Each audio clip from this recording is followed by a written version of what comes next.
We are here. Hello. La la la la la da da da.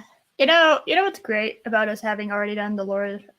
No, I'm sorry. The Power Rings. The Power Rings review is that everyone forgot about that one, and yet we're still talking about House of the Dragon. So we're not late because everyone still cares about the show. Yeah. This is true. Also, we're not really that late according to my standards. So, doubly not late. You got a double dose of not lateness.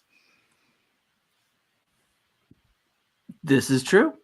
This is true. Nobody knows what to do with this. Yeah. See, there's only one person in the chat because they're just like, I mean, everyone shows up 20 minutes, before the show starts. Notifications went out on time. Nobody knows what to do with it. Yeah. It's just kind of how it works. And yeah, we're talking about something positive. So now we have another surprise, guys. We have another surprise. We're talking about something positive. Modern Is that allowed? television. There's positivity happening. I don't know. We're gonna see. Because we're part of that crowd that apparently just hates everything. So we're gonna see if we break the internet with us actually enjoying something. So yeah. It's funny because whenever I was doing the reviews on Loki's channel, I would end up talking to Josh like in the chat, and so it kind of just made sense that we would end up having a review of our own. Because I know there's at least one episode we somewhat disagree on, but I think we can come to a compromise. So, yeah. Possibly. You know the episode I'm talking about, right? Yeah. I do, yes. Yeah. Episode 9. So y'all have to wait. You have to wait for that. So hello, people. Person? Is it person? No, there's no. We have Keely Chow and Chris Persa. Josh, I'm not saying hi to you in the chat. I'm not saying hi to you. No, you don't get that. And a stream element spot. So we have a packed crowd today. Yay! Yeah. Normal time. See, yeah, that's what I mean. Yeah. And also, Chris, don't think I didn't notice it.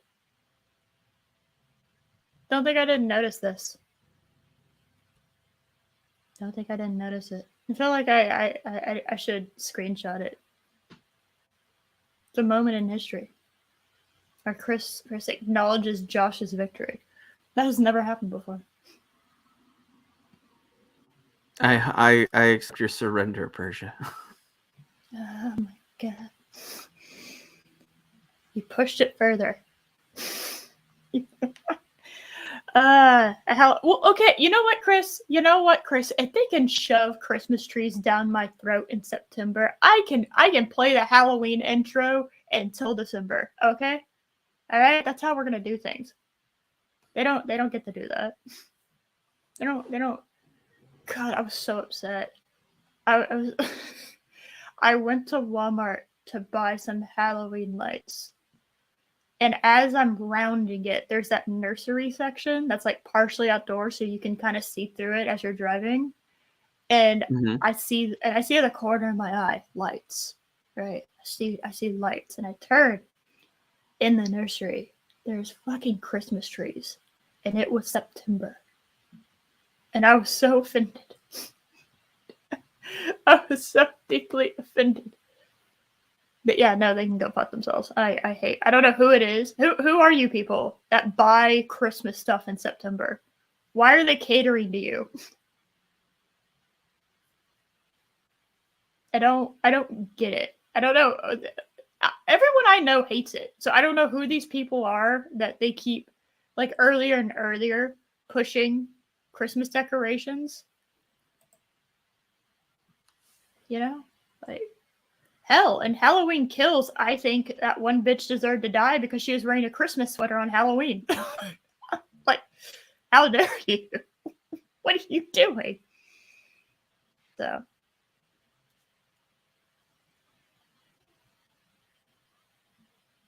See, yeah, there we go. See, Yeah. I can't be late. I can't be late. Well, the power's on here. I don't know for those who watched the show last night. The a huge thunderstorm decided right at the end of the show to blow through, and it was crazy. I was like in a horror movie when they're performing like an exorcism or there's like a demon, and the lights were flickering constantly. And I looked over to the bathroom, and it was like flickering like crazy. And we had brownouts. We didn't have any blackouts. But yeah, it was enough that the internet was like, "Fuck you," bye, and kicked both Loki and I off of it. So yeah, it's wonderful, absolutely wonderful. But we're good. Clear blue skies today. Gotta love Texas weather. Yeah.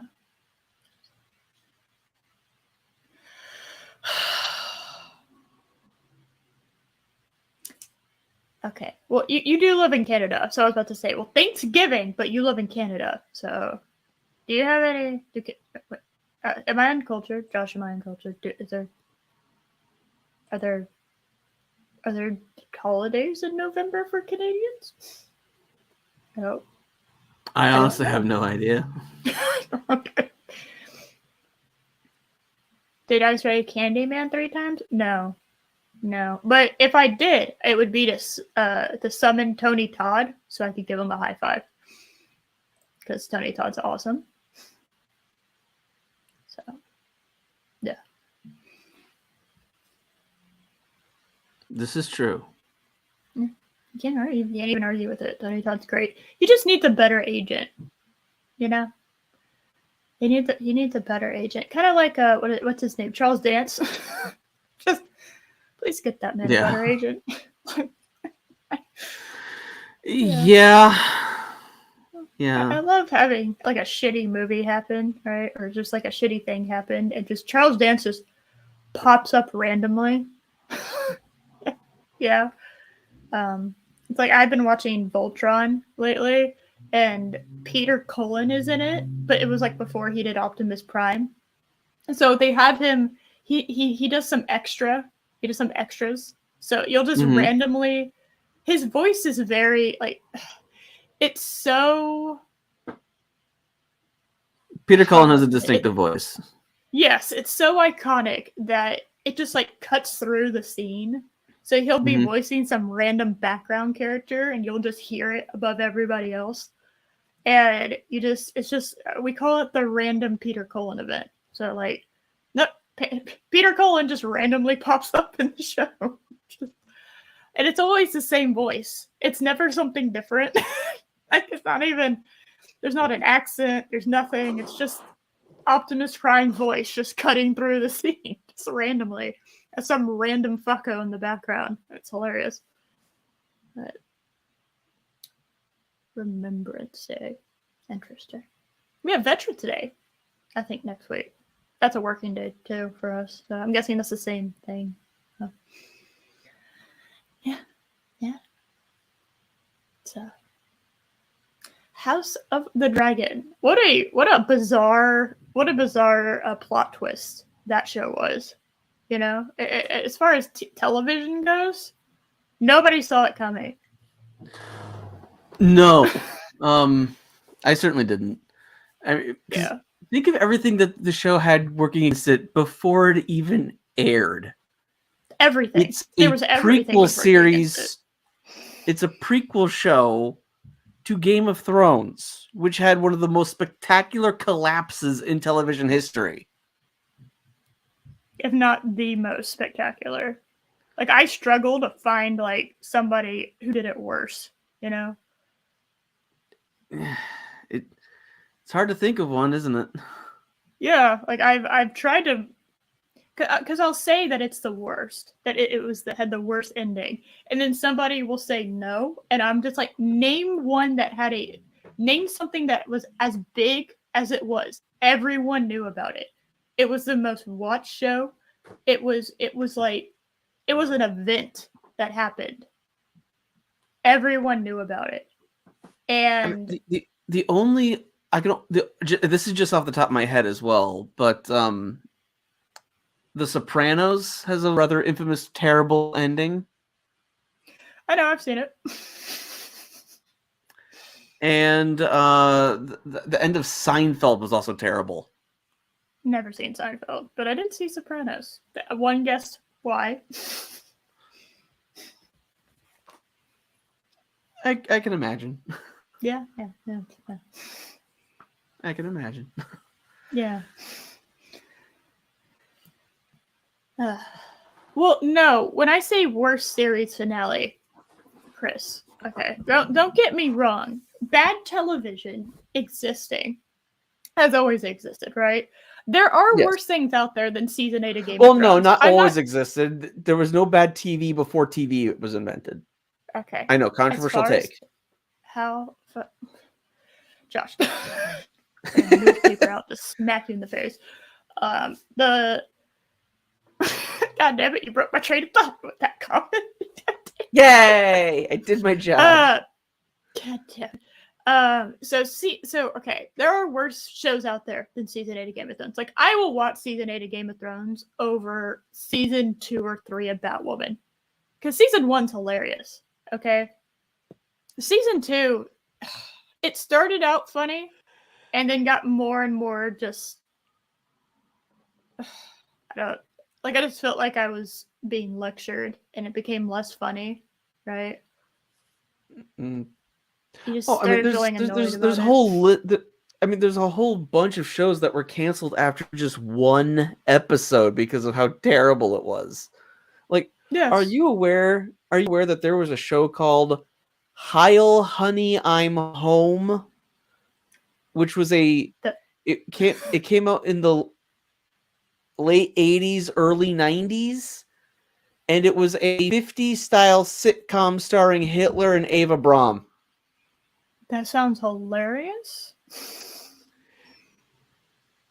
Except it was nothing but like World War II jokes. Oh, not funny. Okay, I kind of just wanted them to have like a normal life, like in an American, like nobody knew who he was, and they were just like, you kind of look familiar, but they were just all idiots. Oh, he was running Germany just in a 50 style sitcom. Oh, no, they could have made it funny. It lasted one episode. I'm shocked it got to that point, actually. Yeah, it really is, because it's one of those that's a funny idea for like a sketch, not an entire series based around that idea. Okay. I mean, there's been several times where like the ending of a show has been lackluster. You know, I mean, there's countless ones. I can't even start naming them. But obviously, there's objectively worse television out there than season 8 of Game of Thrones. I would be really surprised to find somebody that says that was the objective worst season of television ever. I do not think it was. Just ever. Period. Like, that was the worst thing that ever happened to television. Now, as it destroyed the show in such a phenomenal way that it did something I didn't even think was possible. It's like it turned off the light, right? So you had the show, the spotlight was on the show, everybody knew about it, and then within a year, everyone forgot about it. Nobody talked about it. People stopped caring about it. And the second you brought it up, there was rage, right? Yes. Rage / apathy. There was one of the two, right? Like, I just couldn't give shit more about, Game of Thrones or all this stuff. So going into this show, first of all, prequels very rarely are successful, or even like on par with what the original material is, right? This show had such an uphill battle. Like, I didn't give a shit about the show. I wasn't even planning on watching it. Right? Okay. Neither was before I. I get into that. Neither was I. Hold on. Oh my good god. I'm kind of disappointed it wasn't like. Was it like in like live action or in this was just Yes, the it was intro? it was a live action. Okay. That's hilarious. I, God, there was some potential there to make it really, really funny. But again, as like a recurring sketch on SNL thing, but as a premise for an entire show. Yeah, I don't. You're right. Like as a sketch, it could have worked, but yeah, as a show, I don't know. What's the joke gonna be? This was real. This was real. Yes, Chris, I was British. That's even kind of worse considering what happened with this. Oh, he's right. Yeah. And my neck high. Oh, hey. Yeah. Yeah, I had no plans on watching the show. Literally, what ended up happening was, and I'm not exaggerating when I say this. So, I was getting ready for bed, and getting everything ready and getting stuff, and Loki is like, I gotta watch House of the Dragon, and I was like, okay, and he was like, you wanna watch it with me? And I was like, sure. Sure, I'll watch it with you. Oh, what the hell? And then I was like, okay. Yeah, I was kind of the same way. I wasn't planning on watching it, and I was like, all right, I'll check out the first episode just to get an idea of what it's like. And it's like, this isn't terrible. I'm still watching you, show. I've been tricked by this universe before. I don't trust you yet. But you know what? I'll watch next week. I'll just see how it is. Yes. I watched it when I watched it because he was going to cover it on a show, and I was just like, okay, because I was fully expecting it to be awful. I knew Lorena. I think Lorena was one of the only people before the show aired that was excited about it. Because I remember on the Beta Menace previous week, she was talking about how she was gonna watch it, and how she was looking forward to it, how good it looked, and I'm just like cringing in my body, just like, oh god, it's gonna break her heart. It hurts me. It hurts me. She's excited. Oh god, she fell for it. That's what I was thinking. Just like, oh man, Loretta, man, I don't want to see you crush. I don't want to see it hurt you. Oh, because I know that feeling, and she also knows that feeling because she and I were both Daenerys fans.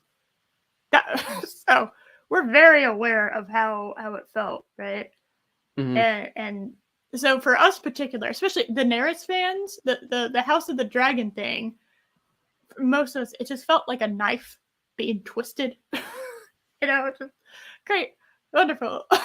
Get to see the ancestors of my favorite character who ends up just an asshole. Just an utter, irredeemable asshole by the end of it for no reason.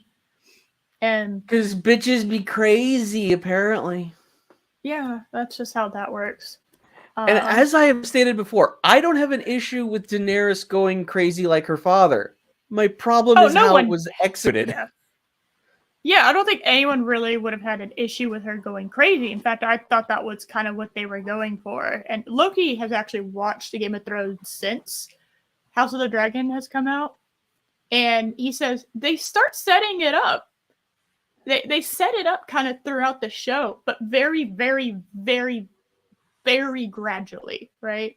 There's little things here and there, but it went from very, very gradual to 1000%, Somehow we went from 5 to 10 miles an hour to 180. We broke the speedometer. I mean, when she crucified all the town leaders. It's that's pretty ruthless, but there was a reason. They were slavers. So I get why she did it. Yeah. And there was a level of justification for it. But to go from that to let me just systematically just fly over the city streets and just burn every single person road by road. Like what? Yeah. Bit of a stretch there. Oh no, I agree. Well, we have to bring that up. We have to bring it up, Spike and Madness, because we're talking about House of the Dragon. Yeah, because we have to bring it up. As you said, I didn't have any real confidence in this show at the start, and as you said, you didn't either. So that's one of the things that made it such a surprise. I actually liked this show. I wasn't expecting that. Yes, I was very. I don't know. I was super critical of the show while watching it. Loki can attest to that. I was very, very critical. Now I mellowed out by the time I hit the review portion, right? But I was very, very critical. Like I was kind of like I was just waiting for them to fuck up. You know, yep. And it wasn't until basically like the second half of the season that I started to relax and I started to get excited to watch. And I think that was when I realized when I was looking forward to watching the next episode that I realized, truly, truly realized that this was a good show. At least season 1. I'm still not quite there for giving this entire series a pass because Game of Thrones stuff great too. Let's not. I'm not going to forget that. Game of Thrones started off fantastic, so I'm still hesitant. But I will continue watching this series. I don't have anything else to. I mean, this is the whole series so far, though. That's why I say the series because it's one season. Yes, I can. I will honestly say I will recommend season 1. Yeah, but I can't. I'm not going to recommend the whole thing. What? But I can't. There's nothing else for me to recommend but season 1. So I use season 1 and series interchangeably. Well, yes, I understand that. But what I'm saying is, when season 2 starts up, I'm not going to tell people. I'm not going to recommend House of the Dragon the entire thing. Just season 1 so far. Yeah, because that's all we got. Yes. No, 1000%. Season 8, there's not. I doubt there's going to be a season 8. I don't see how they could. No, I found out that apparently the book that this show's based off of, they started in the middle. So yes, they're only doing like a couple chapters from the books. I kind of super wish they would have done the whole book. That way we could have seen the beginning. And I know Loki has said that, but I really kind of want, yeah. Well, they have a whole book to deal with, Spike and Madness. I think that is actually truly the difference. Is if they deviate a little bit, that's fine. I'm fine with them deviating a smidgen, right? I used to be a medium purist, right? If you are an IP purist, I've had to get rid of that, or else you literally cannot enjoy any switching of mediums because you have to change things, right? Yeah, there are some things that work fine in books that don't translate to film. I understand that part. Yeah. My question though is, when you do make changes to things, you need to take account how it changes them. Yeah, I agree. Like there's a certain event that happens in episode 9 that didn't happen in the books. So I know. I'm curious how you address because what we saw in episode 10, it wasn't. It wasn't addressed? Not really. Well, I feel like the addressing would be more prevalent in the Greens, right? Seeing the Greens, how they deal with that aftermath, or actually would it be where it would be addressed? I don't know. The 10th episode was so much about dealing with all of this bullshit that has happened on top of losing a baby, right? Um, Mm-hmm. and the potential of going to war. There's so much shit that happens in episode 10 that it's like I don't think they really had time. I don't know what the Black would have Episode done. 10 had to do a lot. Yes. Well, they're A setting up lot. season 2 to Yeah. be the Dance of Dragons, literally the whole season. That's kind of what they're setting it up to be. Yes.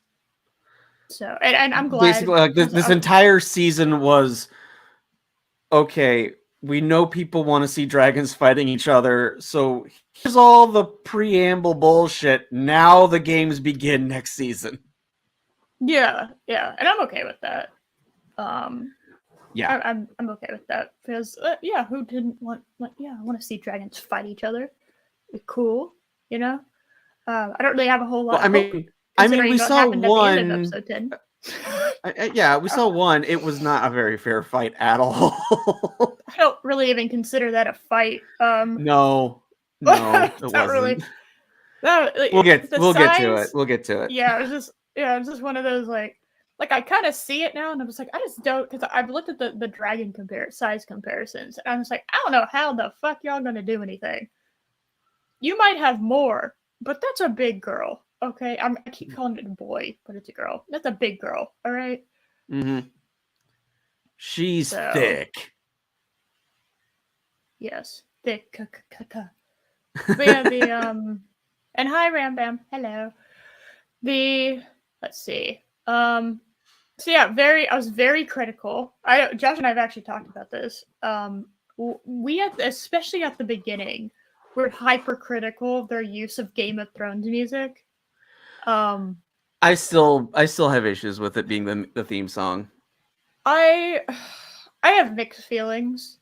It's like I feel very like mutually exclusive things at the same time, which is a very bizarre way. It's like I feel like they should have come up with their own theme, but at the same time, Game of Thrones theme slaps, and I'm glad that it's associated with what appears to be a good property. You know, it's kind of like revitalized it a little bit, and it's like True, but at the same time, I wanted it to distance itself from Game of Thrones, since people's memory of Game of Thrones is negative. So I think it needs to distance itself. Yeah. Oh, see, that's how I felt in the first episode, and I'm still gonna stand by that. That was distracting when the Game of Thrones theme was playing, would play in the background. That was really distracting. Yes, I'm glad that they stopped doing that. Yeah, that was annoying. And especially that's your first episode. Your first episode almost turned me away a little bit because of the music. I was like, "Are you kidding me?" Mm-hmm. I kind of feel like you're just twisting the knife. Like you're just. Yeah, you remember that thingy thing in the opening text. Remember when remember when the dragon had enough political knowledge to burn down the throne? Oh, stupid!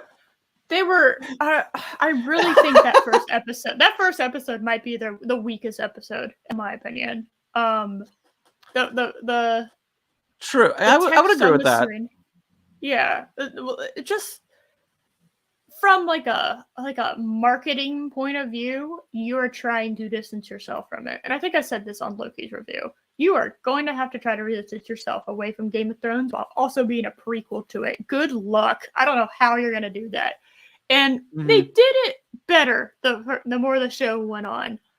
But the first episode, that text crawl, which it was like, like 300 why years. are you reminding us of Dany? Don't remind us of Dany, Targaryen. I'm like, I almost walked out when I saw that. I was just like, fuck you. What? Yeah. How dare you? I was so mad. They immediately pissed me off. You know, and then I kept hearing the Game of Thrones music, and it was very distracting. Like I couldn't 1000% focus on the scene at hand because of the Game of Thrones music. And it bothered me. It really, really just bothered me. And I thought they were getting their Game of Thrones theme out of their system in the first episode. So I was like, okay, I'll watch episode 2, and then we did the thing.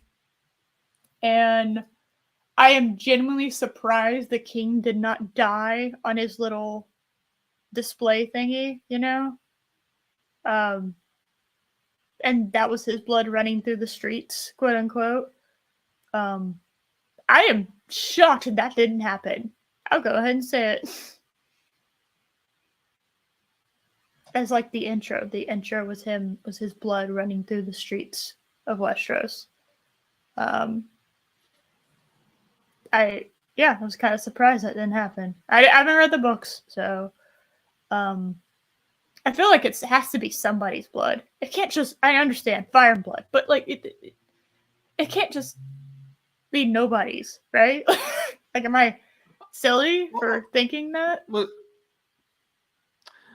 no, my interpretation of it was, we're seeing the we're seeing the bloodlines and how they interact with each other. That's my interpretation of the opening segment. My God, I'm such an idiot. That seems way more likely. I didn't even. It's a line of blood. They're bloodlines. Maybe it's because I didn't recognize pretty much any of the little symbols. I haven't been able to recognize fully. I saw the helmet. I know that's Damien. And I see the star thingy. I can see that. But I need to know. I need to, like, figure out who all these, like, where I am. What am I? It's so contained. Spike and Madness just called you out. How dare you call me silly? I can only call me silly. Hello, Zachariah. Yeah, it's like I really love the Game of Thrones theme, but I do think it would have been overall a smarter move to make their own theme. Similar, yes, but not I would agree with that. Especially since the music has been pretty damn good. Like, I really like Renee. Yeah. So yeah. You clearly have a good. You clearly have a really good composer. So have them compose something that would fit the overall tone of the show that you want. Yeah, I mean, Rhaenyra's theme is like it's like conflicted. There's like innocence and a little bit of darkness and power and just, like this need. Like it embodies her really, really well as a character who's pretty complex. Complex and really stupid. Like, she has her moments of being really dumb, but I think she became smarter as time went on, and I think she's definitely her father's daughter, for better for worse. Becoming smarter, yes. I think she, generally speaking, became smarter. A lot less stupid decisions, yes. Marrying Daemon was one of the smartest decisions she made. Okay. Ignoring the fact that it's her uncle. We have to. They're Targaryens. I can't. I'm not pro incest. Leaving King's Landing was an incredible decision, though. That was smart. That was really dumb. Really, you think they're living? Why? Why? Because now they had absolutely no influence in court. They were like wanting to kill them. It was very obvious they were going to eventually figure out a way to kill them. They would have done what they did to Rhaenys in episode 9. Not if they were there. They might have found out about it first.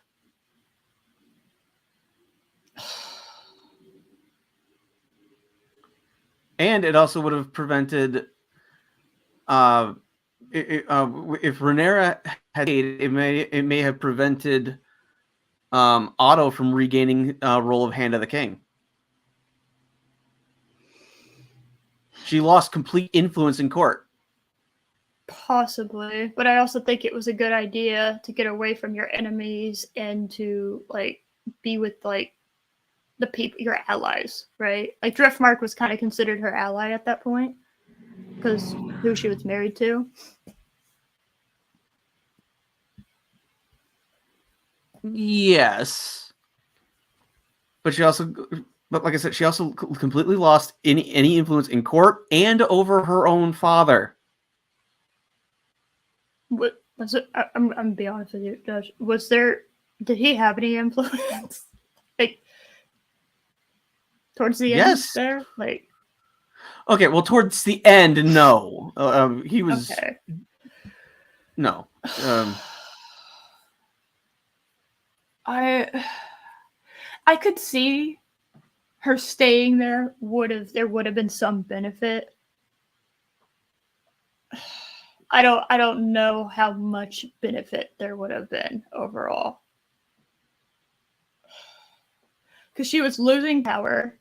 Um, I feel like because of how we saw how they the council reacted to Viserys dying, that it was very obvious that Aegon was going to become king over Rhaenyra regardless. They were going to find a way to do that because this just happened to be the easiest way, right? The path of least resistance. She left, Rhaenyra leaving, and then him dying, right? That was just the easiest way for them to have gotten a win, right? Um, but I also feel like there's no way they were gonna let Rhaenyra on the Iron Throne. I don't think that was ever going to happen under the Greens, right? Which again, if she hadn't left King's Landing, she might have had more of her people in the court. Maybe. I just kind of feel like the same thing would have happened. It would have just taken longer, and I think Rhaenyra would have been trapped. I don't know. It's possible. That is a possibility. But by leaving King's Landing entirely, you guarantee that this was the outcome. Yeah. I don't think there was winning either way. I don't think she was going to win either way. So it was like, if you're not going to win either way, do you want to risk your children, right? And yourself and your husband. Well, do we want to talk dragons. Nara needlessly risking her children? Do we really want to ask about that question? Because it kind of happens later. Yeah, I understand that. Rhaenyra's not that bright. I also understand. See, I think she grows as a character, and I think she grows intellectually she does grow. too. She does. I don't know about intellectually. She does grow because young Rhaenyra is a spoiled, entitled brat, and she actually becomes a decent mother. So she does grow completely as a character. I will absolutely agree with that. Well, but that is doesn't mean making mistakes, mixing up, is somebody making a mistake the same thing as them being dumb? I don't know. We're kind of. Well, I mean, did you know that Aemon was going to be there with his giant ass stupid dragon? Like, I don't. Did they know that they were going to do that? No. And you don't know. She did a risk. I do think them going out by themselves was not the smartest decision. I think there should have been at least. That was unbelievably dumb. Especially for him, the youngest one. I think that was really stupid. And I do have questions about that scene. Like, we'll get to it, but how do you not see Vaegon hanging outside the castle? How do you not see that? Storm? Yeah, but he can see the keep. I don't know. How do you not see Vhagar just hanging out there? If you're not expecting to see something and, he's scared, nervous, it's storming as fuck, he's trying to figure out how to land this dragon in this horrible weather, right? which he really hasn't ever had to deal with before. And he's, yeah, again, very young, very scared. Just. And the moment you see Vagar, like, okay, here's J.O.S.H, bye. Well, he didn't want to disappoint his mom. I understand that's what they were going for. I'm just saying it should have been really, really clearly explained to the princes. You see one of the dragons, you get the hell out of there. Because why wouldn't they have orders to kill you? Now, we'll see later. Aemon wasn't trying to kill him, but no. He was just being an asshole. But I just... Yes. Well, who isn't an asshole in this series? You're not wrong about that. Yeah, I don't know how they would have gone. You're right. I don't know how the fuck they would have gone. So I think going by themselves was the only option. Unless they wanted to send out ravens, right? I don't know. Which would have absolutely been the more tactical sound move. Yeah. Oh, no, I agree with that, Spike and Madness. Yes. By the way. Yeah, no, they wouldn't have been so bold. That was just like the easy win. They easily won because of that. I'm just saying, I don't know. Go ahead. And also getting back to Rhaenyra's stupidity, not having a legitimate child with whatever the guy's name was also really stupid. Out. Oh yeah, I don't think he could have done have at least one child, one legitimate child, and nothing then questioned. Well, it's weird because, and I guarantee you, she thought it was going to be fine. Why? Because Viserys and Alicent, who, by the way, is fucking auburn as fuck with her hair, all right? Somehow, Strong's children end up being brown-haired. And her children end up being brown-haired, but Alicent's children end up being white-haired. Yes. I could see after the first one being like, oh, fuck. I can't do that again. I don't know. I don't think I would have risked it a second time, right? Because, you have two white-haired people. So. Yeah. I don't know. To me, it kind of felt like no matter what Rhaenyra did, this was always going to be the way that it was, She was kind of doomed. I don't know. That's kind of what I've gotten from this show. She's kind of... Yes, I do know what ends up happening to her. Because guess who decided to fucking read spoilers? So well, it was mentioned on Game of Thrones what happened to her. Yeah, I don't remember that. I blacked a lot of that show out after it happened to cauterize the wound, so to speak. Yeah, but it happened during when the show was still good and worth watching. Yeah, that's part of the tragedy of it. Yeah. I don't remember I don't remember every detail. So.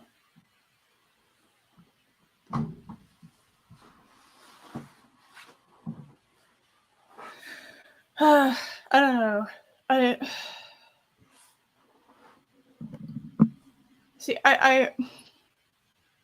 I've also never gotten the impression that Rhaenyra was a tactical genius either. That was definitely kind of no territory, right? Daemon was definitely more tactical genius. Go off and remind people of their oaths. Don't offer them anything. Go ahead. What great tactical minds.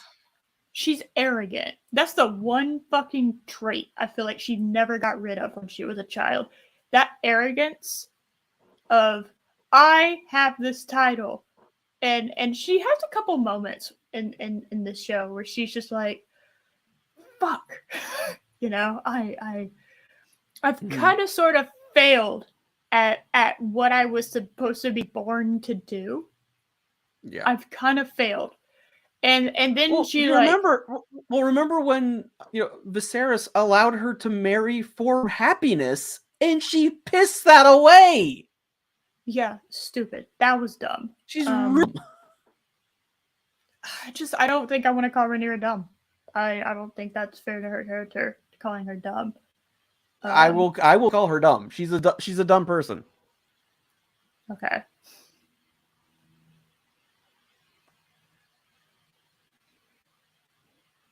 Can we agree that Aegon is like the worst? Yeah. He's just like this useless guy. Okay, which God damn it. When I say Aegon, you know which one I'm talking about. I am not talking about the fucking infant. So many of these problems would have been solved if they just named like one of their kids Jerry. Jerry, Joe. Yeah, why are there so many gods and Viserys? There we go. Thank you. That perfectly describes how I feel about Rhaenyra. She's damned if she did, damned if she didn't. She was fucked either way. I don't see any positive way. There was nothing for her to do. I don't think that would have fixed the problem. Because guess what? The people that would have been required for her to fix the problem didn't want the problem to be fixed. And they had already passed on their bullshit to their children. So it was like, not only if if you fix the problem with Alicent, the dinner scene perfectly resembles that.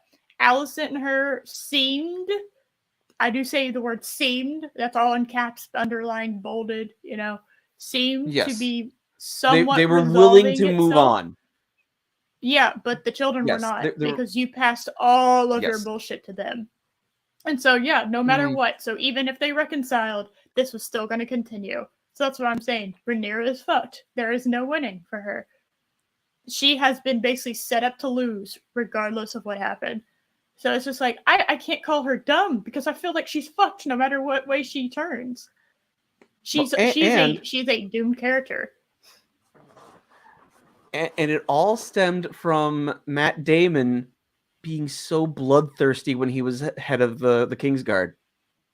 Yeah, if that happened, Viserys would have had no reason to not name him heir.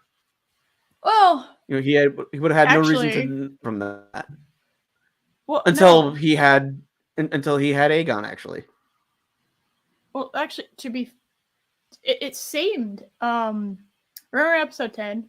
They were talking, and Rhaenyra, from when she was very young, was told the Song of Ice and Fire, which I'm putting a pin in that as far as me thinking it was a good idea to talk about that.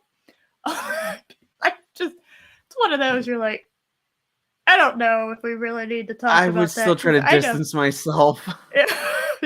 Yeah, I know how the Song of Ice and Fire ends, and it's not pretty for anybody. Nobody comes out looking good. Everyone is an asshole and is in worse shape than when they started. So there's no winning. Nobody wins. There's nothing good. Also, the long night is like 2 weeks max. It's like, oh, whatever. So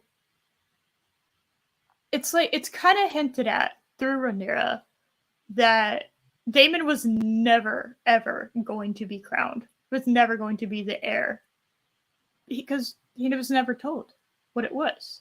It's like it's like Viserys never took him seriously as becoming the heir, because he was never told that. Yeah, but if he was less bloodthirsty, that may not have been the case. I guess that's true, but at what point, like, is it before or after? We only saw a little bit of bloodthirst, right? As far as like what happened in Westeros with him. Obviously, after that, there's some bloodthirsty shit happening, right? He immediately gets involved in a war. Right. I'm talking about in Westeros, right? And I don't even really have a problem with what he did, because it just seemed like he was cleaning up house, right? All those people were criminals, and he was just kind of following through with the law. I don't know. again, I think the first episode's the weakest because I just didn't get the feeling that he really did anything wrong. It is. Yeah, so I was very confused why everyone was like demonizing him. I'm like, what? But is he not following through the laws that you've passed?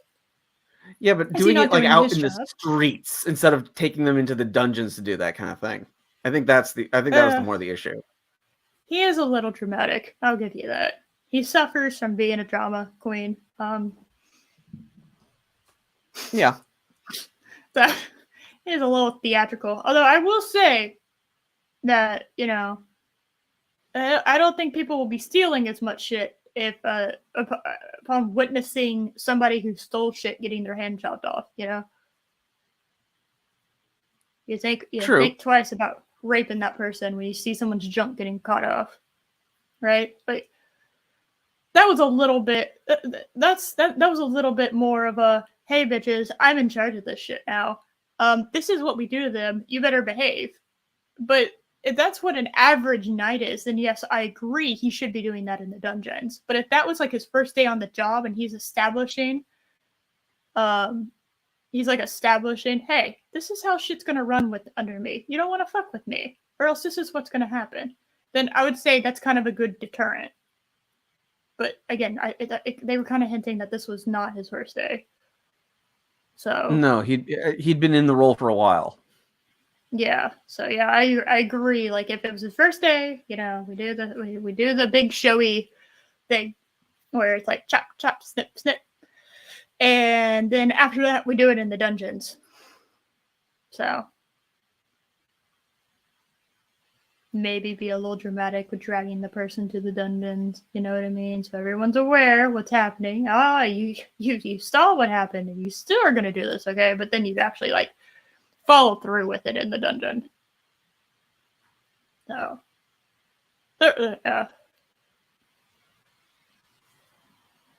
see, yeah, Yeah. yeah. Yeah, that's what I'm saying. If you do that, especially like on your first day, that's good. But he kept doing it. So apparently, the problem with the fact that apparently he's been doing it is that's not a deterrent anymore. No.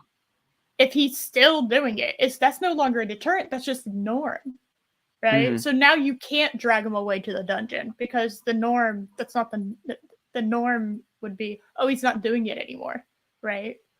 So yeah, just so there was a way to do that well, and I think he got a little too dramatic with it by continuing to do the thing that should have just been like the shock therapy, quote unquote. So the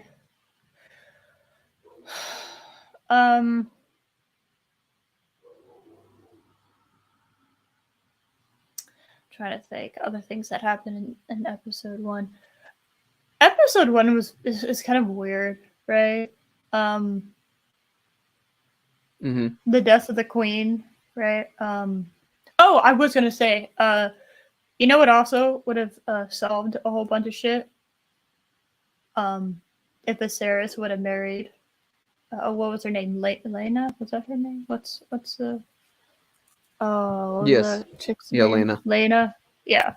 Would have married. I can understand not being. I could understand not wanting to marry a 10-year-old. Totally. I mean, they did a really good. That shot where they're like courting in the garden, and it's like she's a child. It was so unlooking at that scene, at that shot. Yeah, no, I was like, I understand why you don't want to, and the uncomfortableness of her just being like, no, I understand. I'm gonna have to bone your ass at some point, but I don't have to do it right now. I have to. Give me a few years, you know. But yes, tactically, that would have been the right political move. Oh, that was the right move. And that's the most bizarre thing. This show has a tendency to make me say shit that is morally wrong as the correct move. Yes, Rhaenyra marrying Daemon, her fucking uncle, is the correct move. Yes, Viserys marrying a fucking 8-year-old is the correct move, you know? 8-year-old and cousin. Yes, it's just like it was. If you look at it, and I even said I was just like he should have done it. I know why he didn't, right? But he should have done it. I just yeah, And I kind of it this show. I did kind of like his answer. He's like, "I'm married for Yeah, duty once before. Second one's going to be for happiness." It's like yeah. I can't fault that logic. No, but at the same time, the show has done a wonderful job of, hey, royalty, you don't have the luxury of marrying for happiness. Right. You don't have that. You don't get to do that. Why? Because now we Mhm. have this nonsense. You married for happiness, Viserys, and I'm sorry, but Mhm. you kind of fucked things up by doing that. Or again, Rhaenyra, if she had taken the king up on his offer and she married someone she would start, a Mhm. lot of problems get solved. Yeah. Well, she ends up marrying the person she ends up marrying, right? Which I'm totally blanking on his name. Um, I think it's Lucas or Lucas. It starts with Lucius? an. I don't remember. I don't remember what his name was. I just The only person who got ending in this show. got a happy ending. I mean, for real though. Um, Well, I mean, he, he'd probably got a happy ending, if you know what I mean. I mean, multiple times probably too. Yeah. Um, honestly, I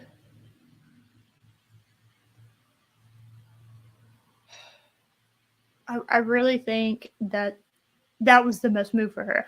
I don't think because she didn't want to marry any of the other fucks, right? Yeah, but Um, she stopped the tour. She didn't even yeah, see all of them. yeah. No, she was just like, I just don't feel like it. I don't feel like I need a man. I'm sorry, bitch. You do. I don't know what to tell you. Yeah, it's like, Um, sorry, as as the princess, your job is to pop out heirs. Sorry, this. yeah, you have to do that. Yeah, that's the price of royalty. You Mm-hmm. know. Like you want to be queen so bad. Well, you need someone to pass that on to because you're not going to live forever, especially in this world. Yeah. Spike, I'm insulted that you would ask me that question. No, I would not have. That was smart. Rhaenyra saying, "Yep, no, I'm not gonna run away with you," was smart.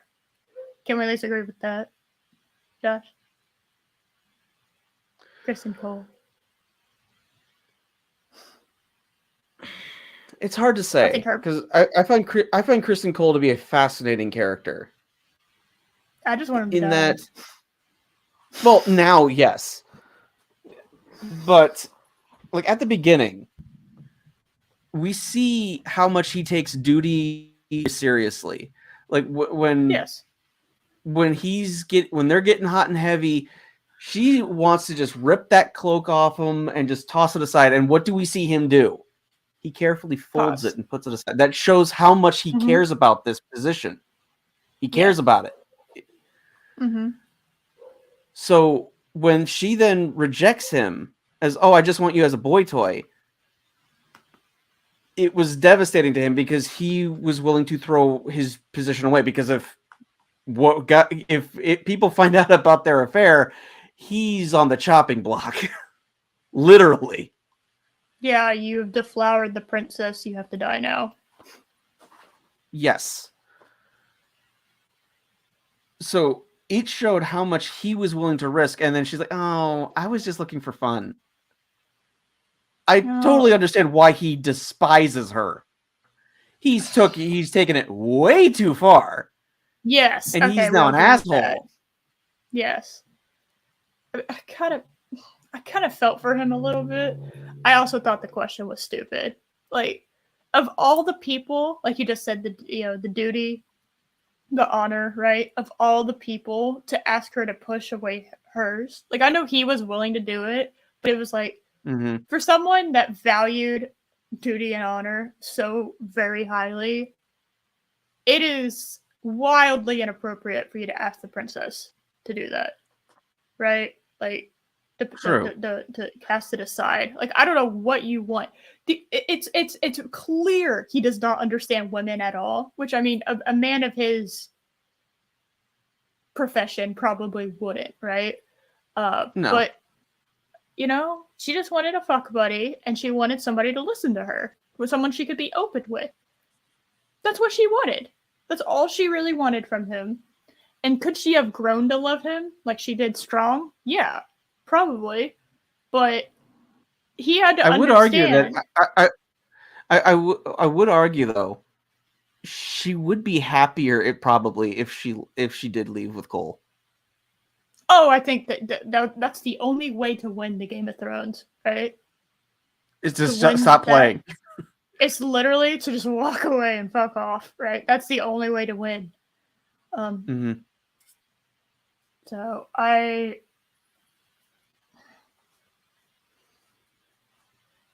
it was very funny to see the gender roles.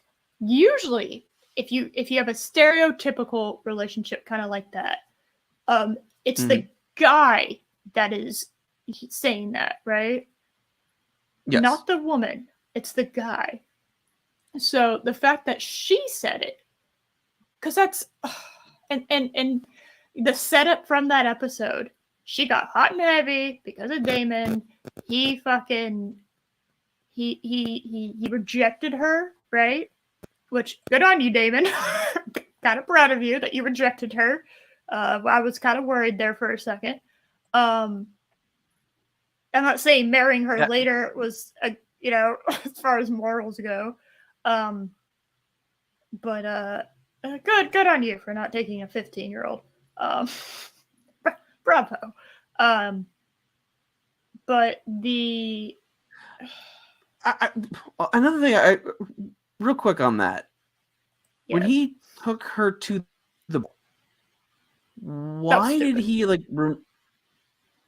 And why did he like remove like her head covering so that people could see very clearly her Targaryen hair? Like it's like he wanted people to know I'm with the princess here. Why? Why did he do that? I don't know. I don't know why they went there in the first place.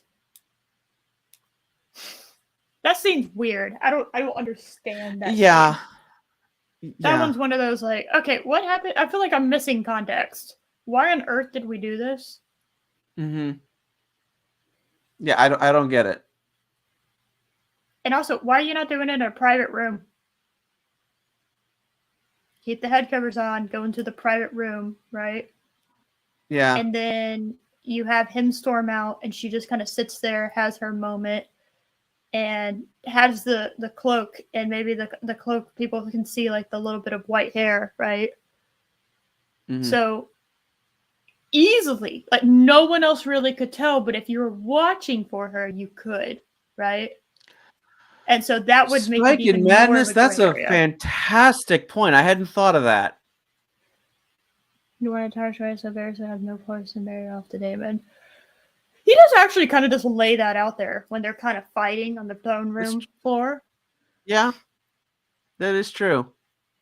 Yeah, I forgot about that. Fucking with him. I thought he was just being a rebellious brother, but you're right. That's yeah, because she's supposed to try to be married off to somebody else, right?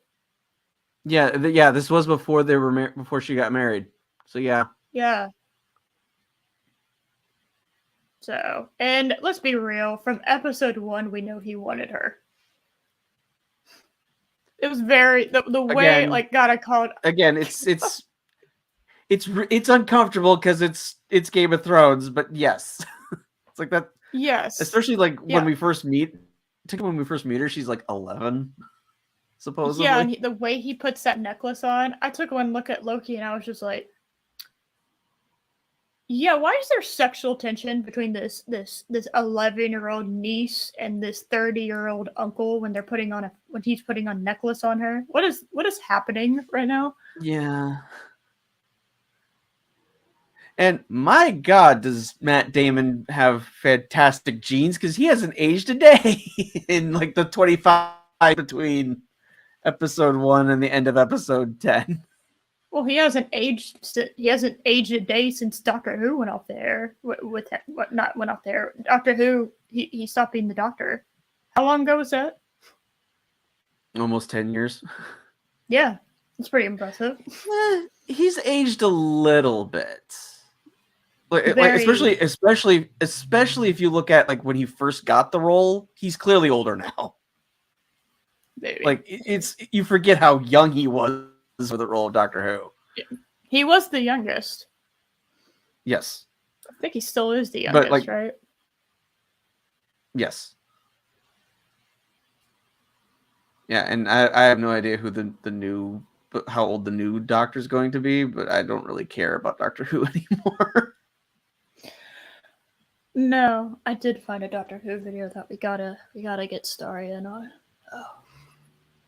Oh, okay. Oh yeah, I found one. I did the thing.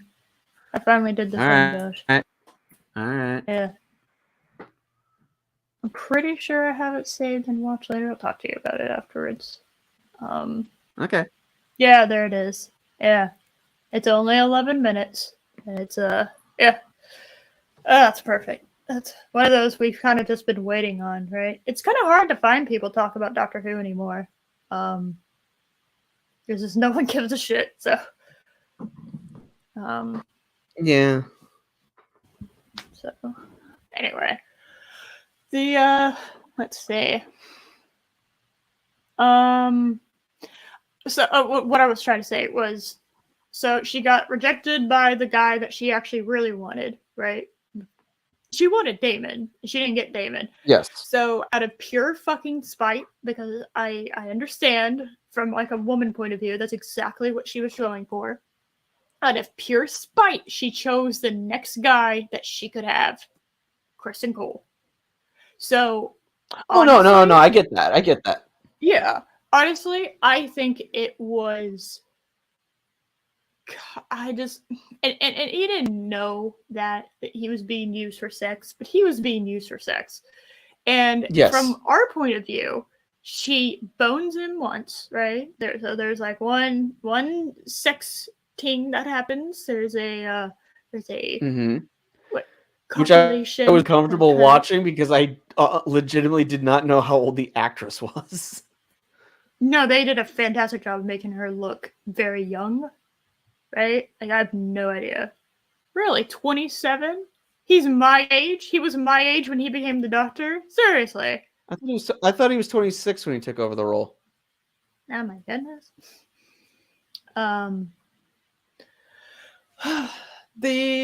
Anyway. But yeah, she used him for sex, and yes, then was just like, all right, so I did it. So now he doesn't get to say that he deflowered me, right? So he didn't. So Damon didn't do shit. I made my own decision. I did that, right? And I literally left her hanging. Yeah. Totally blue-balled Rhaenyra, right? So she went out. Yeah. She got some penis, and then Kristen Cole decided, hey, I know we slept together like once. How about we like run away together? And she's just like, no. No, I don't. What? Mm-hmm. From her point of view, that was such an absurd thing to say. Yes. Because she, yeah. And from his point of view. Although she did talk about like how she needs to, uphold duty, which at that point we haven't seen her treat her duty with any respect at all. No. Now, there's two ways you can look at it, right? You can look at it as she just wanted somebody that would listen to her, right? And she's going to complain about the thing that she's going to do, right? I mean, who doesn't do that, right? Mm-hmm. I mean, how many times have you complained about your job, Josh? Are you going to quit it? No. Just stupid job, and yeah, you know what I mean? Like, I can't quit the job. I am going to complain about it, though, because it makes me feel better. but I kind of felt like that's just how she was viewing it. I'm complaining about my job because it makes me feel better. I don't actually view it as that. Or this is option 2. Rhaenyra really didn't give a shit about duty, but she didn't feel like dealing with Kristen Cole and all his feelings. And so she just kind of started saying that she gave a shit about duty to kind of make him go, no. It's kind of like let him down easy, quote unquote. Does that make sense? I guess. I mean, I understand what you're saying in terms of how she. I understand what you're saying in terms of her perspective. However, the previous episode when she went off on the hunt and he had to give chase because it's like, oh my god, the princess just ran off. Her guard needs to go with her. Yes. Their conversation where she's just so flippant about how, like, I don't have any power, and he's like, you changed my entire life, because you made me your guard. That's the kind of power that you're just so casually tossed aside. Like it was showing, you have more power than you think, and he was grateful for that. Yeah. No, you're right. It's like I honestly think that she just wanted somebody to bitch to. I think she kind of generally takes her. I agree with that. Yeah, her just kind of living her life takes a priority to her duties. That from just that's kind of how she was, right? Mm-hmm. And I think part of it has to do with when you're younger, whether you want to admit it or not, you kind of think your parents are immortal. They're kind of never ending, right? It's why if a parent dies when a child is young, they have it has a profound fucked up effect on them, right? It's like the death of the person they look up to. Well, when her mom died, it's almost like she was like, my dad won't leave me alone, right? So it's like she's like, as long as my dad's alive, I don't have to take my duty seriously, right? Everyone's gonna love me because that's what they have to do, and I have to blah blah blah. It's very childlike, and I think that also has to do with the fact that Viserys kind of babies her a little bit, doesn't really allow her to get involved. Part of that's because she's a chick, and she's not really supposed to get involved, right? I don't think a lot of the problems that would have happened in the show would have happened if she was male. I think it has to do with her. That's fair. I would say that's fair. Conflicting things. She is taking on a male role by being the heir, right? Mm-hmm. And she's been taught her entire life how to be a woman in this world, right? So she has two very conflicting thoughts that are and ways that she has been, like, what she's been raised to do and what she now has to do. And it's pretty, I don't know, psychologically, I would think that it's easier just to kind of brush shit off. And hey, my dad's still around. Why do I have to do anything? Well, you have to learn how to do the shit so that when he's not around, you don't have anyone to tell you how to do shit. You know how to do shit. So it's and you kind of see her acknowledge that that's kind of what she was doing when she was younger, because she fixes it with her children. Her children study shit. They know their shit when they're very intent on their studies and their duty, where she was not. Yes. Now again, they're males. Her children are males, so that it was much easier for them to do that. But she's kind of fixed it, and I think if they were chicks, right? If she had girls instead of boys, I think she would have done the exact same thing. because she was like, yeah, I kind of fucked that up. Um, Let me fix that. And I think that does show quite a bit of growth from her. Um, yeah. No, she absolutely does grow. I've never disputed that. Yeah. Well, I kind of put growth as like a person, and I kind of show that as like a form of intelligence. Um, I've said this for a while. If you're not growing as a person, right? If you just decide to stand still, you know, I don't know. I feel like you need to progress as like a human being, right? You can become a better person. You can always become a better person. You can always do something more, and the acknowledgement of that and her growing instead of just stagnating and staying this very immature brat kind of shows a different type of intelligence to me. It shows emotional intelligence. Um, that's not usually recognized as being a type of intelligence, but it is something that you have to learn, especially if you're going to role people. If you're going to be in charge of people, you have to understand people to a degree. I'm not saying she's flawless. Again, she did do some really stupid shit, but I do think she's not the smartest character in the show, but I don't think she's the dumbest either. Um, I think she is smart in her own way. So I finally finished my big thing about Winter. Josh, what do you think? I put a little bow on it. Smack. Bow. Yeah. Yeah, I would agree with a good chunk of that. Yeah. Yes. Yeah, I mean, I'm not saying that I've never said that she didn't grow as a character. I absolutely believe she grew as a character. Yes. No, I understand that.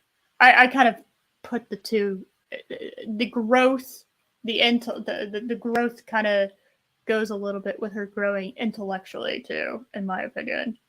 That she does do dumb things. I will agree with you on that. I don't think a lot of shit would have happened in this show had people not done dumb things. Like hiring the Otto back? Really, Viserys? Really? Bad. Bad Viserys. That was a big dumb. It was, but he lost his hand of the king. You know, the first one he picked, because Otto was the Jacaerys' hand of the king, so he inherited Otto.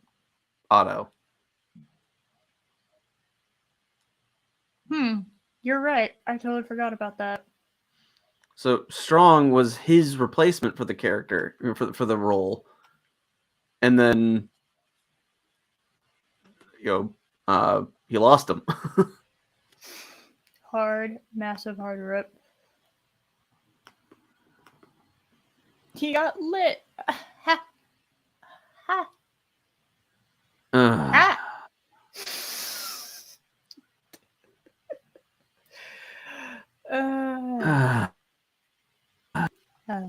I love it. I love the sigh of pain. That always brings me joy. Yay. You're welcome. Okay, so we've talked in depth about Rhaenyra. You're talking about Viserys. I know that's your favorite character, and I didn't really appreciate it until like episode 8. You know, really didn't appreciate him as a character until episode. There was a couple times, right? But episode 8, man, it was 8, right? Yeah. Best. I think episode 8 is the best season. Yeah, I think that might have been my favorite. I think honestly, I think that would have been my favorite. I think I gave it a 9 on Loki show. There were some good moments in the other ones, like some really fantastic, great moments. But I think overall, episode 8, there was just something very satisfying about it. Like I'm just imagining him walking up to the throne. Man, I was like crying. I didn't really give a shit about Viserys that much, and I was crying. just like, yes, thank you. Oh my god, it was like just it was like even the throne kind of acknowledged his worth. You know, you could just because he hadn't really won the throne over. I know we kind of act like the throne is its own entity. In a way, it is. Um, it kind of is its own entity. So yeah. no. Oh yeah. Okay, so the thing to keep in mind is, so when he was named heir from Jaceres, Jaceres had ruled for 50 years of peace. So that's a pretty heavy. Oh, hey, pod racing. Pod racing. Hello. Curry night. Nom nom nom. Nice. Gotta feed all those So stormtroopers. he was in. So he Viserys was inheriting 50 years of peace. That's a sizable burden as a king, because you want to keep that going. That. Yeah, you don't want to. You don't really want to be the reason why your dad's hard work. You know. Yeah. That actually totally explains. Oh my god, you're right. Well, technically cousin, like distant cousin, because Jaceres didn't have a true heir. That's why they had the whole council at the beginning. Yeah. You're right. I forget. Yeah, episode 1 again. I know. I need to rewatch the show. Huh? Never thought I'd say that either. Now that it's over, yeah, I need to do it. At least before season 2 comes out, I need to rewatch the whole thing and possibly even rewatch Game of Thrones a little bit. But I don't know if I want any spoilers. Then I already have. So.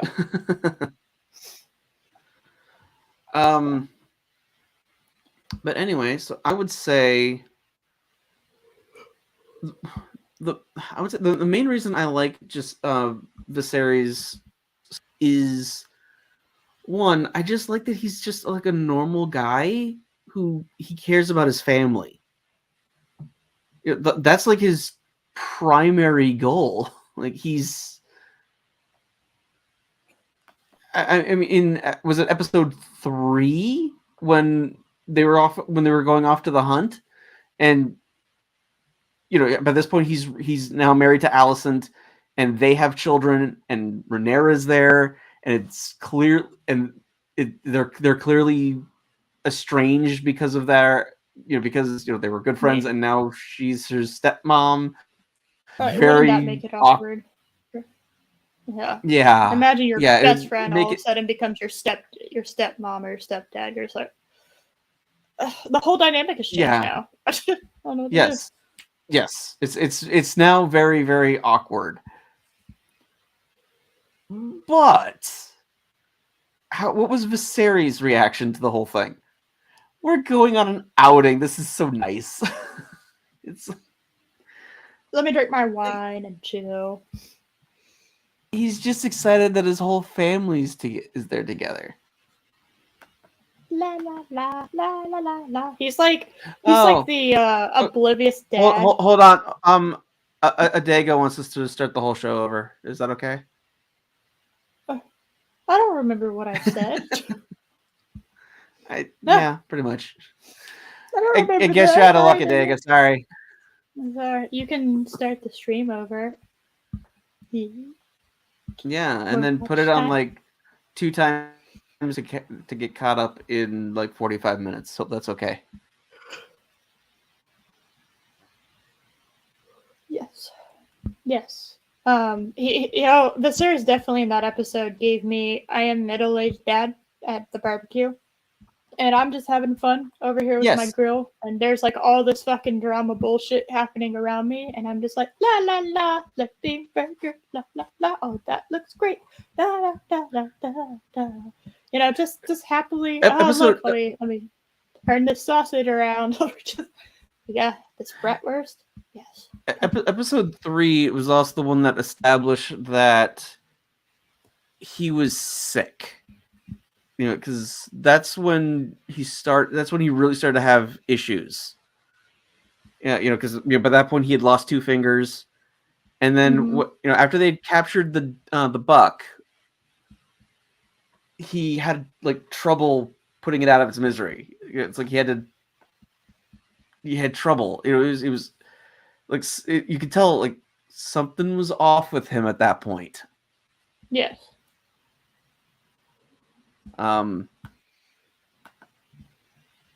Which I don't know if we're gonna get answers as to what exactly was wrong with him, because it was clearly horrible. Yeah. Well, I'm kind of with I think everybody else on this. So my point of view is not really a shocking one. Obviously, Otto Hightower had something to do with it. I think that's painfully obvious. And what is it? The gray rats is what people call the maesters. That are there in Westeros. The gray rats, I think. Is that what they're called? Well, here's the thing. Well, I mean, I believe that is their name. Yeah. Because I don't know if the maesters are working with Otto. That's the thing. I know Otto definitely wanted him dead, right? Because you get Viserys dead, and oh look, I set up Alicent with him, right? Way before anybody else has made the move, because they wanted to make sure he was grieving, get enough time to grieve. But I have no such morals, so here you go, 15-year-old daughter, go do whatever the king wants you to do with him. Anyway, and I'm gonna get ahead on the curve. I mean, right? if you're looking to increase your station, getting your daughter hooked up with the king's not a bad way to do that. No, I'm not disagreeing with it as far as like from a political standpoint and a power move. That was the correct move. Obviously, on a moral standpoint, reprehensible, I think is the nicest thing I can say. Pimp Daddy Otto. Oh my god. Yeah. And I'm drawing a blank on the guy's name, but like is it like Reese Oliphants or something like that? Fantastic job with Otto. Describe. Oh my god, yes. I don't know who you are, my dude. But you were I hated you, and so bravo. You did it. It made me hate you. I kind of think everyone kind of did a fantastic job. You all did the thing that you were supposed to do. Alicent, fuck you. Oh my god. That reminds me, Josh. I was feeling kind of bad on Tuesday, and so I just kind of lay down on the couch, and I just after work kind of just chilled out. And I put on. Hold on, Chris Reese fans. I fans, I guess. Reese only fans. No, I will not. I will not be quiet. You can't silence me. But I just put on a random movie on HBO Max, and it was called Ouija. Ouija, like the Ouija board, Ouija. And guess who's fucking? So guess who was in it as the main character? Olivia Cook. Oh, Alicent. It was very weird to hear her talk like a normal person because she's supposed to be playing a high schooler. So. Okay, so she was the young Alicent, right? No, I think it was the other one. It's the older one. Yeah. Okay. She was playing a high schooler. It was like the movie was like from 2014, I think. I have to say, excellent job with the casting of having the young Alicent and the older Alicent. You could. I have no problem buying. They look so much alike. I had no problems buying it's the same person. I can't believe they're not even was a little related. Jarring. Rhaenyra, she went from being like 15, maybe, to 32. So that was kind of a weird moment for me.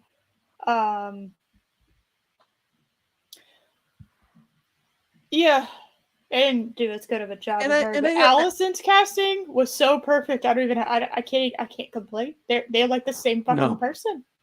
Yeah. Like, they're the same. They're like clones of one another. Just, Mm-hmm.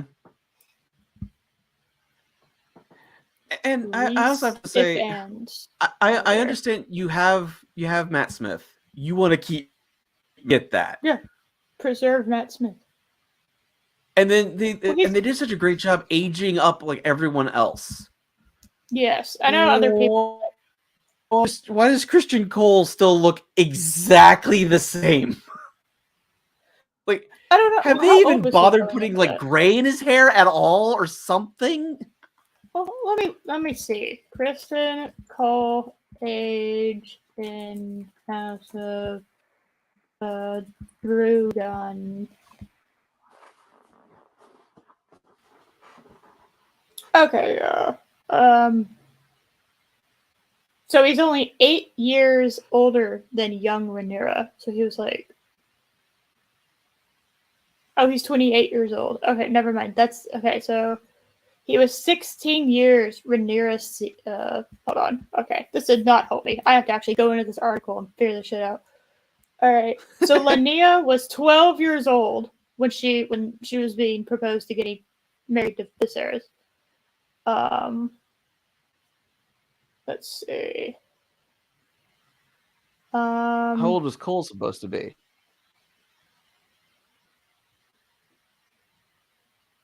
I'm looking. I'm scrolling. Holy shit. So Alicent was apparently 18 years old when she married Viserys. And holy shit, when Viserys marries Alicent, he's supposed to be 29, almost 30. Hard rip. God damn. Wow. Oh dear God, he was only supposed to be a couple of years older than me. Okay, So wait. So when he proposed to Rhaenyra, he was supposed to be how old? okay, so Kristen Cole, let me see. Kristen Cole, according to Martin's World of Ice and Fire, was born in 81 AC. So Rhaenyra was born in. Okay. I require.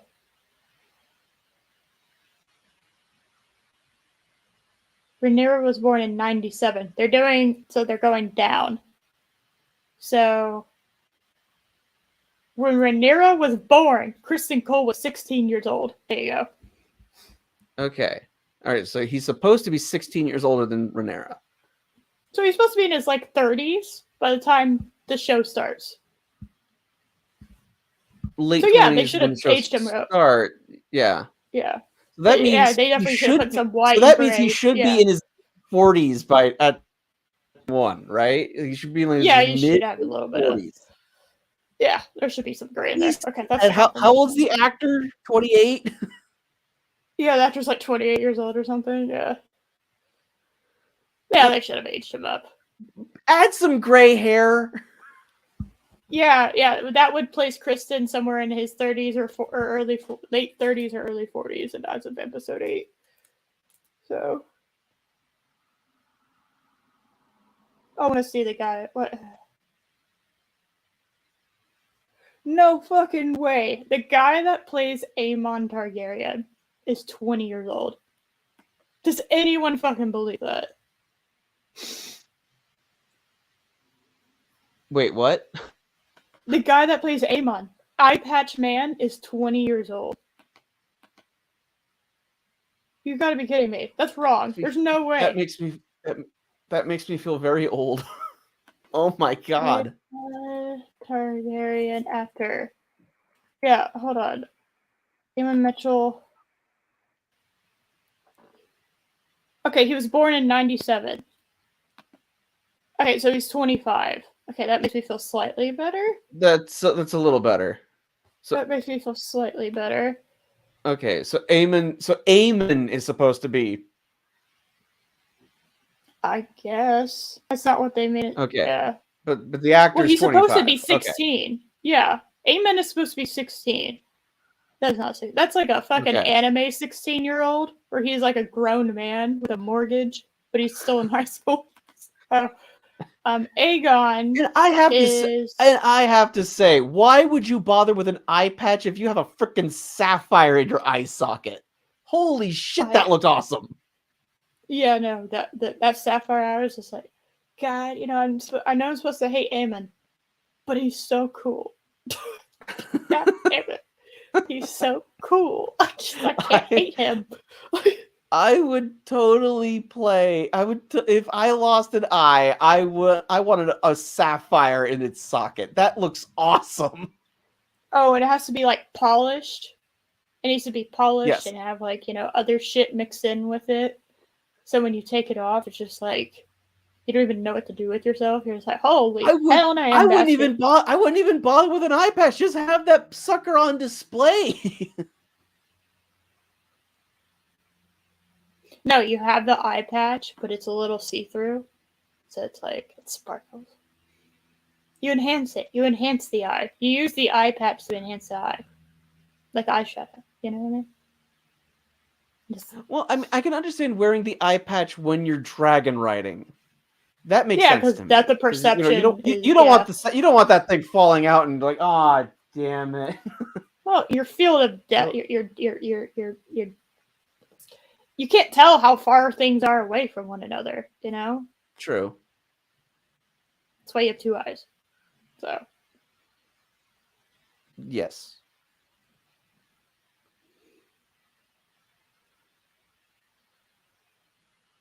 Yeah, I agree. Yeah. Just keep that sucker out. It looks great. Glitter? No. I want when you glitter look is in my evil. eyeball. Yeah, it is. God, man. I had to like make these stupid. There was like an under the sea thing that I like volunteered to help with for like. I can't remember. It was a high school prom. I was I was in college, but I was helping out them like do it, and they wanted glitter, so they wanted you to paint it with glue, and they had these little foam like I don't know, coral things, and they made it paint with it, and then in order to make the glitter stick, do you know what you had to do? Dump the glitter on it. And you had to do that over and over and over again. You realize that in my parents' garage right now, there is still glitter, like glued glitter on the floor of their garage from when I did that, because I wasn't going to do that in the house. So I did it in the garage. So I just, that was like. Glitter is evil. It really. It is. Really. Yes. It gets everywhere. You'll find it later. It's like sand, but worse. Because sand has some weight to it, at least. Glitter does not. It has surface area over weight, which means it will just, and it's thinner, and it's worse than sand. Yes.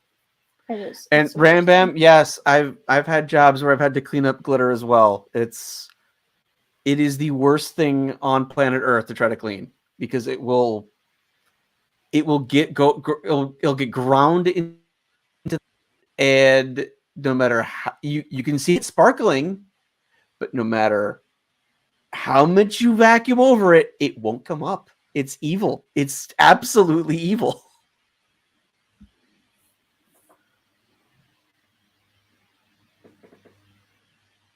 Justice for janitors. Yeah, big fact. Janitors do not get the respect that they deserve.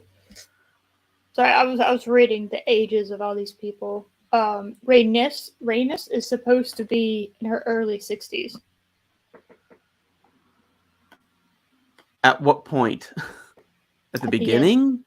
No, at the end. Okay. So she's supposed to be 27 when she gets passed over for the throne. So she's my age. That's a rough 27.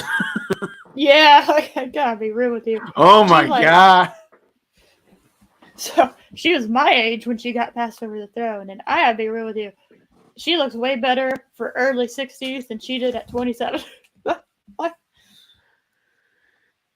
Yeah. But then again, fucking Viserys is supposed to be like 29 when he's marrying Alicent, which means like when he first arrives, he's in his like late. Oh my god, how young was he? If he's marrying Alicent at like 29, how young was he when he got the throne? Hold on, scroll. Teenager. I think he assumed the throne when he was like 17 or something like that. Yes. They're saying Viserys' exact age hasn't been confirmed on screen, but we can assume he's meant to be somewhere around 70 by the time episode 8 rolls about. No, he was supposed to be in his 40s. Yes, he was like in his 40s or early 50s when he died. Yeah. It's like, yeah. No. Something like Night of the Living Dead. Poor guy. Like this is forgetting that like this is set in a medieval setting, and you age quicker in that time period because life was a lot harder. Yeah. They absolutely love to just pretend, you know. Yeah, age 52. They actually confirmed it on the Wiki of Ice and Fire. Okay. So he was born 52 when he died. In 77 AC. So, yeah. His reign was 103, 129. I feel like I've been lied to for some of these numbers. Whatever.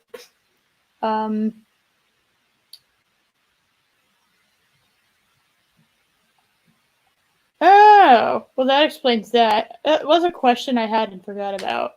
You never see Viserys riding a dragon. It's because he never bonded with the dragon that he had picked out. That was picked out for him.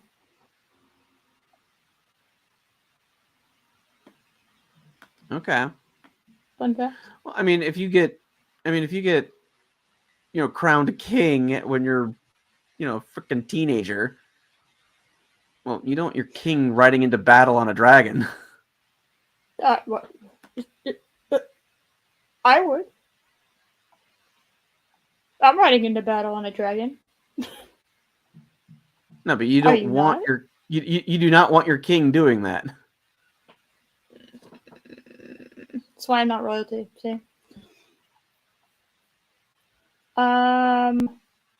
Yeah, sorry, I'm reading this and I misread it apparently because I'm a moron.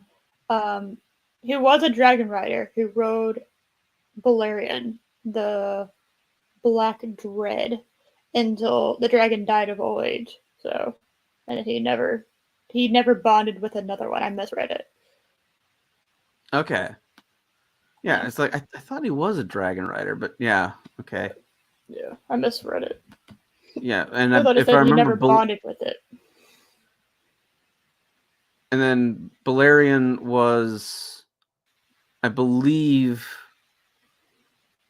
wasn't Balerion one of the dragons that helped conquer Westeros? I think it was the last surviving dragon that helped conquer Westeros. Well, it said of old age, I assume so. Yeah, he was ridden by King Aegon the First during the conquest.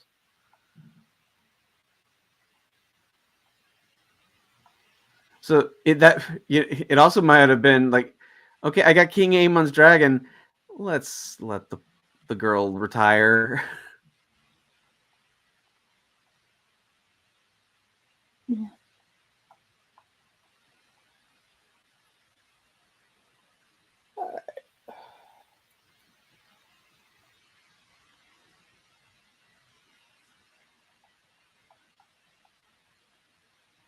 Huh. That's fascinating. Balerion actually helped forge the Iron Throne with the swords. His dragon fire. Yeah, I do remember that. That's interesting. All right, sorry. I'm reading all this interesting shit. I'm supposed to do a show. Josh, did you know I'm supposed to do a show? Oh. Sorry, everyone. Yeah. Yeah, sorry. All right, so Viserys. Viserys is fascinating, absolutely fascinating. Guy that just wanted everyone to get along, and was in the absolute worst place. I mean, yeah. To try to make that happen. I mean, that dinner scene in episode 8 when he's like, everyone, you're a family. If you're not going to do it for your king, do it for an old man. Like that was heart-wrenching. Yeah. That kind of. Yeah, that one kind of hit a little. God, episode 8 was so good. I think it was absolutely the highlight of the season. And not a single dragon. Yeah. Like you don't need big grand spectacle in every single episode. Take note, Hollywood. Or at least something exciting happened. Rings of Power. Did something happen?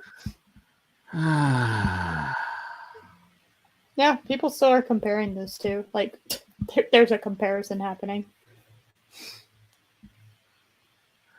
Can we just say HBO was so masterful in announcing, in waiting for when Rings of Power announced when they would be releasing it, and then doing it just 2 weeks prior.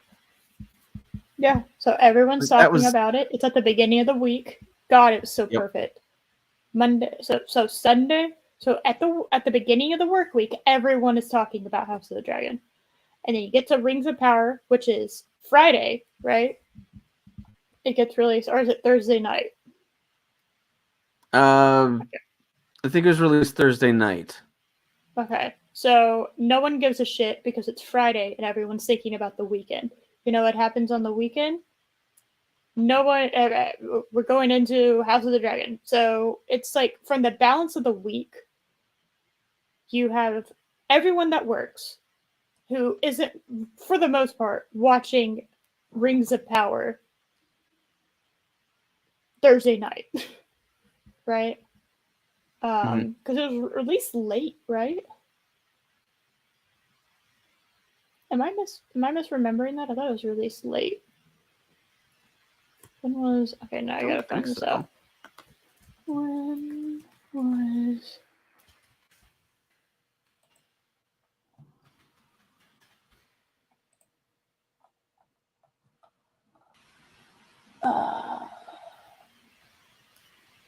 Why don't you tell me when? The time. I want the time.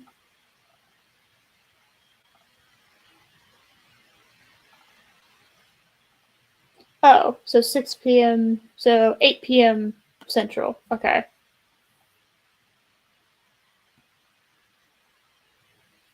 Really? Okay. Well, what time?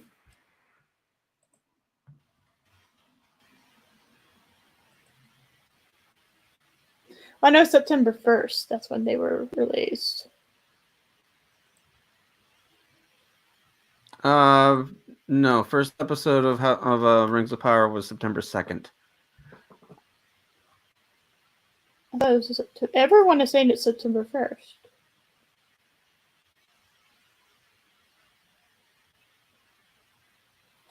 I don't understand. All right. Anyway, so you're going into Friday, right?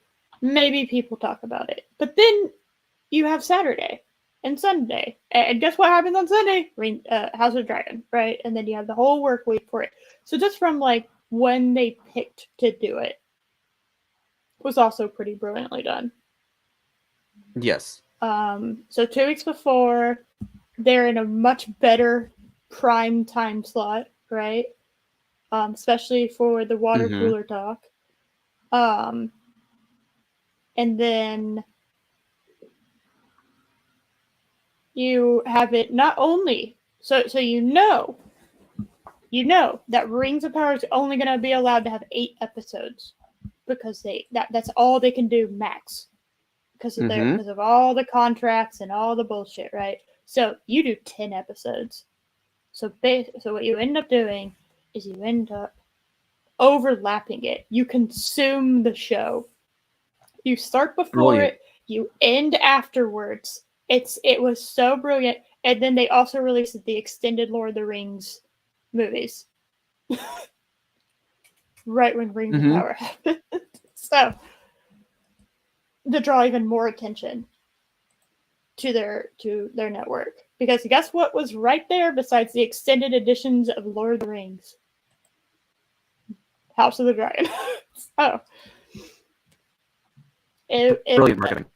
Brilliant on that aspect. HBO, yes, HBO won the marketing. I don't even, and you know what the saddest part is they really didn't do that much marketing. Yeah, I kept seeing they did there was that one commercial that kind of made me mad because it was such a poor selection of scenes. Men would rather have the iron burned to the ground before a woman would sit upon it. That's just an awful way to advertise your bullshit, okay? And I heard that commercial over and over and over and over and over and over and over and over again. God, I heard it so many times that I still remember it.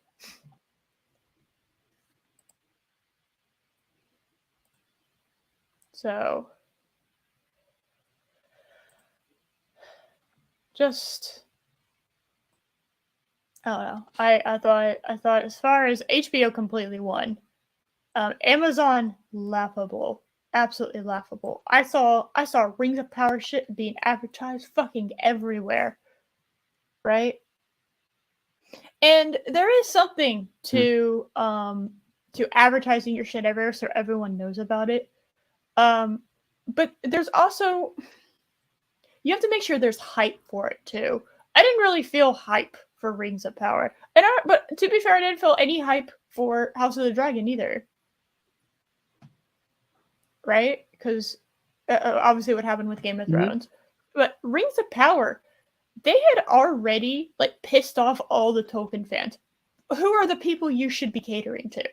I don't even know why that would be something you wouldn't want. It's to cater to the hardcore Tolkien fans. You wanna you wanna almost give them everything they want, right? You wanna give them what they want because who's gonna spread your show word of mouth quicker, right? Some paid shill or somebody that's genuinely passionate about it. Yeah, well, I mean, look at the Tolkien super fans. Oh my god! Oh, we gotta rewatch that at some point. I feel like we definitely need to rewatch it after watching Rings of Power. Oh my god! Remember that one guy wanted to fuck Sauron? Oh, and that ended up being a chick. That gay guy was like, "Oh, that's Sauron, and I really want to fuck him," and that was a chick the entire time. Oh, honey, you have to. When you're a gay man and you realize you have a boner for a woman, it's like, oh no, what has happened? I'd like to think that that's who he wanted, and not whatever the Sauron guy's name was. Hydra Colden, whatever. Hell Burden. There we go. Whatever. I don't give a shit. I don't remember their names. Yeah, I'm so good. I love seeing companies be bitches to one another like that. Just kind of makes me laugh. Yeah, it is fun. Yes. All right, so we've talked about Asteros. We talked about Rhaenyra. Who do you want to talk about next? Well, I wasn't quite done with Viserys. Oh, okay. One more thing. One more thing I want to. Your little crackle, snap, crackle, pop. Your little Rice Krispies there. Oh, I might be working on a meme. You're Okay, I will step aside. oh my god, that's hilarious. Like, you did that and it fixed your mind.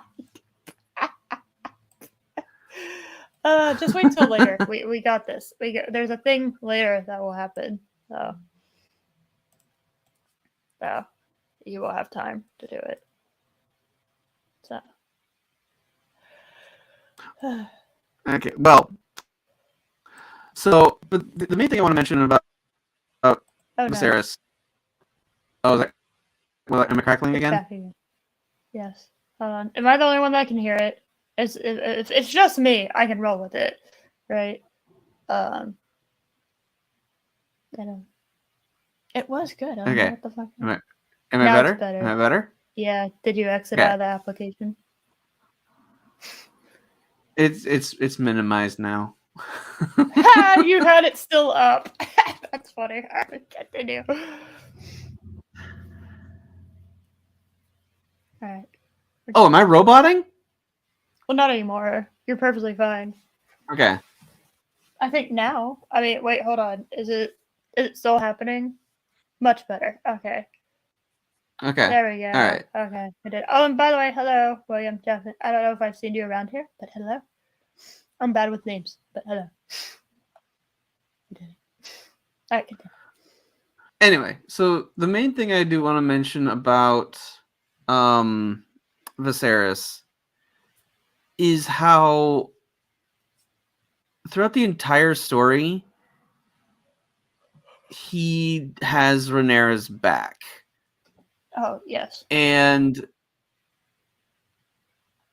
to me, he is he basically he represents everything a father should be, because he goes to hell, literally goes through hell to do what his children need. He's not perfect. He makes mistakes, absolutely. But he that man is in no condition to walk the halls of King's Landing and sit on the throne. But he does it because his daughter needed him. I find that inspirational. I just do. Yes. I truly didn't understand how actually strong that character was until episode 8.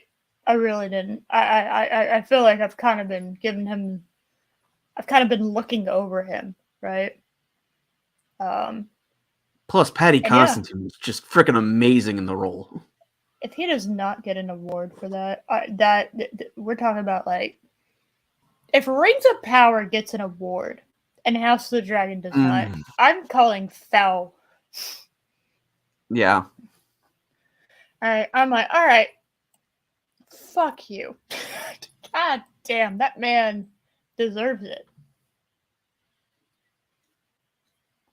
I mean, honestly, award shows aren't really worth anything anymore, and I don't know how much an award nowadays from those people are worth, but he deserves something. Give that man something. I just.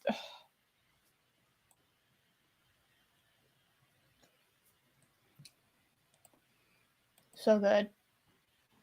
So good. And it's interesting. There's so many comparisons you can make from just generally in characters in show. You can see, like, Daemon and Viserys, right?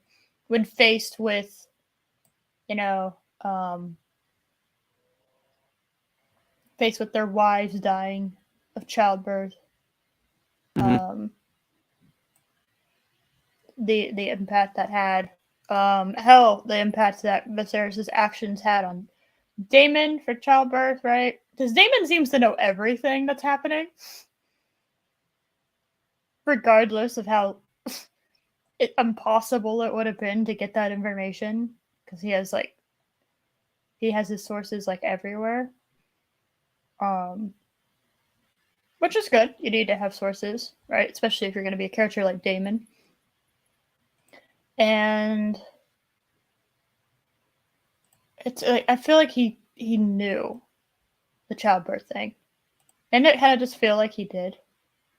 Like he didn't really want to make the call. He didn't make the call. And Damon's not really one of those people that doesn't make calls. Right. Like he decides something, he goes with it, and he didn't because of that. How you have how Otto treated his daughter versus Viserys treated his daughter, right? Mm-hmm. Very different. Viserys is one of the best fathers I have seen on television in a while, actually. Yeah. He always had his back, and it was perfect. Their relationship was perfect because, and I don't mean perfect as in like there was nothing wrong with it. I just mean it was perfect as like a father-daughter relationship like that would have been. You know, it's like Viserys is like, I have your back, but I know and understand that you're not telling me the truth, and I understand what you did. I still love you for it, and I know you're fucked up, but I'm gonna stand by you regardless, right? Because I refuse to have these other people push us away from one another. You know, and they tried to do that numerous times. He knew. God, he's not an idiot. He knew those weren't legitimate heirs. Anyone with eyeballs could see it, right? Yeah. He wasn't an idiot. He wasn't going to. I was also pretty aware that anyone with eyeballs could have seen that. Oh, what was the guy's name? Her husband was not straight. Right. Right. I feel like it was pretty obvious to everyone too that he wasn't. He was not romantically into, or even just they were barely even friends. Yeah. You could tell, and it was just very obvious. And he stood by her regardless. He was not going to abandon her. He was not going to kind of do what he ended up doing to Damon, right? He wasn't going to isolate her.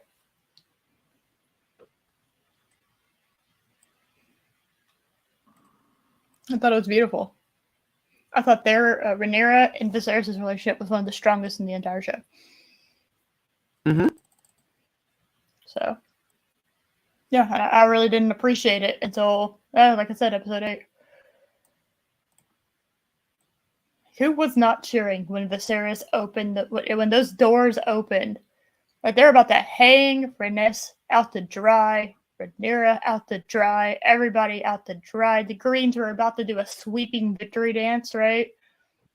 And, you know, Daemon might have to get like violently involved to, get things, and everything was about to fall apart. And Viserys, who somehow manages to drag himself out of bed, and yeah, he gets there and he's the king. And he's just like, what the fuck? We already established this. What are y'all doing? He just calls them out. Also, oh yeah, he was like, sorry. Yeah, it's a phase. It's fine. Yeah, I also everyone think, over it. Yes, you're so just anyway. Go ahead. Yeah. I think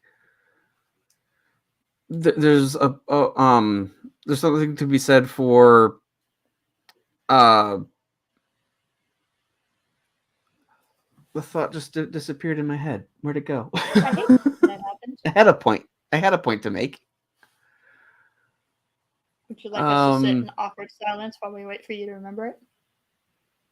Yes, I do.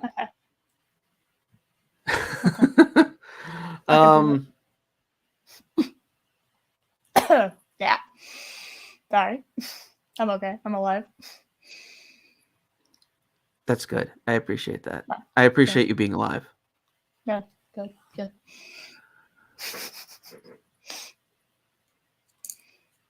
Did I What was help? the point I was gonna make? What was the point I was gonna make? You want me just to continue? You did it? Okay, you figured it out. Good. Yeah. We'll just continue. That's fine. All right. Oh yeah. Also,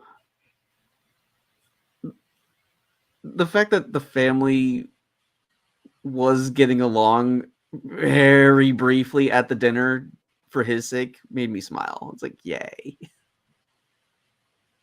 Yeah, everyone was gonna get along for it, and I like that. I did find it odd that when after he died and they were wrapping his body, that his arm suddenly grew back. I don't know if people noticed that. No, notice what? Tell you? So, like when they were wrapping up Viserys's body, Mm-hmm. the body and the wrap had two arms. I just like, oh, that's interesting. Oh. Huh. Whoops. Well, maybe I don't know. Maybe they wanted to. You know what? Who cares? We'll just It's a give them nitpick. a It's a nitpick. I'm hand. fine with it. We'll give them a hand. I'm sure they did something to make it look like he had two hands.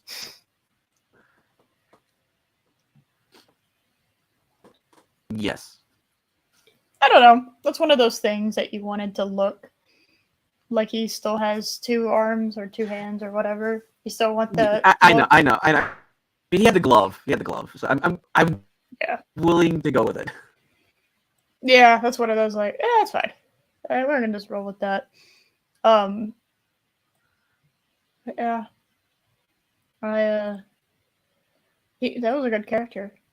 One of those characters that I didn't even realize how good they were until they were almost dead.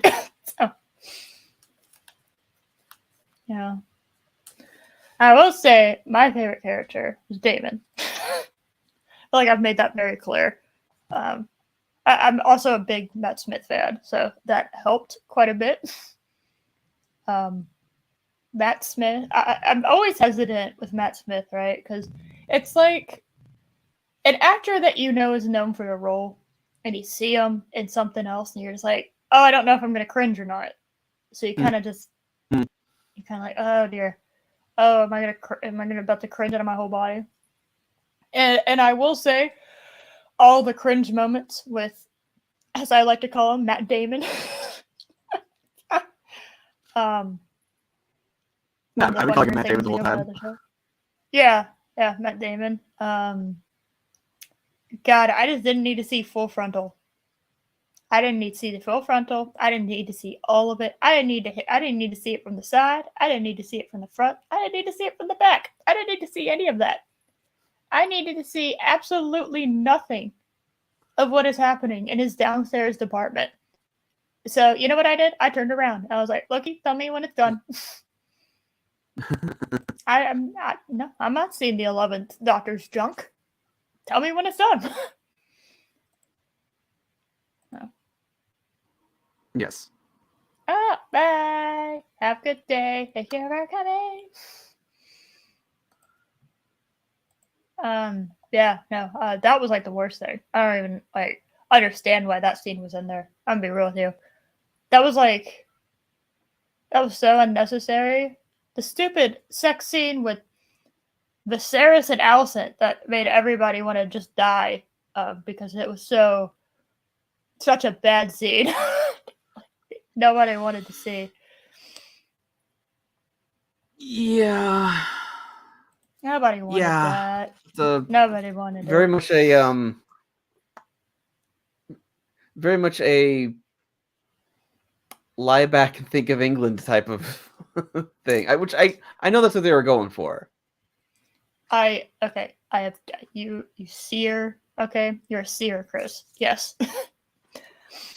I'm gonna put them on par. Why am I putting them on par? Because that was my favorite Doctor. I do not want to see my favorite Doctor's junk. I don't want to see that. And judging by what the internet's response was, neither did anybody else.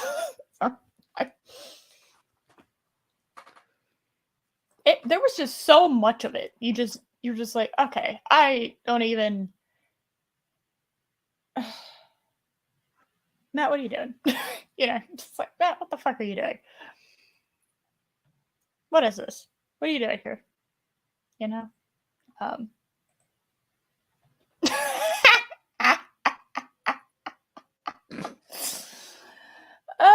That's so accurate. Fan service for the young women. I'm a young woman. That was not fan service for me. That made me. I literally turned my entire body. I was sitting cross-legged on the couch, and I put my arms up, and I turned my body away, and I faced the bookshelf, and I was like, "Let me know when it's over." Okay. Mm-hmm. Okay. So I want you to imagine young Tom Baker as Daemon Targaryen, and you see him in a sex scene, like I saw with Matt Smith. There you go. It's weird. You don't want to see it. It's just you're just like, no, what is happening? Stop it. Because you kind of the Doctor is one of those characters that you kind of put on a pedestal, right? They're sacred. You don't Yes. You don't have them full frontal fucking things. Okay, that's just you don't do that. So and yes, no, thank you. That is a work of art. I gotta say, that is a work of art. And it might be a hint that Bree might be on karaoke tonight. Excellent. I now have plans to listen / lurk because I haven't caught that. I keep forgetting. That's like the worst part. But I got dishes to clean. I got laundry to do with a fellow other human / demigod. Definitely not named Kurt. That to do stuff. So yeah, look, see, now you understand how I felt, Rambam. Now you get it. He gets it now. Yeah. I made you feel how I felt. So there you go.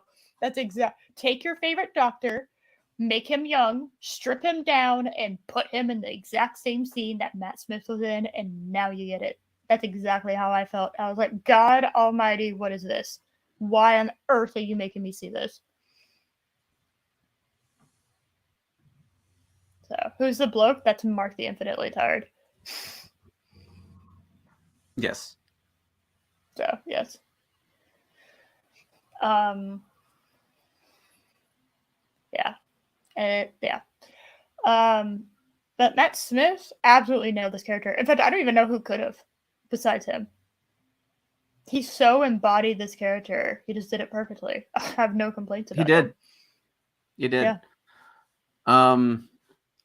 I mean, I was skeptical about him being in the show because yes,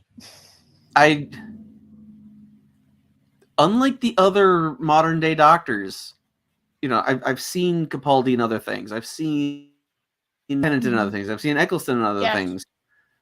Yes, exactly. I've been able to separate them as the Doctor. I've been able to separate them from the role. I've not been able to do that with Matt Smith. Exactly. So I was like, I'm just going to see the Doctor. And you kind of do. And I think I figured out why. It's the walk. He is a character. He is a character actor. He basically plays, the same thing. But he has that leading man charisma where your eye is just drawn to him. It's called it factor, and that's something that can't be taught. You either have it or you don't. Yep. I actually mentioned that on the show. It's like I mentioned this on Beta Menace. When people underestimate charisma, they don't think they do, but they do. People truly underestimate charisma as something that makes a person shine above others, right? And charisma is damn near impossible to learn. You have it or you don't. I don't really know if you can learn how to have charisma. Um, a lot of it has to do with confidence. A lot of it has to do with how you handle yourself, how you show yourself off to people, how you talk, like just like the confidence, the a little bit of arrogance, you know. Um, Charisma is extremely attractive.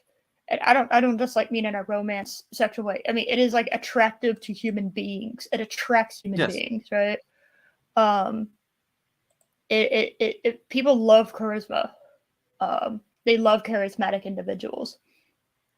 Um, and Matt Smith just oozes charisma, to the point that in he steals the show in every scene he's in for the most part. Um, right? Like he can be leaning against a fucking pillar in the background, right? And he's still like kind of stealing the show a little bit because your eyes drift at him.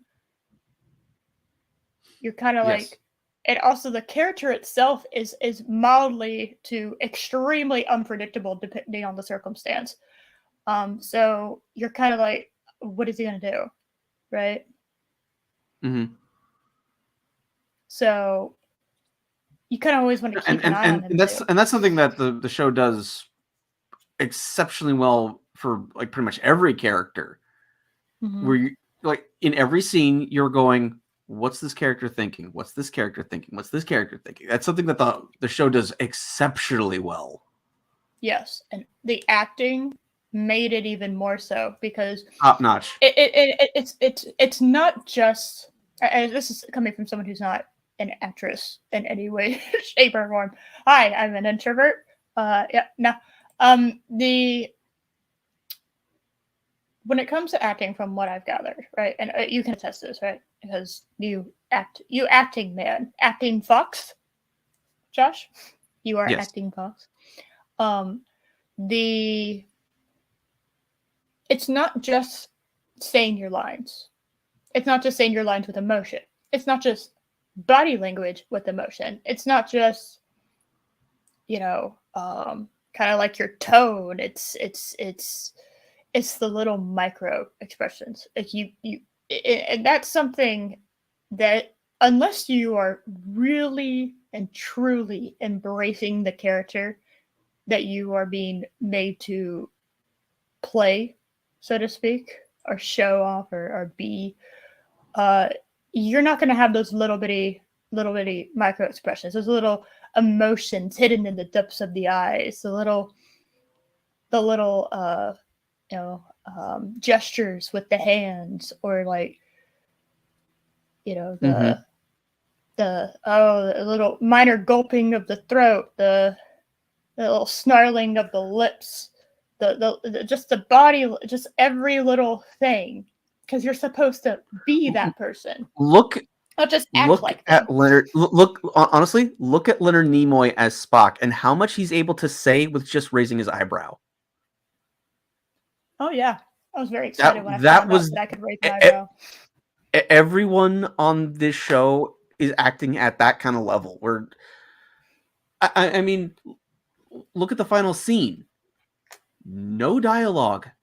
You didn't need it. The body language of the characters spoke everything you needed to know. Yes, the hesitation. It's like the hesitating but firm way that Matt Smith's character, that Damon approaches her, kind of like, I don't want to do this, but this needs to come from me. Mm-hmm. Um, Yes. the way that she turned around, I have literally no idea what her expression is, just from like a visual point of view, but I know what her expression is. The way that she's trying to keep her shit together, right? And everyone kind of turns to look at her because they know something's wrong, you know. Right. Just the fact her turning away to I understand it's placement, but her turning to the fire, right? Blood has been shed, turning to the fire. That's her roots. That's who she is, right? Um, The and little her just like stumble when she having first gets the news. Just yeah, oh, what? Yes, the moment. Possible scenario has happened. Yes. Yes, her son has been killed on an errand that she has sent him on, regardless of how stupid it was. It's really dumb to send the princess on this mission. Well, she was in denial about the war too. I forgot to mention that earlier. Her being in super hardcore denial that she's at war with the Greens. She refuses to do it, and I think that was, you know how Viserys wanted to preserve the peace from Viserys, the person that came before him. I think she wanted to do the same, as hard as she possibly could. And the Greens, the second Viserys died, literally just fucking tossed away the idea of peace to not so entirely though. Not entirely. They sent an envoy with at least an offer. It was likely going to be rejected, but at least they knew if we want to appease them, we need to offer them quite a bit. Rhaenyra didn't even think of offering terms to people. It was really stupid. No, that was dumb. I will say that was very naive of her just thinking, oh, they'll keep their word. It's like she's not. It's like all the times that she wasn't. That was paying 20 attention, years ago, and it was done by people who are likely dead now. It's like, no. And they were promised. They did their loyalty to Viserys, not you. Like everyone is like a descendant now of the person that they yeah. So and they really just did it because of Viserys. It's like she really didn't realize. I don't think until like I don't even think we're gonna see it on screen. But it's like she didn't fully. I mean, we even saw. We even saw. Lord Baratheon there. It was like, this was my father's promise. What do you have to offer me? At least, Aemond here has now been betrothed to my daughter. So what do you have? It's like, where's he wrong? Oh, he's not wrong. That was silly. That was very naive. That was very silly. That was I didn't really and truly pay as much attention as I thought I did to I didn't pay as much attention to what my duties were when my father was alive as I thought I did, and now I'm making wrong calls. That was kind of, and again, we haven't really even fully seen that moment because obviously she's just mad right now. But that was silly. That was incredibly silly and naive. And speaking real quick of the last episode, I also, this is just like I admit this is just a little nitpick. I also would have liked to have seen Alicent's reaction to the news as well. At the same time, kind of two silence of like them getting the news and her getting the news and Alicent's like whole world going to fuck, and then Rhaenyra like turns around and that's the last scene. Yeah, I could see that. Either that, or we just quickly get, like Aemond walking in, telling her, and she just has she needs to show to Aemond, what have you done? Oh shit, there's no going back.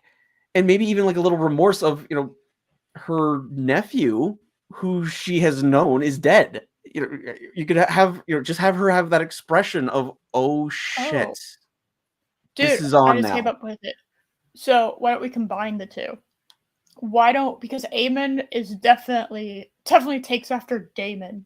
Let's be honest with ourselves, right? As just a character, right? So both of those characters, so you have Daemon and you have Aemond, who are delivering the news to the head of the Greens and the head of the Blacks. Yes. And both of their expressions, right? You kind of have them both not right beside. Obviously, you don't want to split the screen. That would have been really bad. But you kind of have them one after another. I still think you should end it with Rhaenyra looking pissed. I think that's a great end shot. But I do agree that you absolutely. Should have had them both. End with Rhaenyra wanting blood. Yes. But I also would have liked to have seen Alicent's reaction as well. Well, I'm saying do them at the same. So do them kind of together. So you have Damon approaching. You do basically like a nice 5-minute long drawn out scene with no dialogue at the end, right? Yes. So you have no dialogue, and you have the mirror of Aemond approaching Alicent, and then you cut back, you see Damon approaching Rhaenyra, and they're both kind of doing their own shit. Maybe Alicent's at the in the council, maybe right? Alicent's in her Or doing maybe something. or in her chambers or something. Yeah. Yes. Yeah, and you kind of have it where they approach him and they both find out, and you have Alicent upset, just mortified, right? And because she knows there's nothing I can do now. There's nothing I can do now. And then you have Yes. Rhaenyra, Any chance for peace is gone. Rage. Yes. So yeah, so that I think would have been better. And I don't know why they didn't have that filmed. I feel like that we should at least see it, right? So maybe at the beginning of next season, and someone can do a cut, like do a cut of it, because I kind of really hope the next season starts with Aemon telling Alicent that, and then it goes to the I mean, and I suppose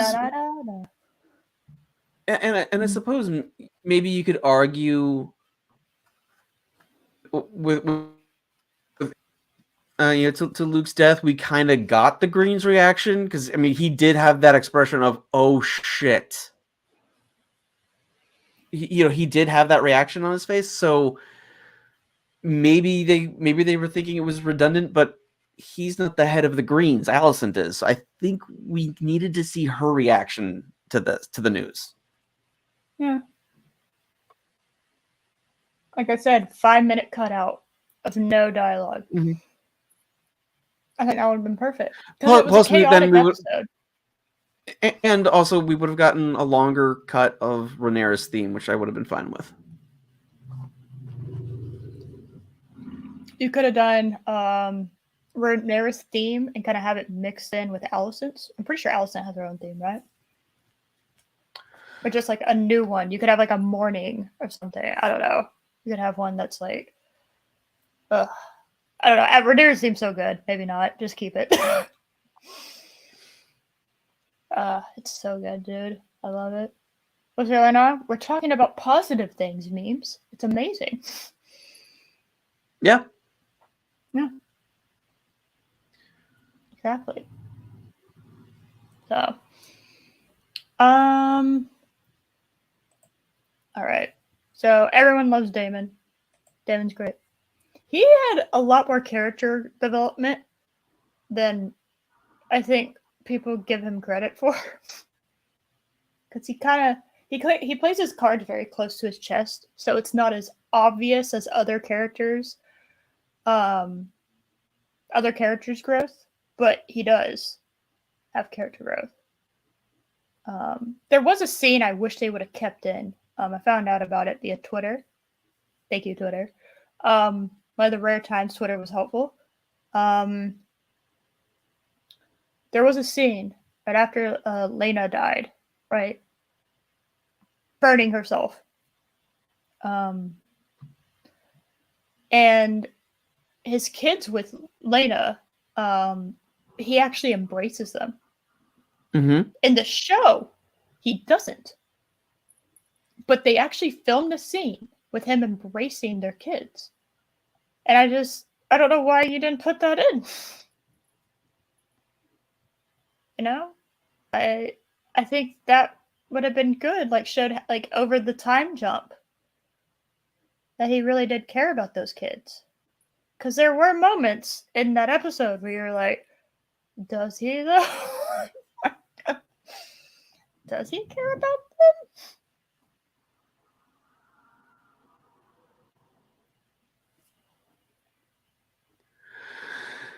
them? Yes and no.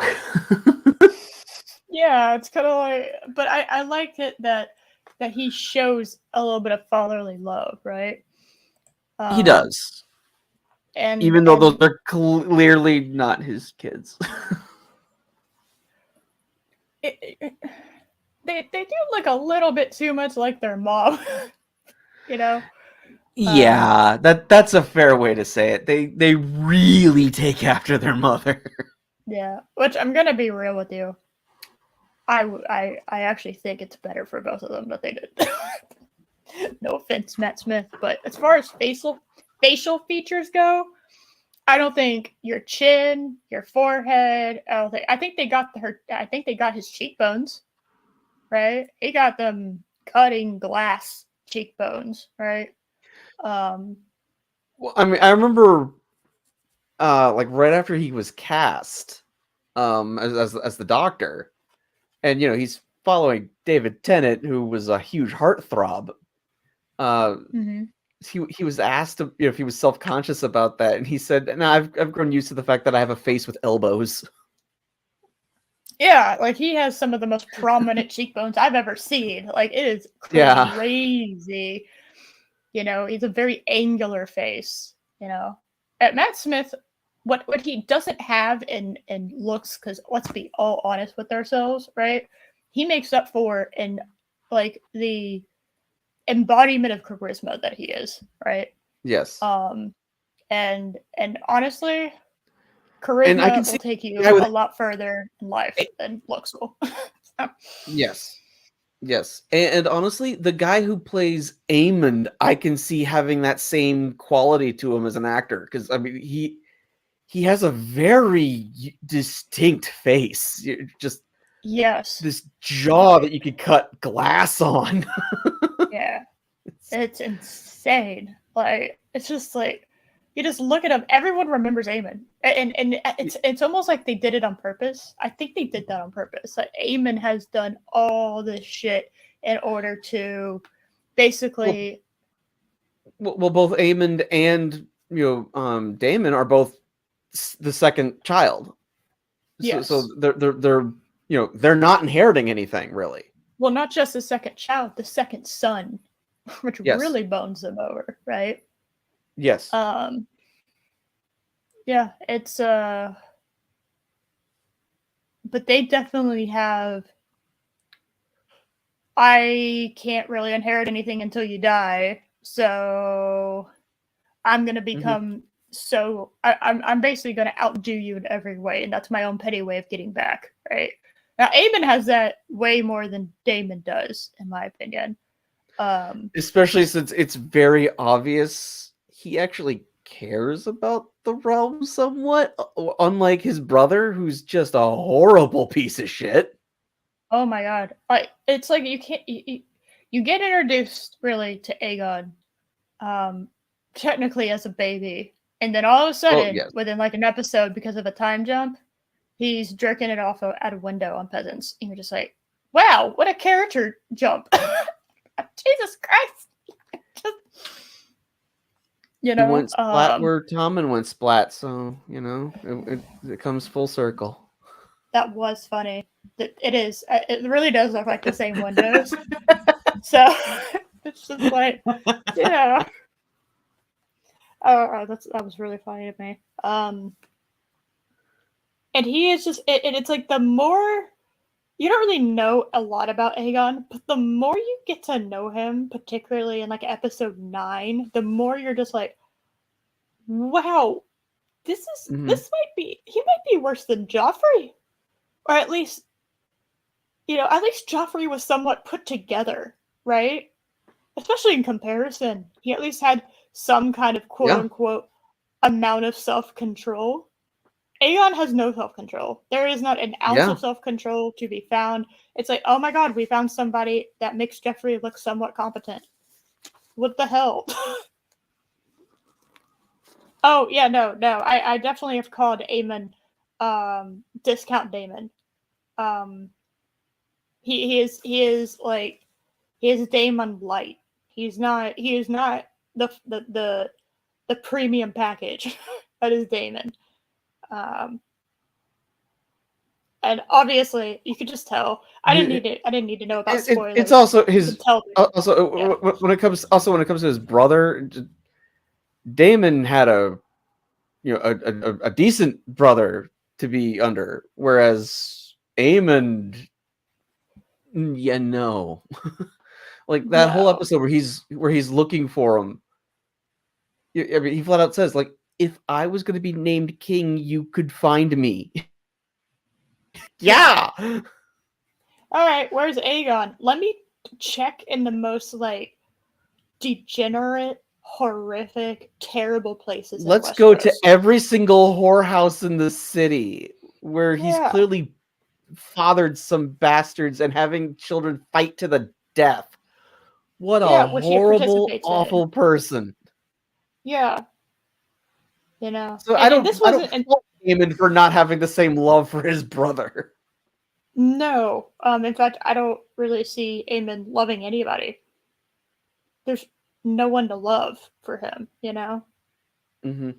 It's just except for his dragon. I think that was another thing that he kind of has this love for his dragon, and it's like that's the only thing he's really got.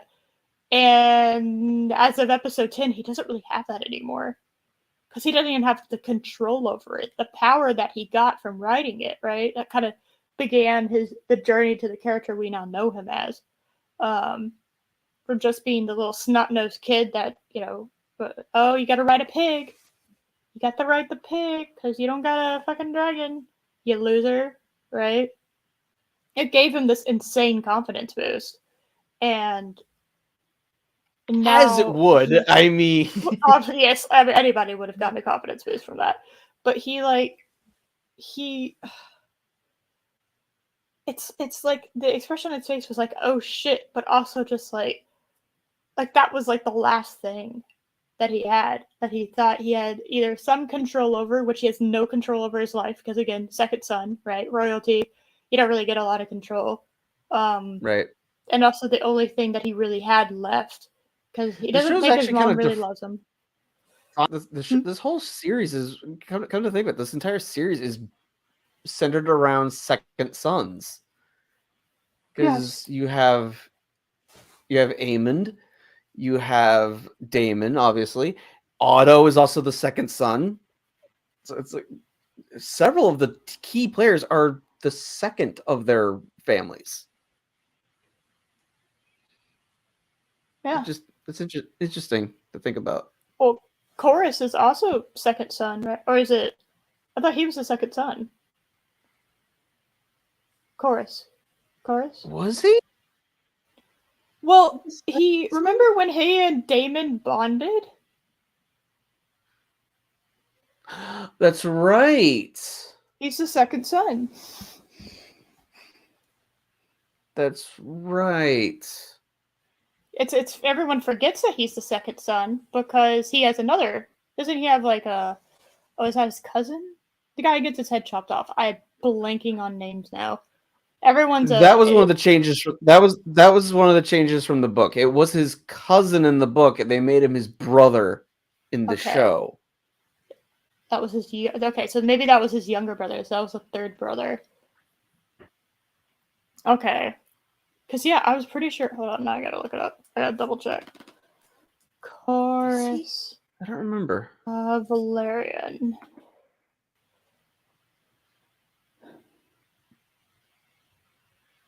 I thought he was. I could have sworn he was the second side.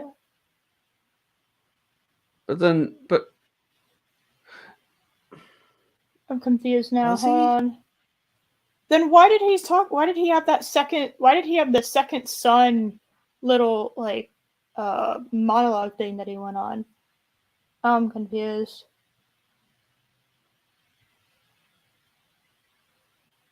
That was episode 2, right? Where he's talking with Daemon, Mm-hmm. and that was like the only scene Daemon.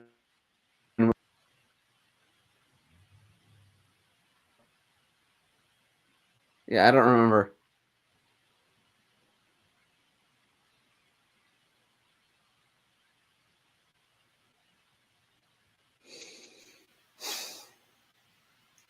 Okay, well, he talked about a second son. I thought he was talking about himself. Okay, now I'm really I thought he confused. was. Okay. Hold on. Okay. House of the Dragon, episode 2. House of the Dragon, episode 2. Men's Health is commenting on it. Thank you. Okay. Okay. I don't know why the fuck they're commenting on it. Okay, I wanted Wikipedia. Wikipedia?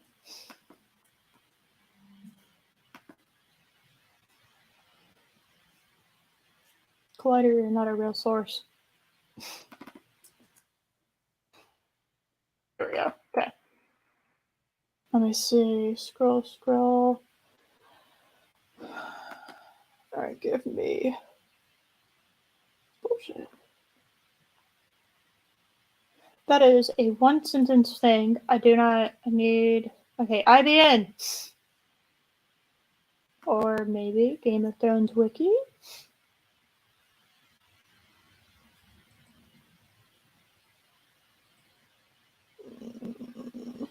Let me know if somebody comments on it, because I'm in a different tab.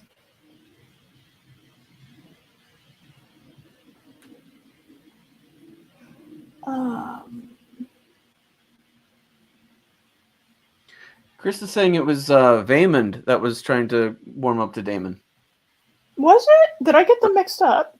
Oh no, I'm canceled now. I could have sworn it was Chorus. Yeah, I thought that was Corliss too, but Chris is saying that was Vaymond. Well, if that makes sense a little bit. That makes a lot more sense.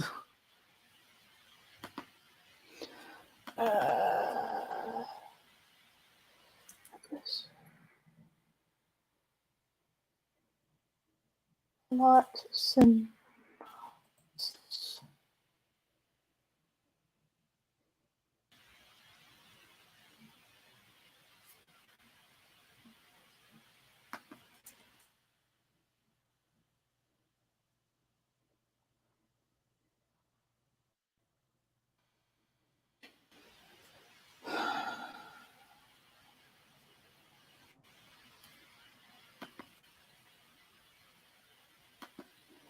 Okay.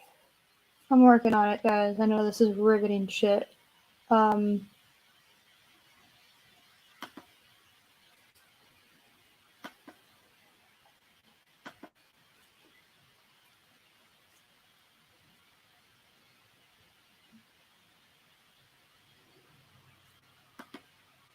on, one of you nerds. Yes, give me a thing.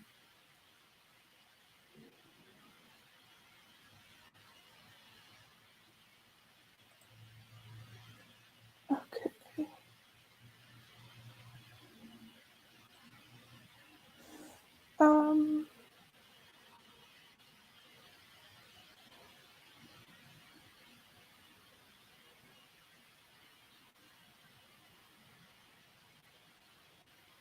Yeah, it's Chorus at the end. Corliss at the end.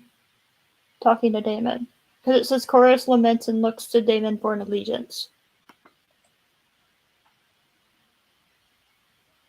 Yeah, I know that.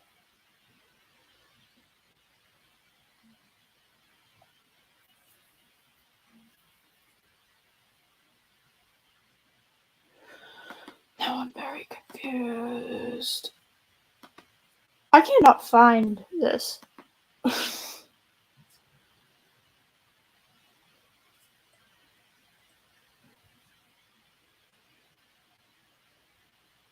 I'm gonna have to turn on my fucking TV in order to like get the HBO Max thing.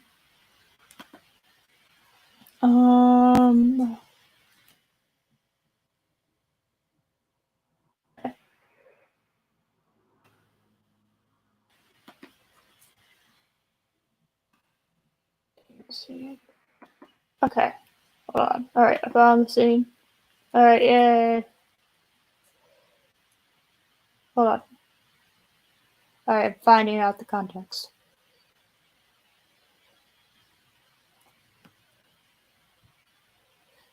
Okay.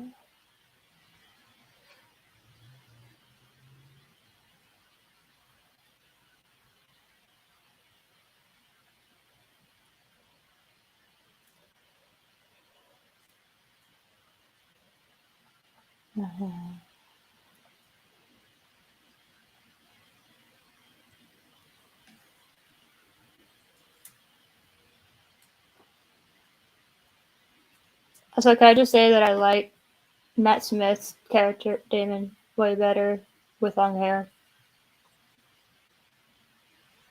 I'm sad that he has it Yes, shorter now. he looked much better than that with the longer hair. Yes, because I'm watching the scene right now and I'm just sad that he doesn't have long hair anymore.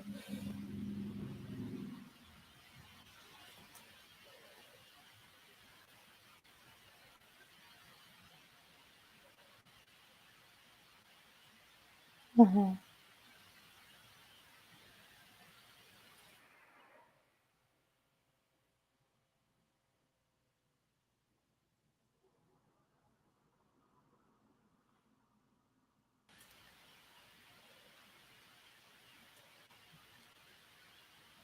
Okay.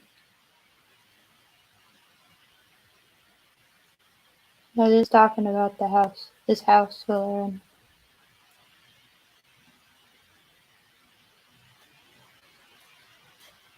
Okay.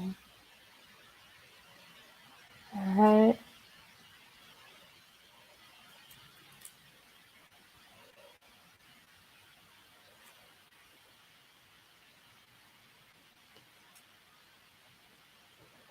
Okay. He says that he and Damon are made from the same cloth.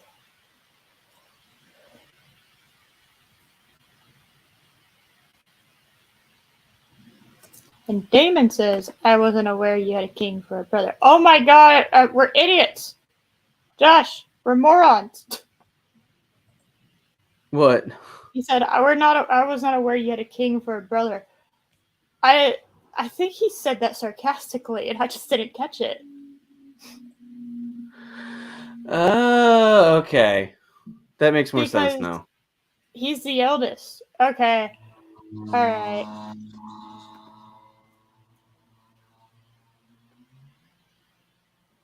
We're both, and then Chorus responds with, we're both men that had to cut our own way in the world.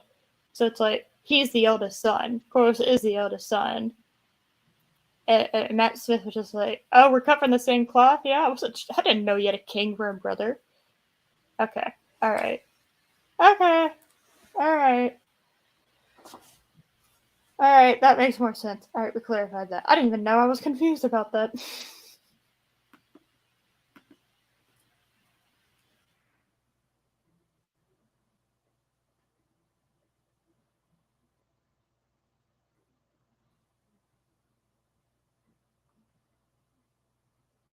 Alright.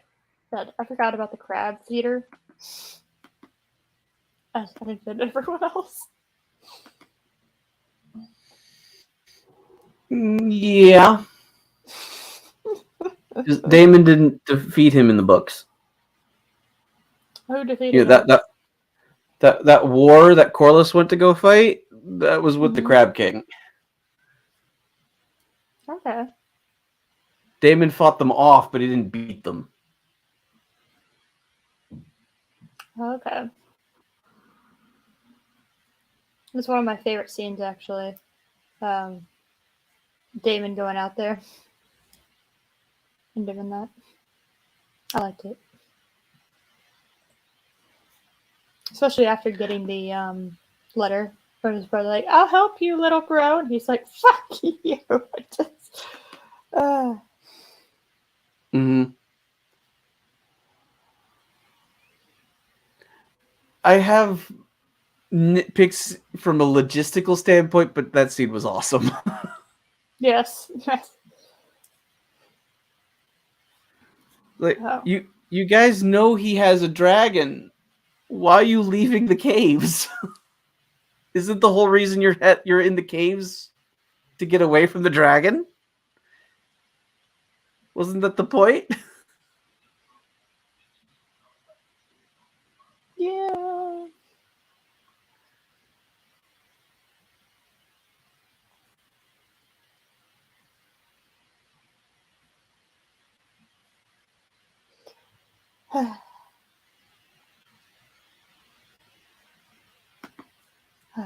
Such a good show. It just makes me happy talking about something I actually enjoy, and that we're not talking about the inconsistencies, right? How boring it is. how much it makes us mad. Mm-hmm. You know, how annoyed we are, how it breaks the universe. It's funny. I don't think anyone needs to know anything more about Rings of Power other than, you know what, guys? If you're okay with time literally not existing as an entity, then you might be able to handle Rings of Power. But that show is so broken that time does not run properly. Yeah. It's that broken. Time cannot exist the way that it exists in this universe. That's how broken that show is. So it is nice to be able to sit down and to argue over, or just to discuss what we think a character's thoughts were, because there is so much complexity behind the character and behind like the actions they take, right? There's so much depth that we can talk about a character for like a good 30 minutes just on one scene. We talked about the Kristen Cole Rhaenyra shit for like 20 minutes. That's like because there's a lot going on. There's a lot of things to talk about. It's refreshing. It's so nice. So yeah, it's one of those like this stream could honestly be like 12 hours because or us going over every little detail of it, you know, because it's so complex. It's so good. This season completely blew me away, right? You know, although I think we do have one. There's one disagreement that he and I have, and it's funny because his comes from logic and mine comes from get fucked. That's my logic. And so, that's where our disagreement comes. Episode 9. I feel like we have to address episode 9. Because we were damn near arguing whenever I did Loki's review. We were like arguing back and forth. Yeah. So, we're like making each other mad. We're just like, no! Oh, hey, Bad Racing. Welcome back. Hello. The second son being passed first. I mean, honestly, if after the second son, it doesn't really matter. I hate to be that person, but it kind of doesn't. Unless something really, really tragic happens. Oh, yeah, no, thank God. Yeah, no, I agree with that 1000%. It's just demoralizing when there's nothing but bad, right? And then you get like a glimmer of hope, and it comes out of the most unexpected location. No one, for the most part, expected it. Like the only person I remember, and this is just because I was on a show with her, before episode 1 aired. The only person I remember that had a positive view on House of the Dragon before going into it was Lorena. She was looking forward to it, right? I don't know how she saw it before all of us. I don't know how in the world she saw it. But she did. She called that shit. She was excited for it. She was into it, you know. But no one else was that I saw. I maybe I'm missing them, but yeah. So. Oh, look, we found the secret to the Empire building themselves back up. Curry and beer. Yes, Lorena is a boss. Yes, she is. Yes, she is. But let's see. Yeah, you just want to get into it. So in episode 9, there's a scene in episode 9, right? So Aegon, so the High Towers have gotten all their shit and they're dragging Aegon out, who, by the way, did not want to become king in any capacity. Um, Dragging him out to become king. And they get him all dressed up, even though he looks like is going to have a hangover for the next 20 years because of the bags under his eyes, right? And they're on their way, and they have the huge ceremony thing, right? They give him the conqueror's sword, they give him the conqueror's crown, and all fancy, and, you know, he realizes when the crowd apparently loves him that he doesn't need his father's love or approval anymore, which is a very well. And I also think it's partially due to he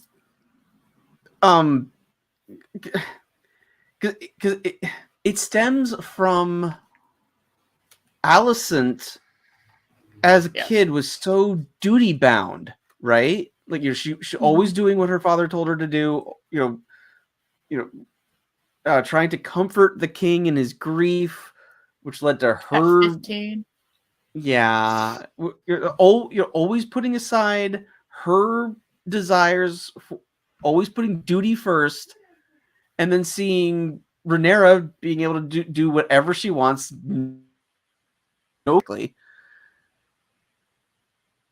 And so she was so focused on always being the person that Otto wanted her to be, she forgot to be a mother to her own children.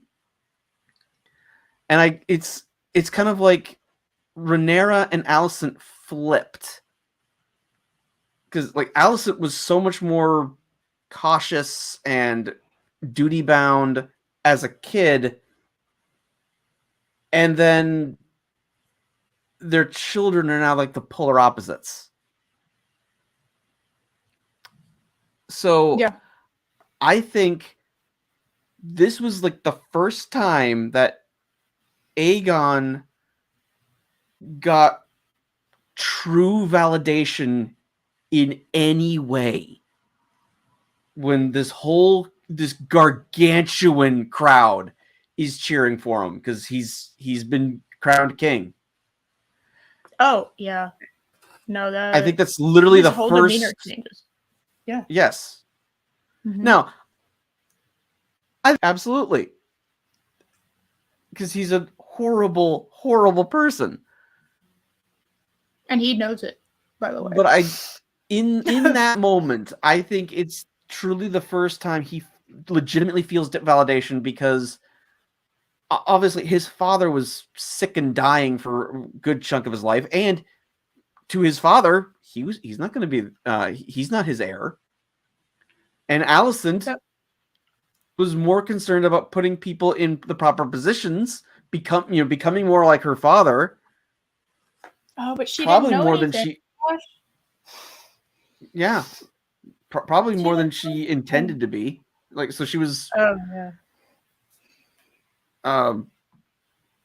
I don't think Alicent realizes that she's way more like her father than she wants to be.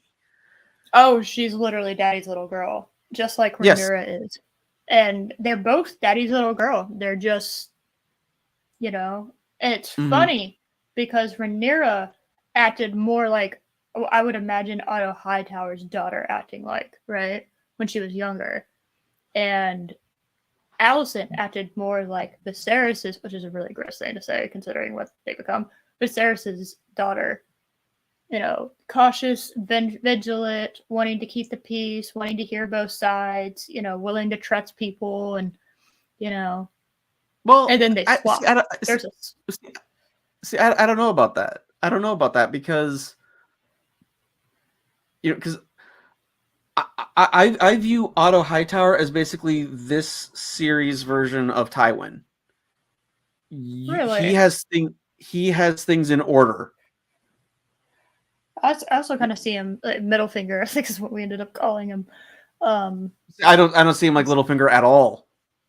I don't see any I see the manipulation, Yeah. aspect, but several characters are manipulative in Game of Thrones, so I don't think that's just a little finger.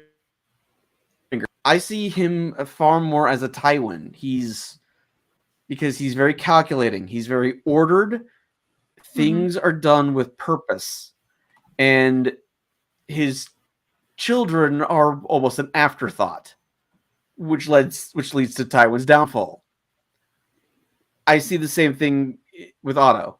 I see those same qualities. So I don't have an issue with Alicent also being very, very rigid and regimented and calculating, because that's how Daddy taught her.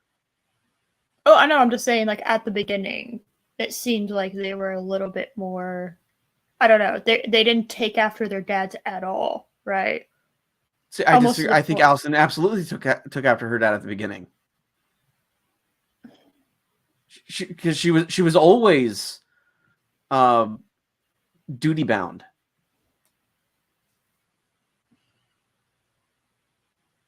Which ultimately I do believe. When we talk. Okay, so because ultimately I do believe Otto does believe the realm. He knew people would not accept Rhaenyra. So I think he was doing everything he could to ensure that the king did produce a son. It just so happens it benefits his family tremendously if it's in his bloodline.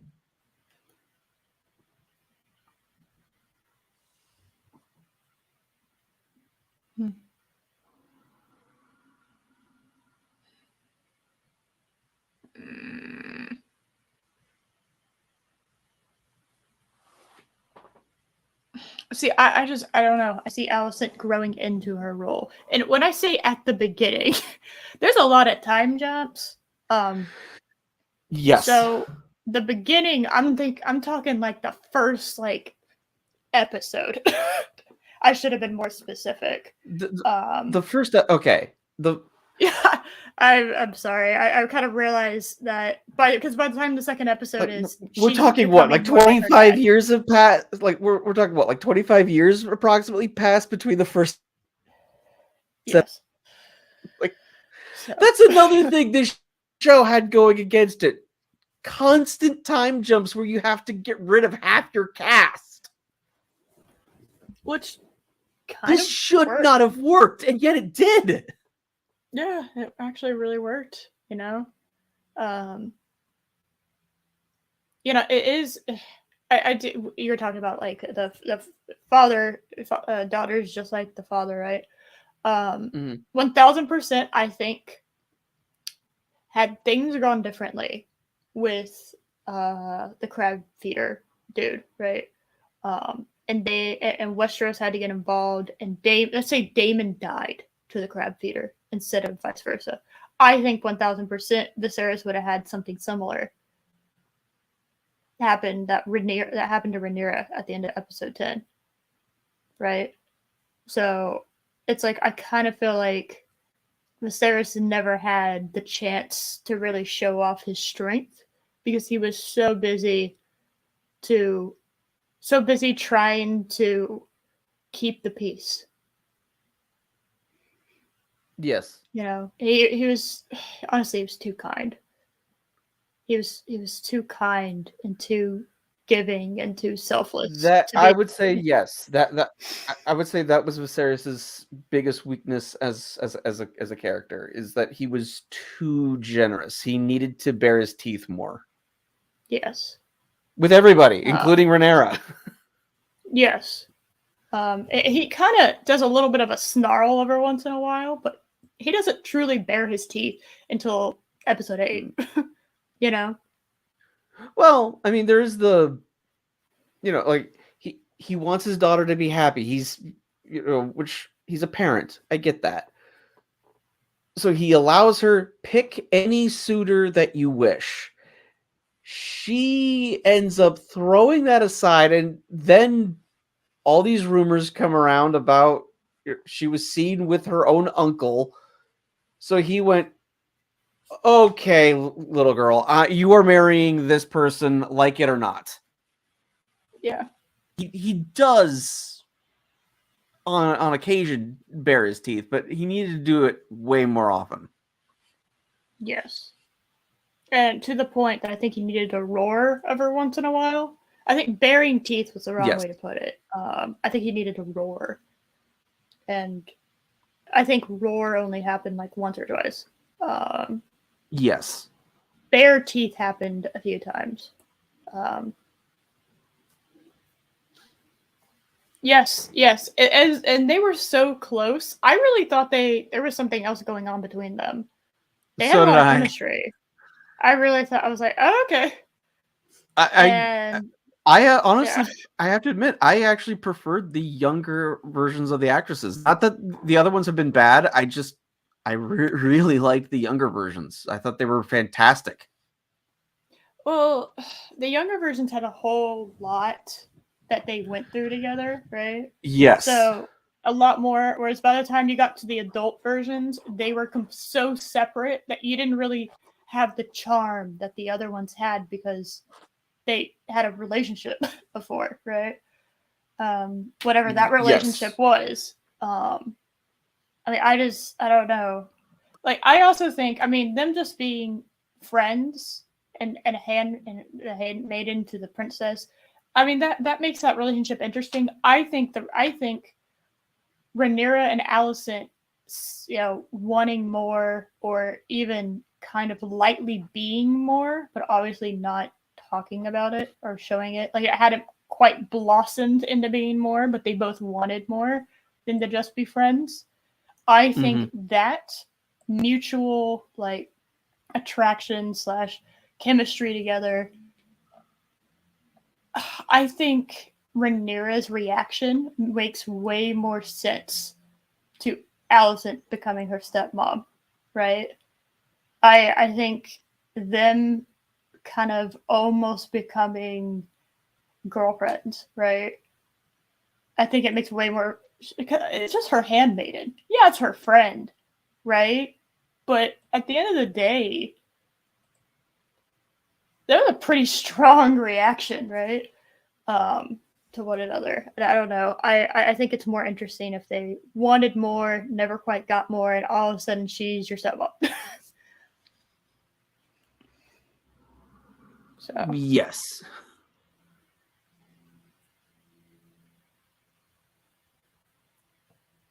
and yes, Otto always doing what was best for Hightower, because um, yeah, Lena should have been obviously that should have been Viserys' second wife. Um, I understand it's fucked up because it's a child, but like obviously that was the call to make. So anyway, we're talking about episode 9. So episode 9 comes around, and let's see. So we have Aegon feeling validated and loved for the first time in his entire fucking life. You know, I thought it said a lot in the carriage scene where Aegon just straight up asks his mom, "Do you love me?" Which is something a child should never have to fucking ask their parent. Yeah. And then her response was insulting him. I just um that's not what he needed. I mean, this shows the strength of the writing because her answer could be interpreted as, um, you know, you idiot. Of course, I love you. This. It could be interpreted that way, but it cuts away before anything else happens. We don't see the Yeah, conclusion of that scene. So that's it's why what's going on. It's that's one of the strengths of the writing. It's so good. yay, good writing. Woo. But there is a scene in episode 9. Um, so Rhaenys has been held against her will in King's Landing, which is not according to the books, but this is a show. Yes, in the book, Sometimes we she had already left King's Landing. yes. And I sent you a picture just to show the huge size of this crowd. Oh, yeah. So, hold on a second. Yeah, like, and it's pouring out. Like, not everyone can fucking fit, by the way. Mm-hmm. Like, this is a huge space. There's thousands of people in here. Yes. So we have a scene where Renus is. They're basically going to either help keep her hostage or kill her if she doesn't comply with acknowledging Aegon as the rightful heir, right? And so Rhaenys has a choice. She can stay, or she can go with the man that just showed up at her fucking door and is gesturing for her to go. So she goes, because she's a sane human. And she goes and she gets lost in the crowd because they're having the coronation ceremony today, right? That's the only reason he was able to sneak her out. Is because everyone is gone, right? Because they're at the coronation ceremony. I do not, and I have to admit, I was a little confused as to why couldn't he go back with her. It seemed odd that they got separated because they weren't in like the heart of the crowd before they were separated, and so I was like, "What? Just go to her, dude. What are you talking about? I think he just was go to her." trying not to draw attention to himself. He's a Kingsguard. He has very distinct clothing. But that's the thing. That's the thing. He already has attention to himself. He's dressed as one of the Kingsguard. That's drawing attention to yourself. All right. I don't know.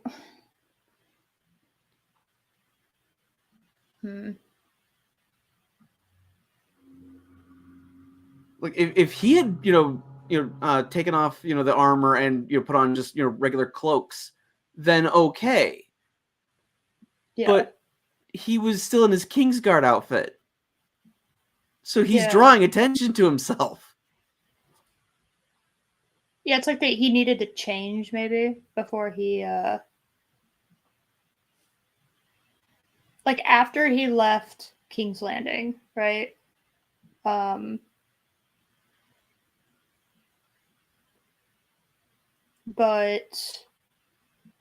not. I'm trying to think. Like, so like after he left King's Landing, but not.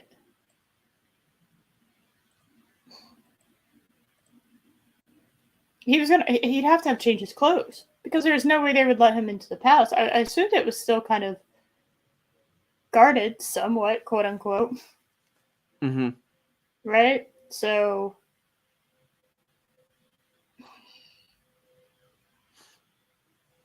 I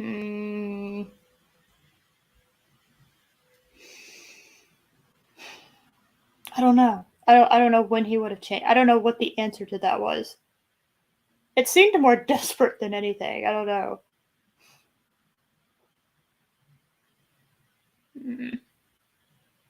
I don't know what the alternative was.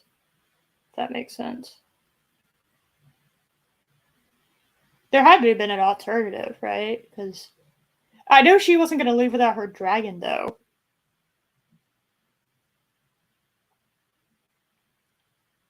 So I don't know how she was going to get out with her dragon at any point, right? True, but the other one, but even if she didn't want to leave her dragon, which I understand that, it's not like the Hightowers could use, right? Because like she's already bonded to a dragon. Yeah, but then they don't have another one. You see, like now they're down a dragon, and that's one of the bigger ones. I mean, in comparison with the fucking little lizards that.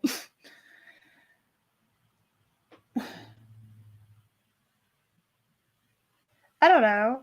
Like, I don't think I'd want to leave a cat. Like if I had my pet cat, I don't want to leave a cat, you know. Or my True. car. You know, if my cat was also my car, I definitely don't want to leave that.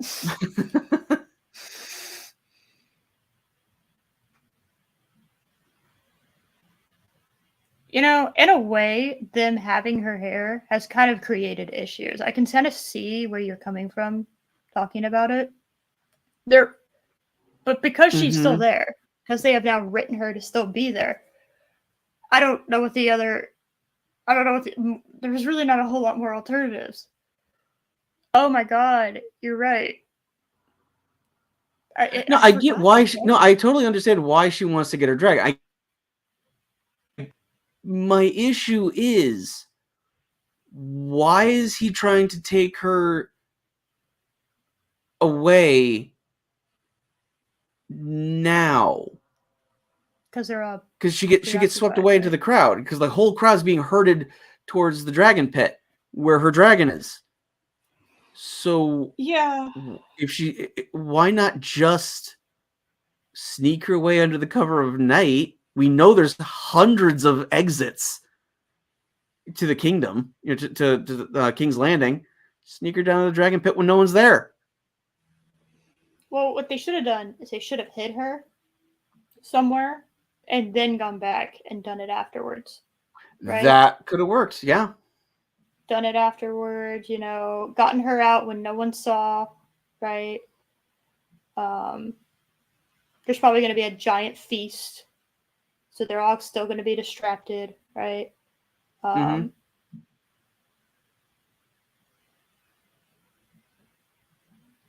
so, yeah, This is all. I This is all a guess. problem of. I mean, I guess Yes. that was a hell of a way to pledge your allegiance. I gotta say. It was. Yes.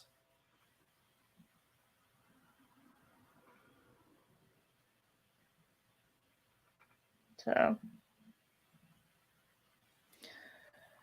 but yeah, you have the crowd, everyone's cheering, and Rhaenys kind of goes off.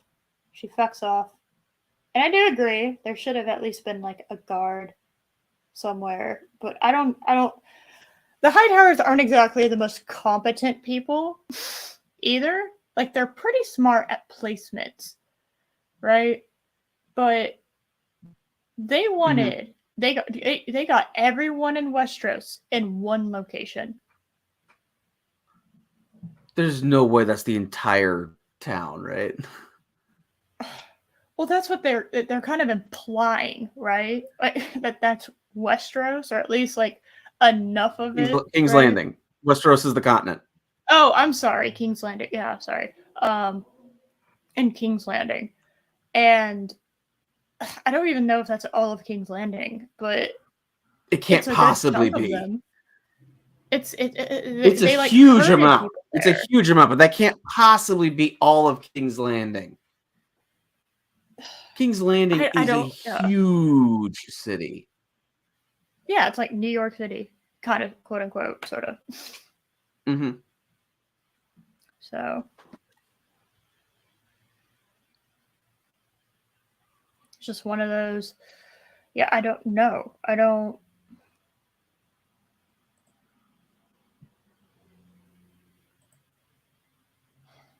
I don't. I imagine it's not, but they wanted enough people there, right, to make Aegon feel good about himself. Well, not just that, because they make it very, very clear that I forget what was it, episode was it episode 4, the one where Daemon takes Rhaenyra out into the city and then leaves her with a case of blue balls. He flat out tells her the perception of the people is everything. So them doing this whole gargantuan coordination of the king.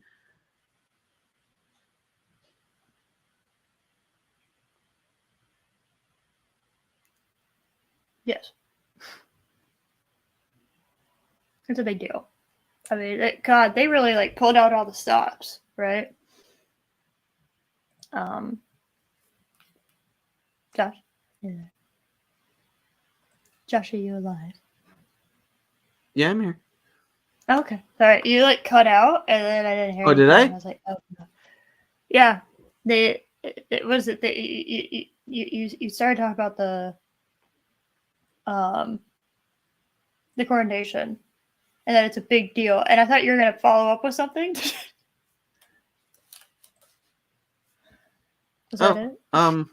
No, that was kind of it. It was. Oh, okay. I just misread your tone. Okay, sorry, tone police here. Yeah. It was just. I redact my ticket. Yeah, the whole perception is everything in Westeros. And politics Right? in general. Mm-hmm. Yeah. So, yeah, but there's this little scene where Rennis is like, Tiny fuck this shit, little I'm scene. out. Literally, fuck this shit, I'm out. And she bursts up through the floorboards. And I love She it. was a little needs to have her driver's license taken away. I kind of super love the scene. I hate the scene with a passion. I know. He hates it because she straight up murders all these people. And I love it because, goddamn, that is one fucking dramatic ass entrance, and she completely takes away just all. I loved it. I loved it. I understand the logical problems and the fact that I mean, she should have been crushed, like, because she's on the dragon's back, and the dragon crushes the ceiling, so she should have been crushed, right? I don't know. It depends on how the dragon got up. If the head hit it, because it's like it's not a it has a longer neck, right? Was it back first? I mean, we Or don't was really it head first? see. I mean, it kicks up a ton of smoke, but she's on the back of the. Shouldn't some of that debris have hit her? I don't know. I mean, what about the Harry Potter scene when they're escaping Gringotts and they're just hanging onto the fucking spikes of the dragon, not even properly situated on it? I Yeah. will say, I think that one was dumber.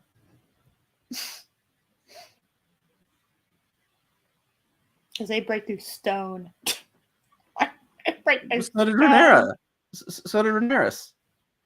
No, she broke through Was boards. I thought it was no. boards. Then what was Then what was all that dust? It was crushed stone. I don't. You know what? I'm gonna rewatch this thing. Wood doesn't cause that much dust in the air. Stone Because if you have does. termites, maybe they have termites. You don't know.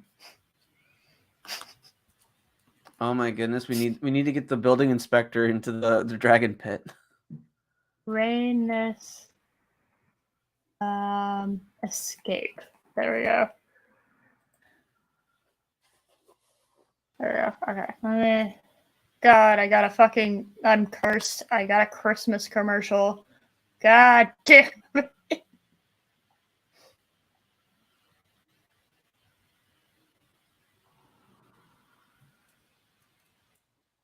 Hey, la la la la la la. He holds the thingy up.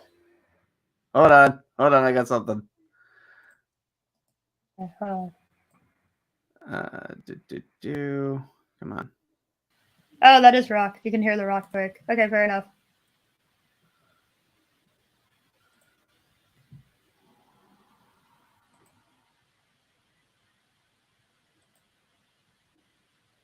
Come on. You just see people flying. That's really funny.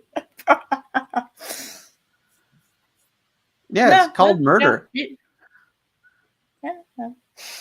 Okay, sent you a meme. You send me a meme.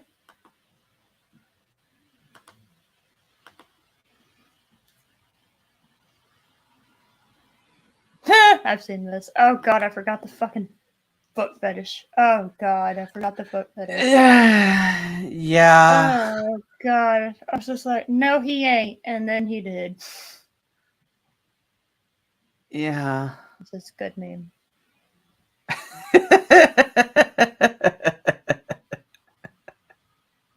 I love these. I kept seeing these pop up, and this is so funny. This is one of the best parts of the show. That's good stuff. Oh, it's so good. Oh, that's really good. I love that. Yeah, no. So there is stone. You're right. So Definitely straight up murdered a whole bunch of people. There are tens of thousands of people in that room, and now where the hell are the guards to take the royal family to safety? That's sleeping on the job. That is. I will say, this is my proposed compromise, Josh. Right? I know you hate this scene, but I'm gonna compromise with you on it. Okay. Okay. Right. They were a bunch of dumb fucks for doing it in the dragon pit.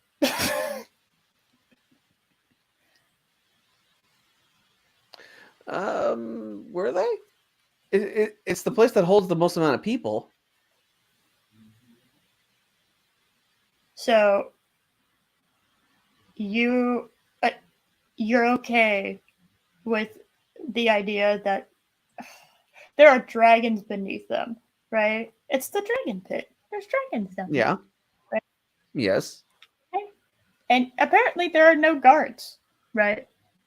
There's There no guards. absolutely There's no should be. guarding. There should totally be guards for the dragon pit. Okay. Oh yeah, I agree. But apparently there's not. So we're just gonna have to roll with that as something that exists. Okay. Apparently there's not enough guards. Because 61-year-old lady without any issues, apparently. So she's able to sneak down.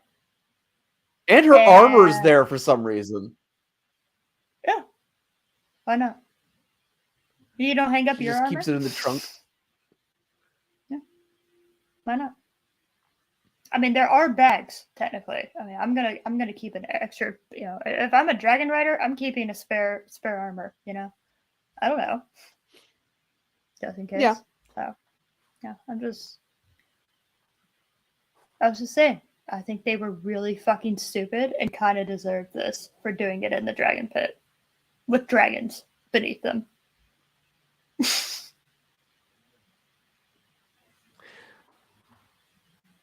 I mean, I will grant you may not be the wisest of decisions, but a few guards would have stopped the whole thing from happening. Yeah. I don't know why there are no guards, but there are no guards there. Because there absolutely should be guards, because Targaryens have a stranglehold on ruling because they have dragons. So people would want to try to kill their dragons so that they're on a level playing field.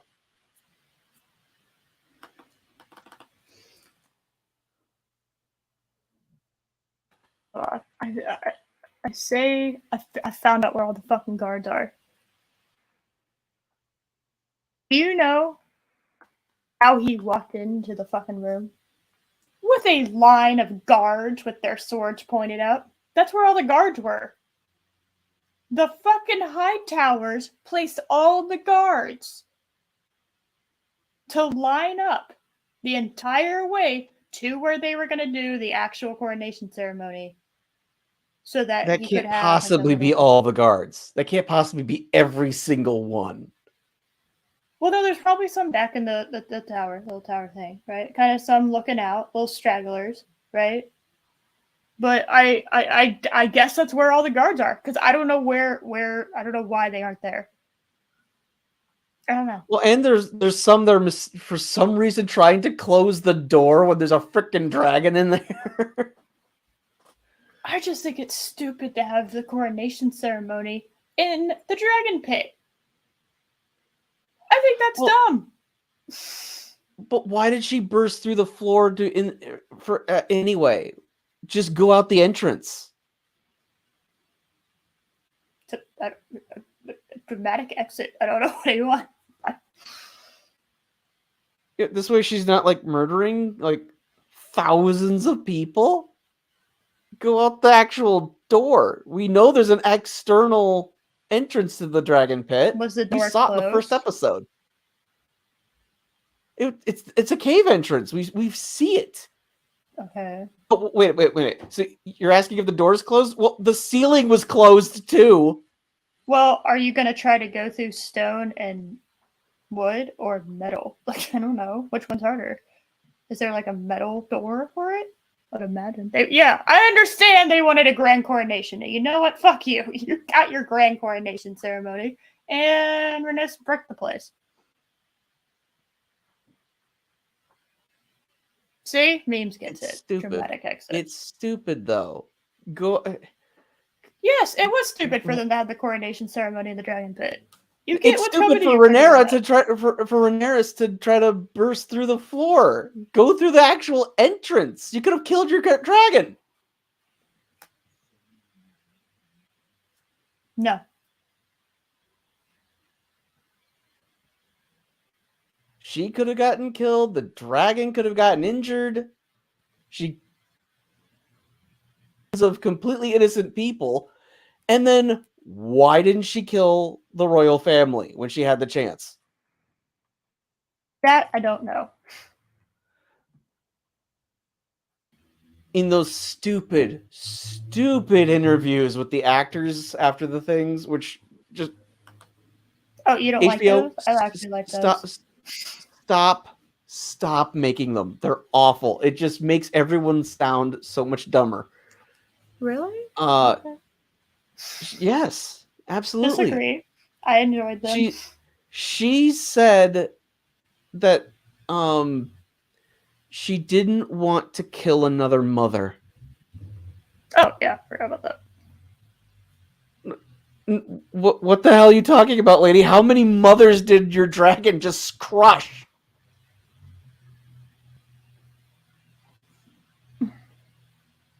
Okay, I tried to compromise. I tried to compromise by saying it was dumb for them to even be in the dragon pit in the first place. We can't. Just go out the actual entrance. Otherwise, you look like an old lady who, like, oh, I thought the car was in reverse. Oh, no.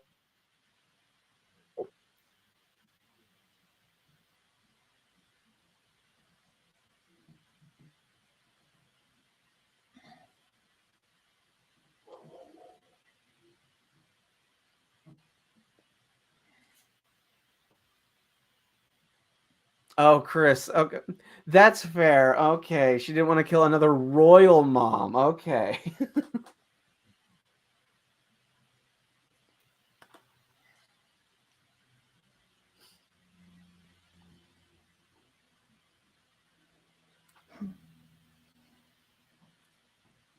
It's dumb. You're dumb. No, you are. You are. No, you don't appreciate grand exits / entrances. You don't appreciate the grandeur of it, Mister. I did drama.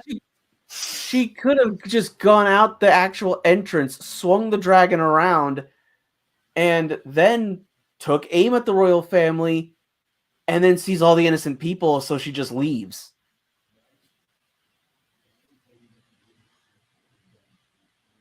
You still could have had the dragon interrupt the coronation. Still could have had that. But without killing hundreds of thousands, or not hundreds of thousands, but thousands of completely innocent people, which when she said in the next episode, it wasn't my place to start the war, when you kill people's civilians,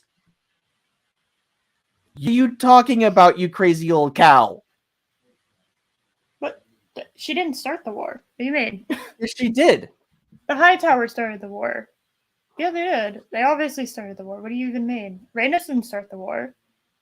Yes, she did. You don't kill thousands of people without a war starting. Well, you don't. So when she said it wasn't my place to start the war, she was talking to Rhaenyra, saying it's your place, not mine. But she killed thousands of people, and people are Yes. going. And you made a huge, huge point of saying that the public's perception matters. Damon flat out said that earlier in the season. People's perception is that crazy bitch killed thousands of people. Screw them and everyone that she's associated with. Well, I still don't. I can't believe you don't think the Hightowers didn't start this. Really? They killed people in the council. Anybody that disagreed with them, they locked up / killed. They were gonna kill Rhaenys if she didn't agree with them. Rhaenyra, they were talking about killing Rhaenyra and her children and all that. As far as the public is concerned, that doesn't. It doesn't matter what the public believes. What matters is what the show told me. The show has told me that the Hightower started it. But that's what the public perception is, completely against Team Black. No, I understand. They've always been against that. It should absolutely be taken into account. They do not have any moral high ground. Who doesn't? Team Black? Yeah. Team Black does not have any moral high ground. As far as the public is concerned, not what the actual events show us in the show. Okay. Yes. Because this show has also told me the public perception is very important. And that was completely thrown away for spectacle.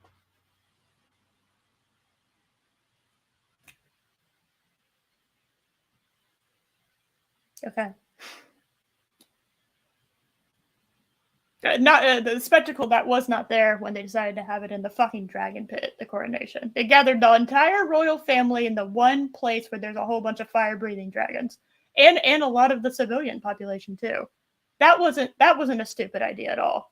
But Rhaenys coming out of because in the book, the beast from below was not dragons, by the way. I don't care what the book says. We're not talking about the book. We're talking about the show. I understand that. But this is a problem that they invented for the show, because they decided to change the timelines for characters. I don't disagree with that. There. I don't disagree. The show has created a problem that didn't exist in there. I don't disagree with that. I don't disagree that this is different than the books. I don't know why they changed it. I'm not sure why they changed it, but they changed it. So. Yes, and now I'm explaining why that change hurts their overall story. Because you have this huge event that would absolutely affect how the people view Rhaenyra and everyone that she is associated with. When it's an unnecessary change. Rhaenyra was already not liked. You've established that too. Rhaenyra was already not liked. So, what did you think the public's the public isn't Team Black. It never has been. So, what is her bursting up through the floorboards exactly going to do that's going to change anything? It hasn't changed anything. They still don't like her. Now they vehemently don't like her, but they still don't like her. They've never liked her. That's a truth that Rhaenyra never accepted. Well, yes. Okay, I will grant you that. Yes, they weren't in love with Rhaenyra, but I don't think they would have cared either way. I think they did. I think that one scene where you see like how the just the normal public view her, they view her as just, they're just like, great, that's gonna be our next fucking queen. Wonderful. Fucking, they don't like her. they never. I don't know if she was a brat, so it's not like she tried to endear herself to the public, and that was definitely. So that was something. What's that fucking Rose Princess? The one that marries Joffrey or tries to. Marjorie. Marjorie, yeah. I've been watching Buffy the Vampire Slayer. Very weird to see her in it, by the way. Marjorie was, yeah, it was just very weird to see her in that. Um, Marjorie kind of, oh my god, I forgot the point was. I started thinking about Buffy. Fuck. Um, Marjorie endeared herself to everybody, right? She like went out of her way to do that. Whereas Sansa did not. She did not even remotely try. Same thing as Rhaenyra. Rhaenyra didn't even remotely try to make the public like her, right?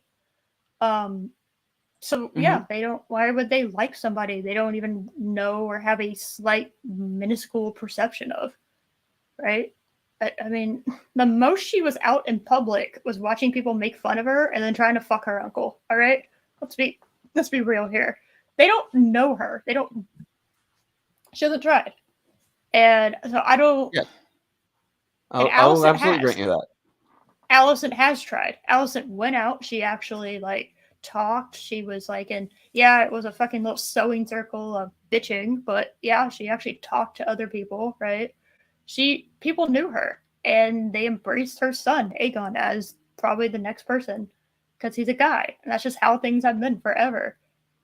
And, he was the king's oldest son, so as far as the public is concerned, he is the rightful king. Yeah. So Rhaenys bursting up through there absolutely didn't do anything to change the public's perception of them regardless, because they didn't like Rhaenyra anyway. They didn't accept her. True, but now you're fighting. But now you're fighting for people that actively do not actively hate you for murdering thousands of completely innocent people. They now have a legitimate reason to now not like her. I'm gonna throw this your way. I don't think Rhaenyra gives a shit about the public. I don't think she ever has. I completely agree with that. Yeah. So I don't think she is fighting to get their approval, and I think she gives a shit if she gets their approval or not. She just wants to be on the Iron Throne at this point, and she wants to defeat the High Towers at all costs. I don't think it has anything to do with the people. Honestly, I think she would make a shit queen. I'd be real with you. I think she would make an absolute fucking awful queen. I think everybody here would make an awful ruler. I don't think anybody is worthy of it at all. There's not a single person in this show that I would put on the Iron Throne that I would trust, except for Viserys. Viserys was actually okay. He wasn't even that great, and he was much better than anybody else on this show. But I think bringing the public's perception in is, I don't think it matters to Rhaenyra, which is why she's not. I don't think anybody's trying to win them over. And I don't think she cares. If she got the Iron Throne, which I do know, I know her fate. But if she gets on the Iron Throne, right? She does not fucking care what the public thinks of her, because she won against Alicent. That's in the High Towers. That's all she cares about now. She has reduced herself down to Alicent's level of fucking pettiness. I think that's what this whole war is going to be. Bunch of fucking petty bullshit that no one talked out and resolved. And I think the public are just casualties of war waiting to happen. I don't think their perception matters a goddamn in the show. The High Towers tried to actually. Then why make it so my question then, in response to that, is because I agree with you. Rhaenyra does not care about the public perception. I completely agree with that. My question then would be, why make it a point that the public's perception matters? Because they made that very clear. In reality, it does. And I'm not arguing with you that it does. It totally does. But absolutely, as far as Rhaenyra is concerned, it does not fucking matter one iota. So you got to look at it from that point of view. Rhaenyra couldn't give a fuck less about the public's perception, right? I agree. But in reality, when it comes to royalty, when it comes to like having a dictatorship, a royal, you have royalty ruling over them Politics and in they're making general. decisions, and just politics in general, but especially when you have a head person. You got one person right there, Um, the public's perception of you is literally what's keeping you from either being people not rushing to. By the way, yeah, the public much more than you are. You're like one person, and there's like thousands upon thousands of people that don't like you, right? So in Rhaenyra's little in Rhaenyra's little bubble, that unfortunately Daddy Viserys didn't pop, and Daemon didn't even pop. He was the closest that got to it, but still no cigar. No one has really and truly gotten through to Rhaenyra that the public's perception is everything, and that's why she doesn't give a shit. Now, as far as why Rhaenys did that, I don't know why she did that. If I'm not memeing and I'm being dead serious, it would have made more sense to me if Rhaenyra would have burst through there. Because it would have shown the difference between caring about the public's perception, Team Green, right, House Green, whatever, and Team Black, who does not give a fuck about the public's perception, and is, and yeah, it did basically the same thing Rhaenys did, but it's Rhaenyra. That would have made more sense to me personally. Now, how you if that get was Rhaenyra? I would have absolutely accepted that more if that was Rhaenyra. Yeah, Because I think that would have been more in line with her character. I don't know why Rhaenys did that, but Rhaenyra doing that would have made perfect sense. I will say, I'll give you that. Rhaenys doing that makes absolutely no fucking sense from just like, because I thought she actually did know how to play this game. She's given me the impression the entire time that she is Grandma Thorns, right? She's the Queen of Thorns, Grandma Tyrell. She's kind of that lady. So this one of the was coolest very characters odd. ever. God, I love her. Grandma Tyrell was like my favorite character. She's great. Great, so good. She fucking poisons herself. She's like, "Get wrecked! You can't even bring me in, pussies." Yeah, you know what I did? I killed Joffrey. Bye. Remember when she was in Dorne and the Dornish princesses there? They're like trying to act adults are talking. Yes. No, she's like, the best. Oh, what a boss. I love her. Yes. So it's like I don't know why the show had Rhaenys do it. Other than the problem that they set up. They did a solution, but I don't quite understand why she did it. Rhaenyra doing it would have made perfect fucking sense in my opinion. Rhaenys goes off. I would agree with that. Oh, I'll meet you at King's Landing, and they lock Rhaenyra in, right?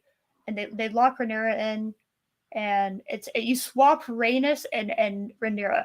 That's all you do. You literally just swap those two, and I think the scene makes sense. But yeah, I Team Black couldn't give a fuck less apparently about public perception, and the Hightowers did. Now I do think that the Hightowers were so focused on spectacle and so focused on getting as many fucking people to see and acknowledge Aegon as the rightful heir. Yes, that I really think it was stupid to do it in the Dragon Pit. I think that was incredibly just all showmanship. It made no sense, and it was incredibly dangerous and risky to do that. I wouldn't have risked that personally. I think that would have been. You could have done a maybe not as like big, but you could have done something at least somewhat on the perception of showing as many people as possible without endangering people, with having live dragons underneath the feet of people. I don't know. I feel like that's silly. But the Hightowers care about the public perception because that is something Otto Hightower talks about a lot in the show. It's something that a lot of people do talk about, but mostly Otto. Otto is constantly talking about that.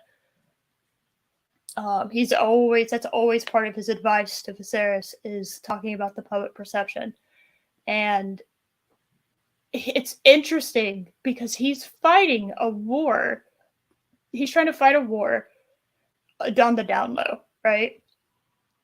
Hightower is very, Yes. yeah, they definitely start the war as far as like from what we see, but it looks like the blacks did, and in a way, that totally I works out into want this to Hightower's be favor. addressed though. That's the thing. I really want this to be addressed. Yes, oh, I agree. Going through it as deeply as we have for like the past half hour, I 1000% agree that now we do need to see that address. I highly doubt we're gonna see it though. Um, I highly doubt, And, but and I'll be I critical could of do a that. throwaway line. Um, I would go with a throwaway line. You don't really need to linger on it too much, but you can do like a throwaway line of the public is with the Greens, or you could show the public being with the Greens, by having people. I don't know. You could have them support the Greens in a way. Um, you do a shame scene, kind of similar shame scene. You have people throw shit at Rhaenyra that I doubt she'll ever walk in King's Landing again. Um, as long as the high I towers are really there. don't want to see Rhaenyra doing the walk Not of shame. stripped That would down. be No, no, no. That's not what I'm oh saying. I'm not saying oh don't strip her down and do that. I'm saying like where the public is shaming and they don't like you, right? But right. even Cersei has proven that you can rule and nobody has to fucking like you. True. So, and it's like yeah, the public perception is actually really good for the health of the realm, but you can rule without public liking you. Um, and I think Rhaenyra would definitely do that. I don't think she gives a shit at this point. We're so far beyond that kind of pettiness that she's just like I don't Mm-hmm. care. She 'Cause, thinks she has. honestly, like of the entire like next generation of kids, Mm-hmm. Luke actually probably would have been a good king, Oh, I but forgot that's not about going to Luke. happen. Yeah. Luke would have been a good king because we saw, um, like at Llanera.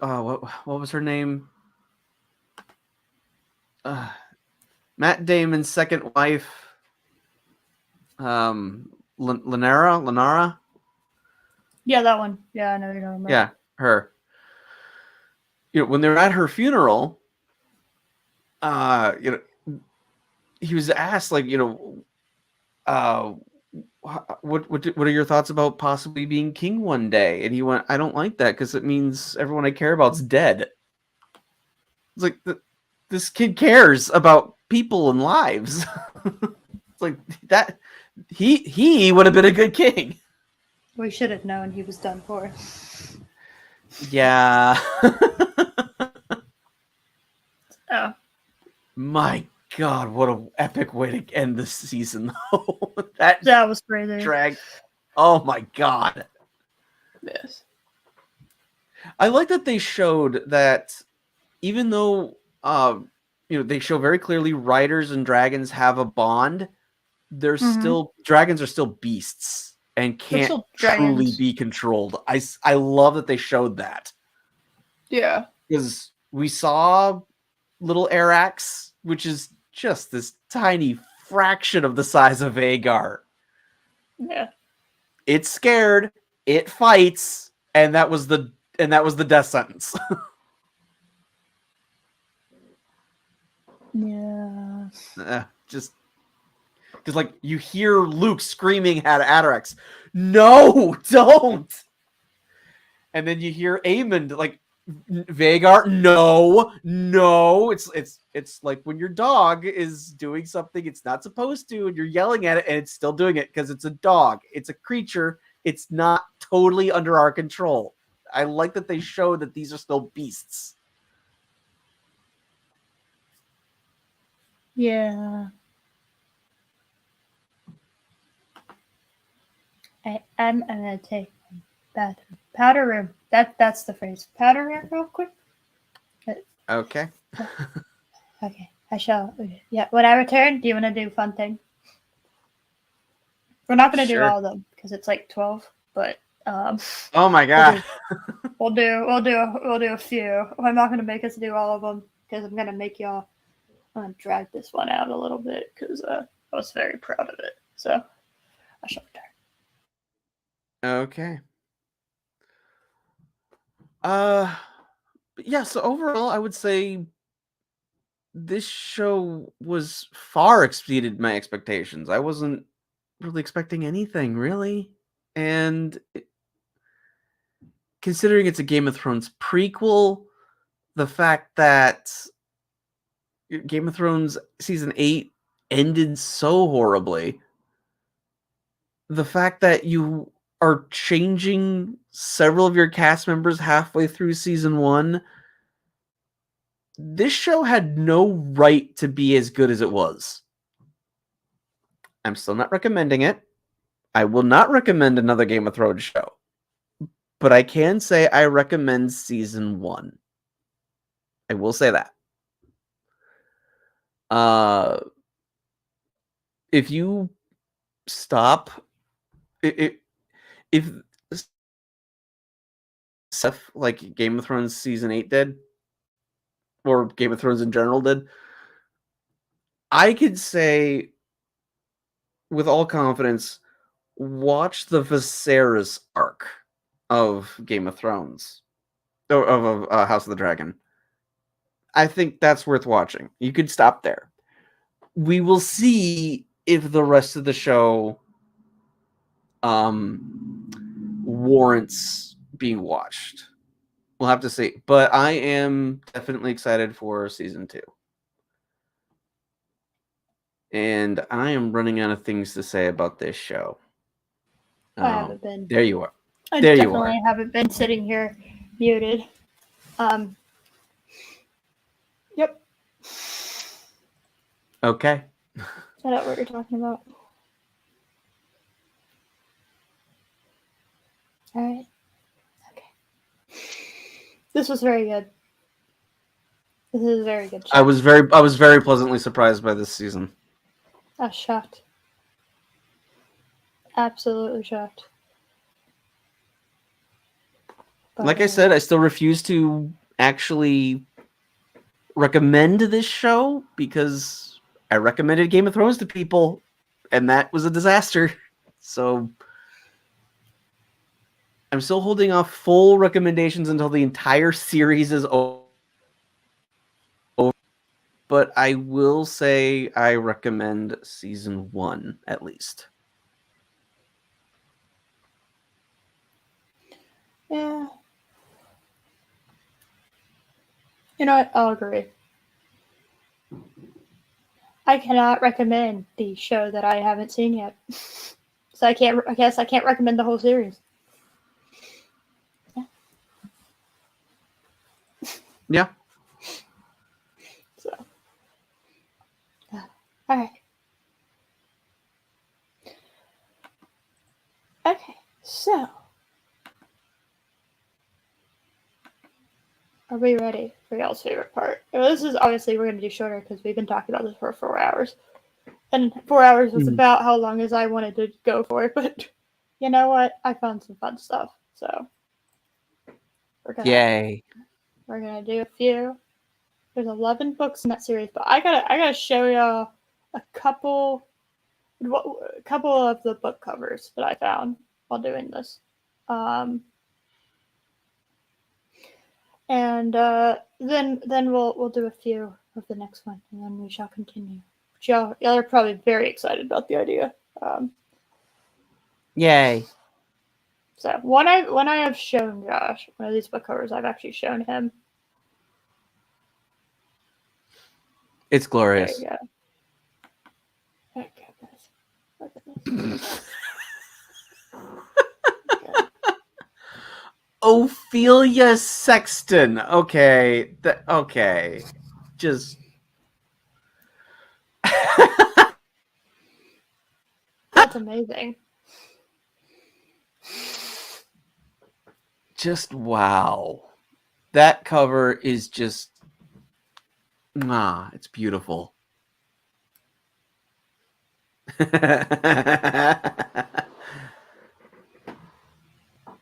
Chris is out. No. No. No. No. No. The next one he hasn't seen, and it's funnier. Yeah, I might. Hold on. I might screenshot this. Hold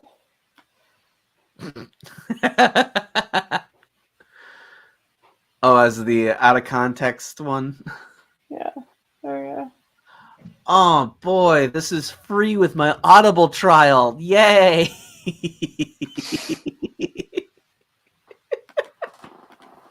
There we go.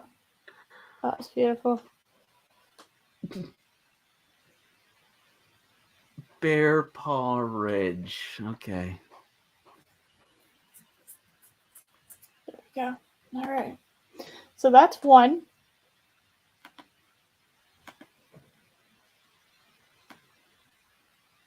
Oh, we're not going to read that cover at least? No, nothing about it is interesting. Like literally nothing else about it is interesting other than the cover because I already looked at it. Oh, okay. So this one I was gonna say that we would read, but because I wanted to do a dragon one, obviously.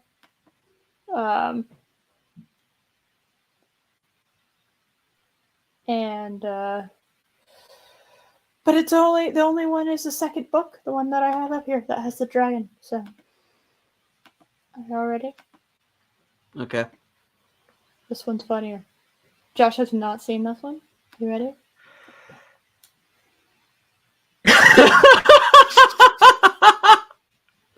Oh my god! Look at it. Dragon's Instinct, a daycare for shifters, and there's a fire-breathing squirrel. Okay. It's so poorly photoshopped that I can see they turned down the hardness on their eraser tool and went around the squirrel. And then because it's so jarring, probably because they just ripped it from the internet, they turned down the opacity. But because they did that, you can see through the tail.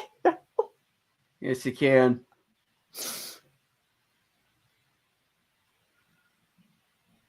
Look, it has the daycare in the letters. It's clearly a fucking PNG. Oh yeah. That they took from that they Googled it and then just stuck an image, any random image from it, and put it on there.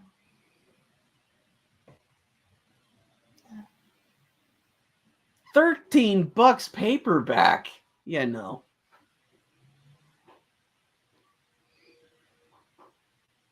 Oh my god. Alright, so those were two that I just had to show people because I needed everyone to know it existed. By everyone, I mean the two people that are still here. Yeah, that's one of the reasons I had to show it to Josh. It definitely looks like your squirrel. You did a better job with the squirrel than they did.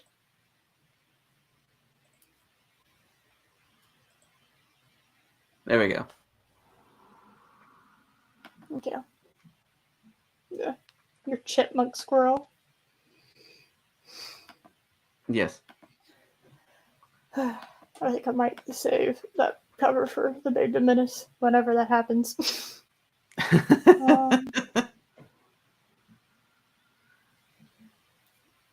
Oh my god, oh my god, I did do a better job putting it on the chipmunk. Yes, you did. I wasn't fucking around when I said that. Are you ready? You can't see through my chipmunk. Yeah. So this is the book series. And it's really convenient because all the summaries are on one page. So I'm just gonna so there's 11 books. We're not gonna the summary that's gonna be there it's from book 1. So just ignore it. Right? I just want everyone to absorb the title of this series. And the covers that we're gonna have to endure. But yeah. Chris, I can neither confirm nor deny that. No. He does better work than that. That's not him. So, all right. Are y'all ready? Do not read the summary. It's just from book 1, which we'll do. So we'll do like 3 today because we're already at 4 hours. So. Okay. Yeah. We'll do like 3. Unless y'all just really want more, and we could do more. But, yeah.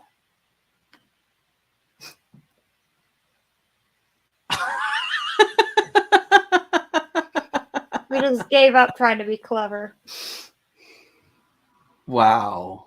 Okay. We did. We really gave up. So, just yep. Just really shitty PNGs of tattoos on this guy. They're not even the same quality of image. Like, wow.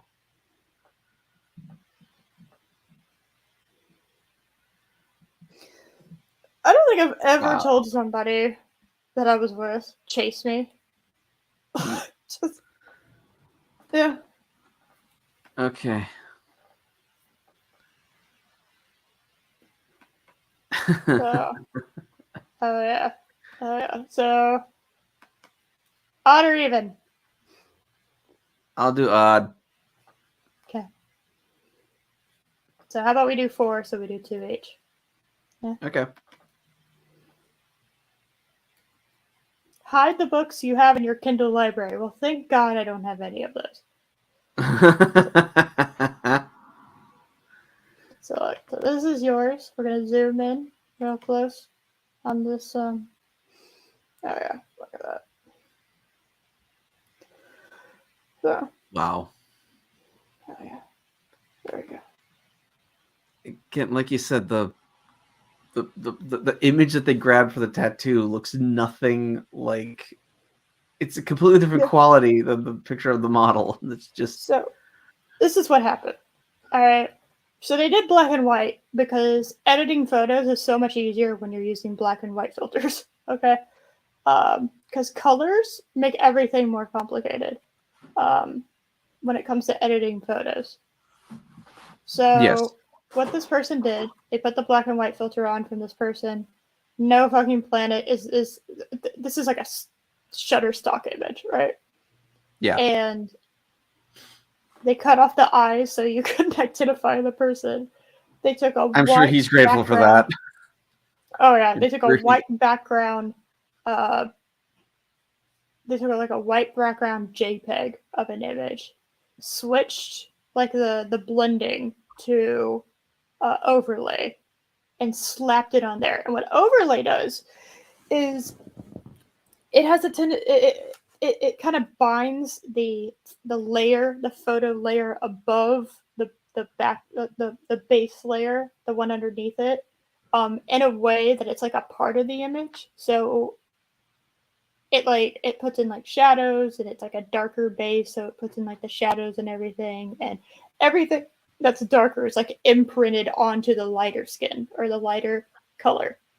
So you have a love lighter that colored dude. And yes. and I love that the very windy dragon there has part of its body on the guy's chest and then goes back over to his arm. That's just excellent work, guys. Well, I mean, if this actually was a tattoo, I'm sure it would look fine. But because this is a JPEG, you can't actually have it look like it's winding around. So it's just stuck on top of him. I could probably remake this cover in 5 seconds. But even if it was a real tattoo, it would look stupid because his arm needs to be in only the right spot in order for the image to look good. If he moves his arm, he has like just parts of a dragon's body on his chest and torso. Well, no, you would have to have like the tail. You'd have to have it have a long tail or something. So it would be a very big piece of artwork, right? Yes. So that would have to be. That's what I meant. Yeah. Okay. It'd have to be a large piece of artwork. It would have to be the tail wrapping around, maybe not his whole arm, but like, so you could have like a sleeve, and you could have like the sleeve has all this other stuff with it, and then the tail starts around the shoulder to bicep area, and then have the rest of the dragon on the chest. That would work, right? Or you could have the like the head of the dragon kind of like, on his chest.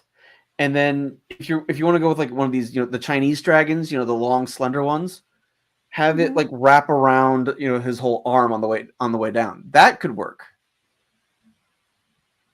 Which is what I think they were trying to do here, but it's not well done at all.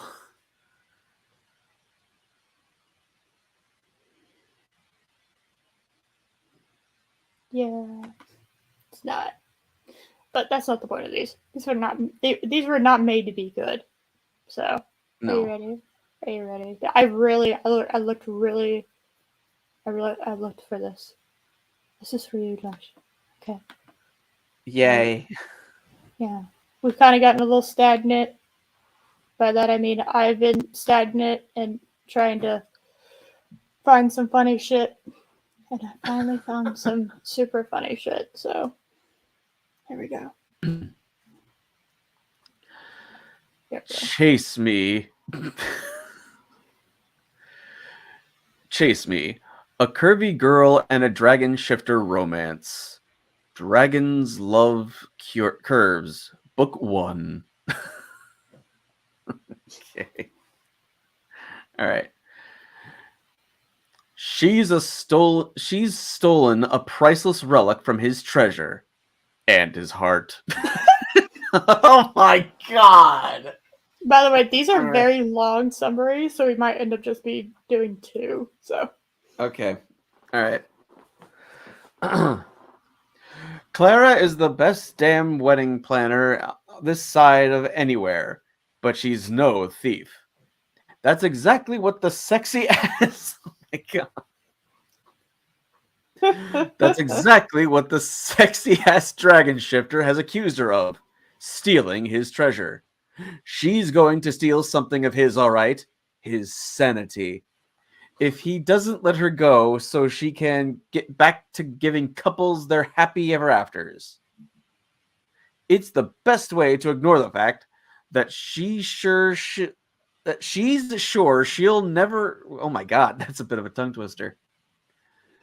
It's the best way to ignore the fact that she's sure she'll never get one of her own. Not with any man. Or even a dragon. Oh my goodness. Love that. Yeah. I got this. Who spells Jacob with a K like that? An Come asshole. on. There we go. What a pretentious way of... Oh, whatever. No, it's Jacob. Yes. It's Jacob. Jacob is either going to kill the sexy, curvy woman who denies she has the... Oh my god. Jacob or Jacob? I'm not sure how to pronounce. It's fine. Whichever. It doesn't matter. It doesn't. That's fair. It doesn't matter. I can't say Jacob. That's not how you pronounce Jake. That's not how you spell Jake. No, that's not Jacob. That's not a Jake, Okay. Hello. Perfect time for you to lurk. Wine and cheese. Oh my god. Nice. All right. Playing pool. Oh my goodness. Jacob is either going to kill the sexy, curvy woman who denies she has the first dragon's relic, or take to her bed and drive her as crazy as she's making him. Why does he want her so much he can't even properly interrogate her? Might have something to do with the fact... might have something to do with the way his soul is screaming at him to mark her, claim her, fuck her, and make dragon babies with her. Oh my god! They did. They abbreviated. Oh, that's how they make dragon babies. Oh, that's why I pronounced it that way. Oh my god! It comes with a preview. Josh. Yes. Oh my god, yes. Gosh. That's why they're so long. Oh, I'm so happy. Oh, there we go. We'll do that, and then we're gonna scroll down. Oh my gosh, we might actually have to keep. Oh my god, longest stream ever. Let's go. He can't give her his soul if she's already stolen it, or something darker and more dangerous has. Dun All dun right, dun. guys. Here's a free preview from chapter 1 of this brand new Curvy Girl and Dragon Shifter, especially for you, Eris. Oh, for you? Oh, for both of us, actually. Let's be honest. No, for Tommy Wiseau. And Squirrel. Yeah. Oh my god, look at this glorious. Oh god. Okay. Oh right, no. I'm gonna start from right here. Go forward. Oh. Okay. Don't do special voices. You're gonna murder yourself. How long is this?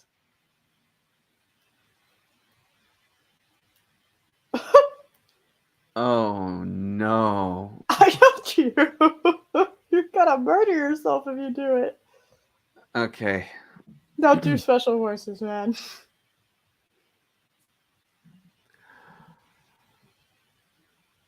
Body made for sin. Was he kidding? Body made of sins, maybe. Body, namely, the sins of Swiss. God. Oh. What? Oh my god. All right. Namely, the sins of Swiss meringue buttercream, chocolate ganache, and too many I Love Lucy reruns. What the hell? Okay, I so don't know. that's what her body's made out of, apparently? All right. What? Oh, so she's fat. I guess that's what she's implying. Oh, so me eating chocolate is a sin now. We'll just smack that on the list now. And Swiss meringue buttercream, apparently. What the fuck? Okay, go. Swiss Isn't meringue butter. Oh, that's that a real a thing. pie? It's a pie, isn't it? Oh, it's okay. It's just like whipped cream and shit. No, not whipped cream. It's the icing, not like buttercream icing stuff. Yeah, that's what meringue is. Yeah, they're showing me cupcakes, and I'm not thinking of cupcakes when I'm thinking of meringue. So I'm just very confused by it. Oh, okay. Yeah. So all right, we'll just move on. I was thinking pie, but whatever. Yeah, I was thinking chocolate pie. And I Love Right. Lucy runs. Who the fuck's watching? Okay. Hey, what's wrong with I Love Lucy? I Love Lucy's still awesome. I'm just saying, who watches that? Who's watching that? I don't know. Whatever. I Anyway, love Lucy. Lucille Ball was one of the only women who was funny. Yeah. That is true. Yeah. Still to this day. All right. Stop staring at my tuchus. Whatever you're looking for, it ain't there. She wiggled her backside to emphasize her point. That made her intruder damn irritated. Probably that her rear wasn't dropping any evidence of wrongdoing based on the growl rumbling.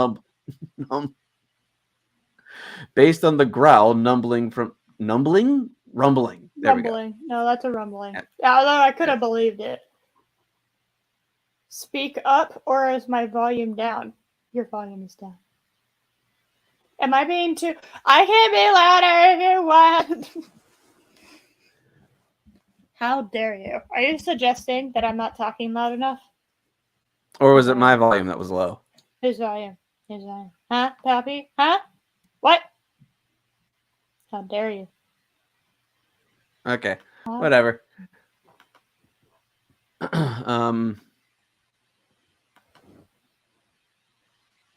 where was I?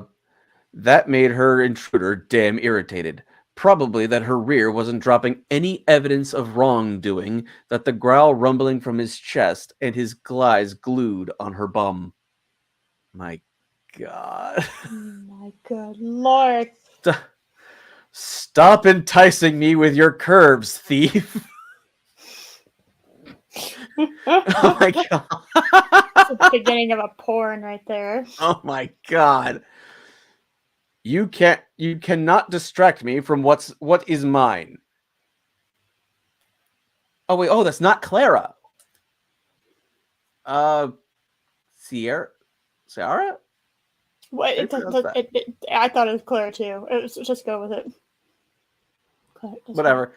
Yeah. Clara cleared her throat, gently at first, but when that failed to bring his eyes up to hers, she about gave herself a sore throat trying to get his attention.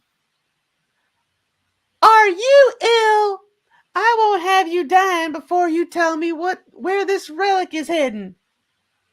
What an asshat. A cute one, but a real douche canoe nonetheless. God. This is so terrible. Oh yes. Beautiful. You know you've been wanting to see what these are actually said inside of them. I think maybe we've gotten off on the wrong foot here. Clara extended her hand to him. I'm Clara Mosley Willingham. Her hand hung there for a full count of 10. And you are? I don't know why she's suddenly Southern. Whatever. Fine. It doesn't matter.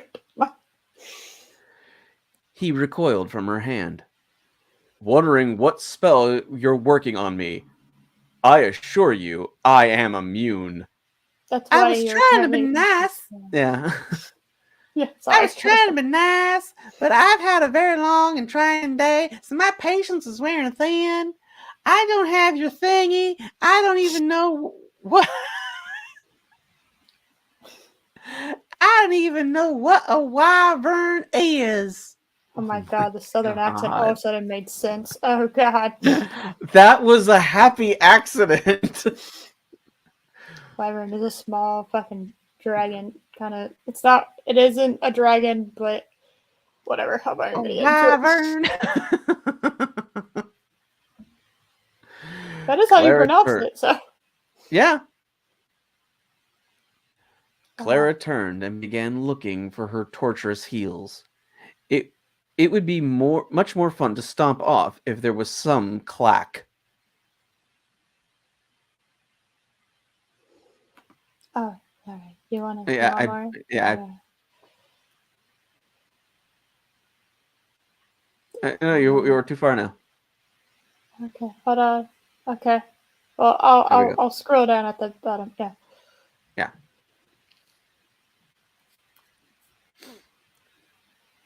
As am I. If you won't return what you've taken from me, I will be...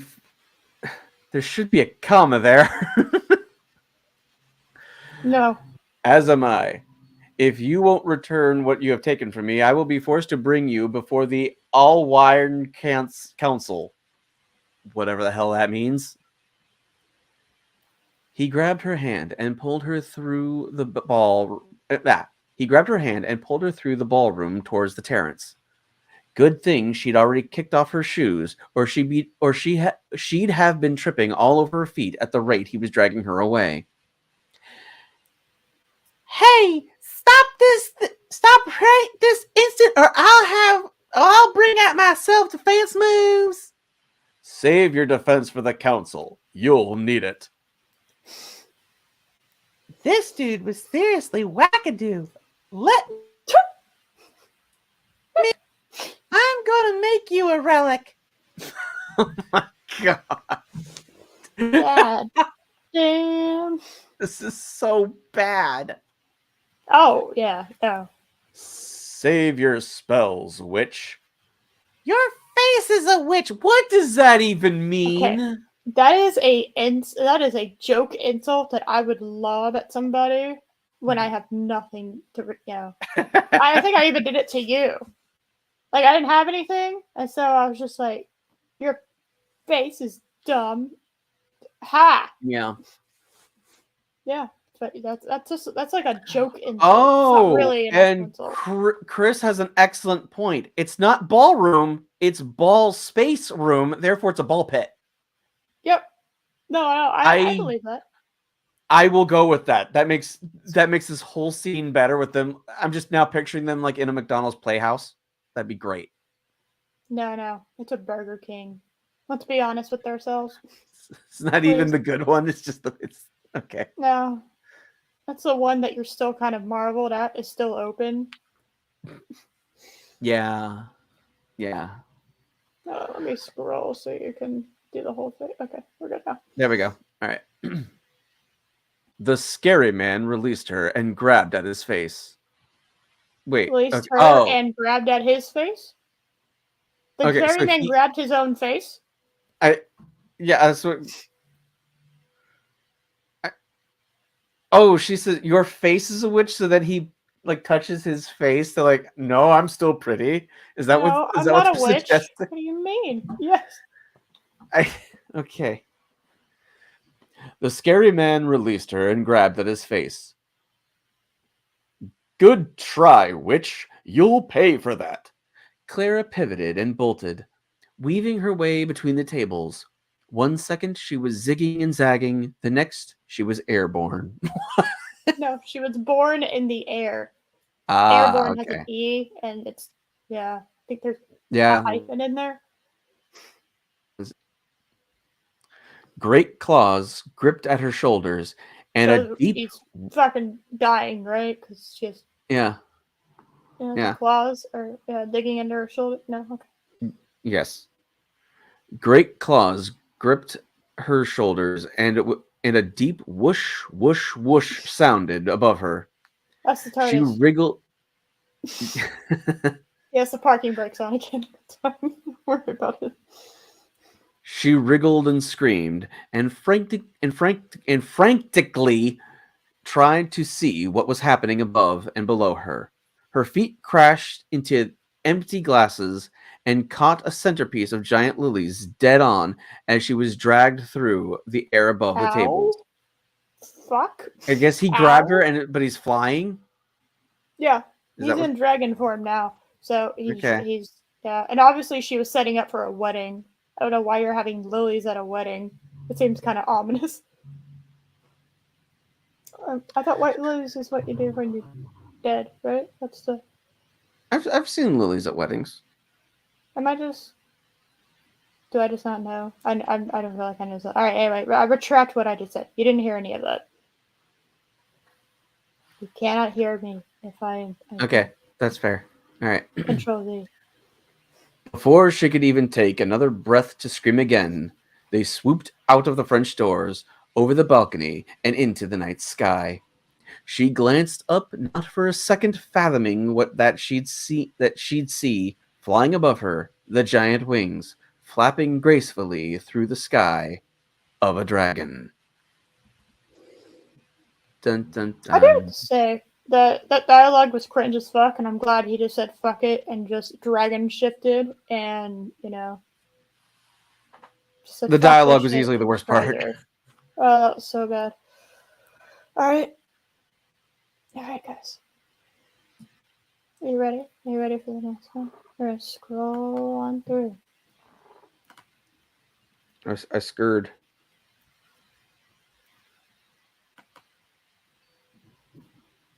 And there's a free preview on mine too.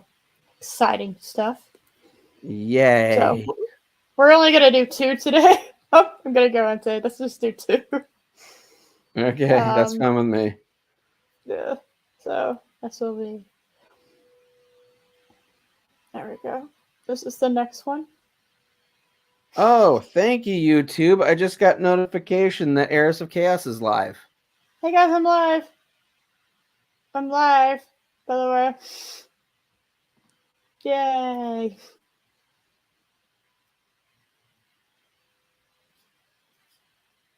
So, Josh.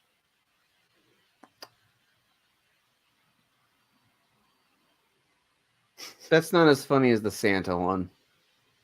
It's not. It's not. Hey, Lady Mist. The dragon seems better though because it's like a Chinese dragon. Yes. Dragon's better. Hello, Lady Mist. Hi. Tease me. A curvy girl. Hold on, let me just. Okay. Tease me. A curvy girl and dragon shifter romance. Dragons love curls, but too. Alright. Fulfill a destiny, save the world, and the soul of her mate.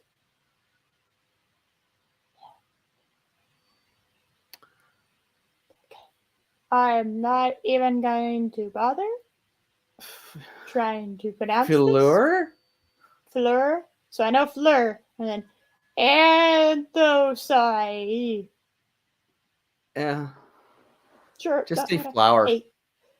A curvy? No, it's Fleur. I actually know it's Fleur because of Harry Potter. Oh no, I know that too. Yeah. So Fleur. I know things. Fleur, a curvy earth witch, has known since birth that she has a destiny to fulfill. Too bad nobody told her what it was. Fucking useless. You have a great destiny before you. I'm not going to tell you what it is, but you have a great one. Like, yes. Oh, that's helpful. She hopes her friends, the Wolf Pack of Blue Creek, Jesus Christ, might have finally pointed her in the right direction when she's invited to a multi-pack scenting ceremony. So, is that just a bunch of dudes getting together to smell each other? No. It's a candle convention. They all go to Yankee Candle. Yes. Surely becoming a wolf mate will set her on the path to understanding her own prophecy. I feel like I've been lied to. This is a dragon shifter romance. But these are wolf packs. This is unless rude. her true destiny is a dragon. Oh no, his name is Steel.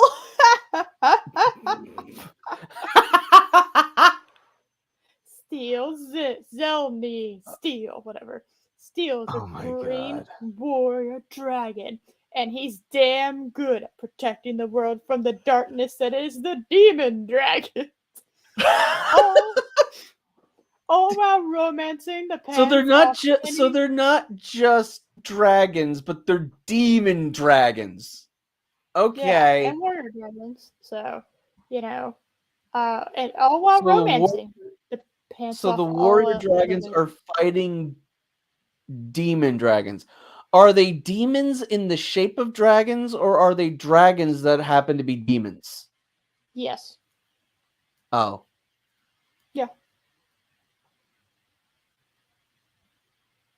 I just read the next part. Yes. So, all while romancing the pants off Annie and all the ladies. All bets are off when a shard of his soul demands that the curviest, sexiest little flower of a witch is his true mate.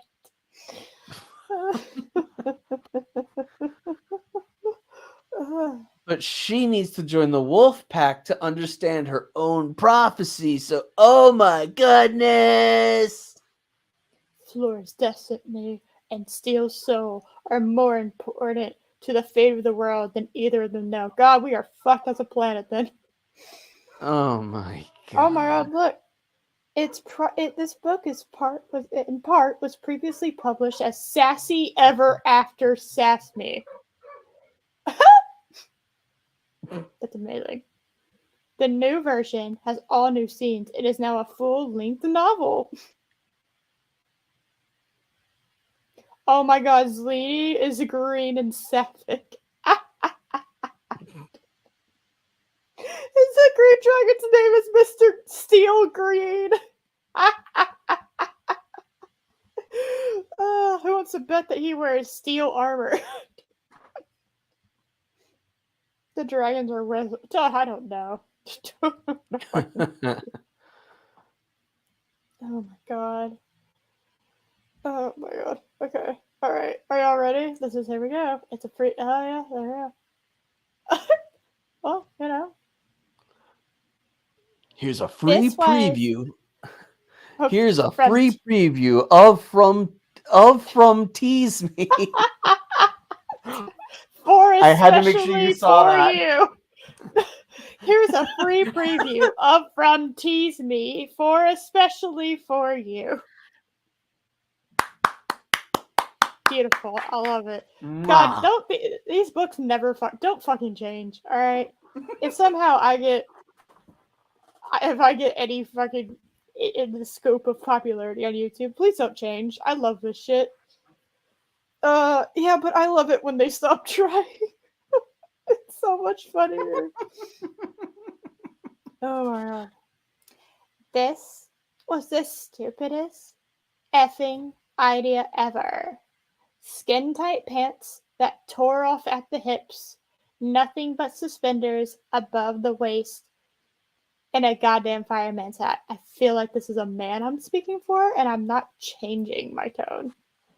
Woohoo, honey, take it off. A slightly older woman who was definitely the alpha female in the room whooped up.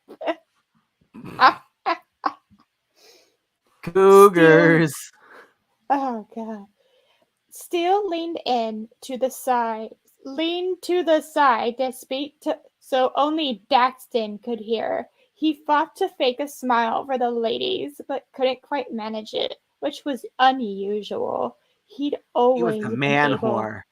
to charm the pants off any woman anytime he liked. His dragon wanted nothing to do with these ladies. Weird.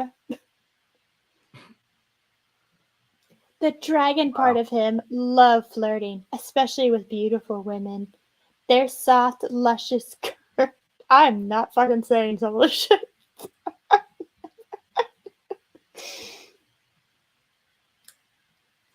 I alright, I really there's a point there's a point in everyone's life where they have a slight regret.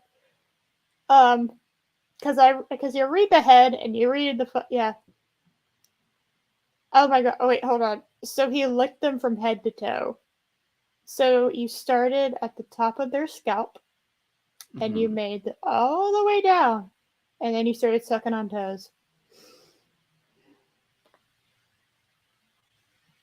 I don't know why people put that in romance books. Lick them from head to toe. That's not. Does anyone want that? I don't think anybody wants that.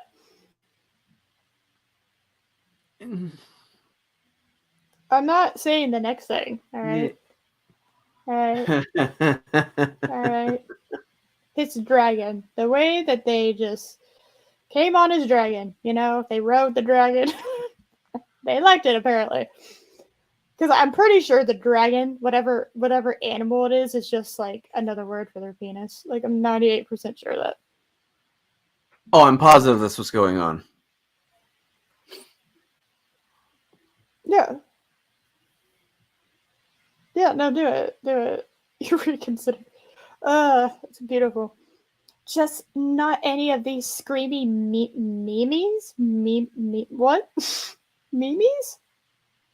Memes? I I don't know. have no idea. What the fuck? Okay. Tell me what the fuck this means. Searching. Meanie. Oh, that's not even the word. They corrected it. Okay, hold on. I gotta know. Meaning. The meaning of screaming memes, which is spelled with two E's and not an A, is nervous hysteria jitters.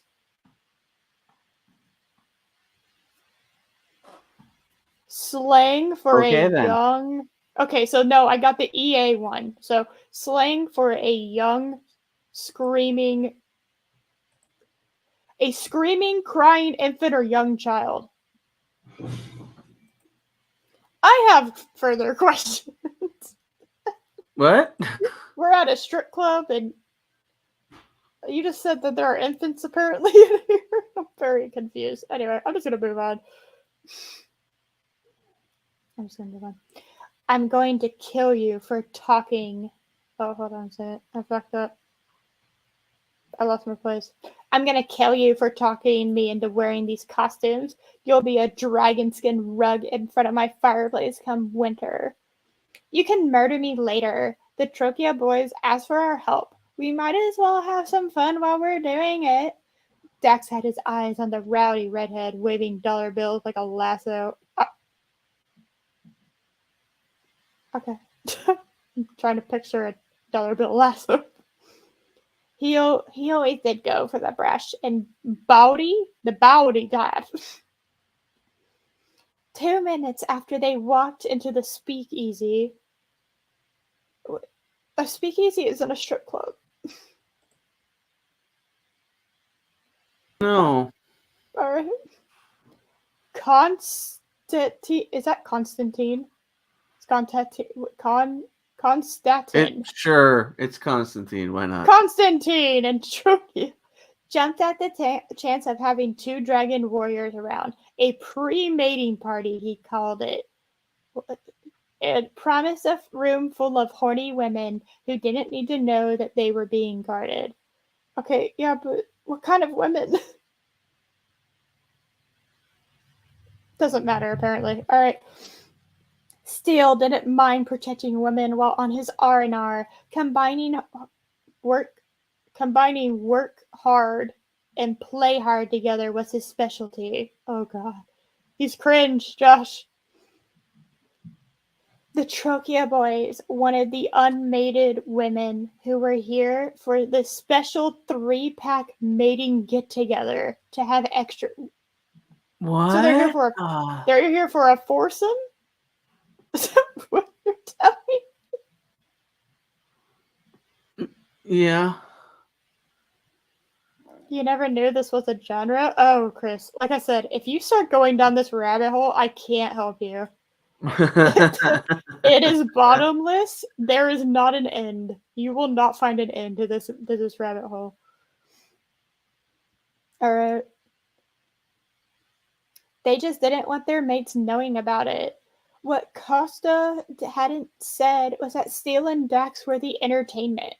Thank the first dragon. Dax stepped forward and that does not need to have a hyphen, into the crowd of women all stuffed into this snack-sized apartment. What is happening right now? I thought they were at a strip club.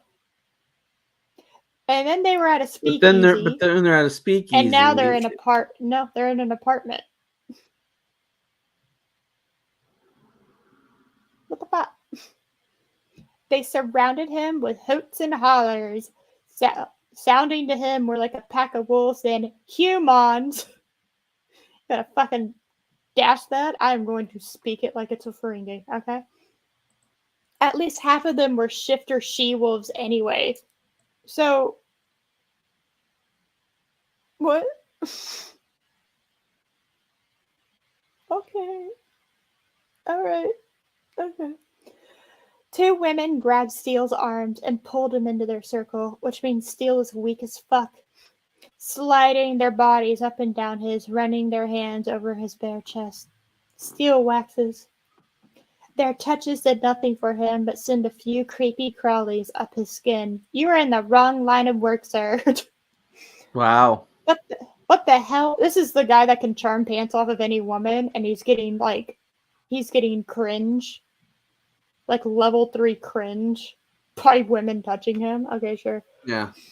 What the hell was wrong with him? This was the perfect opportunity. Beautiful women were literally begging him to take his clothes off. And he couldn't be less interested. Well, either he's taken or he's gay. There you go. Those are your two options. We did it. We figured it out. Yes. So, there is a good chance. Let's see. Steele had every intention of getting laid at least a couple dozen times on his week off. What? Damn, dude. Okay, so 7 days, 7 divided by, so let's just say 2 dozen, so that's 24. So 24/7. That's like on average 3 per day. Mm-hmm. Is that even considered like a week off?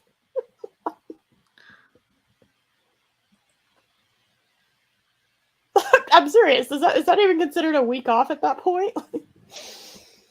It's I feel like you're doing it's a a lot. job. Yeah. Yeah. Jesus Christ. So you got breakfast, lunch, dinner, and then occasionally a midnight snack. There you go. Figured it out. Oh my god. But maybe not all on the same night. These women were crazy and weren't doing it for him at all. Which was worrying. He hadn't been turned off since he hit puberty. Well, you don't have anything to turn on until you hit puberty. How that works. And he hadn't been turned. That's that's a bit of a problem. So Yeah, you might want to get that looked at there, pal. so literally anything? Oh god, the 4 hours. It's like, yeah, 20 years. What do you mean? These last few years, an effing houseplant could turn him on. What? Huh? A houseplant? I read that right. Yeah, these last 2 years, an effing houseplant could turn him on.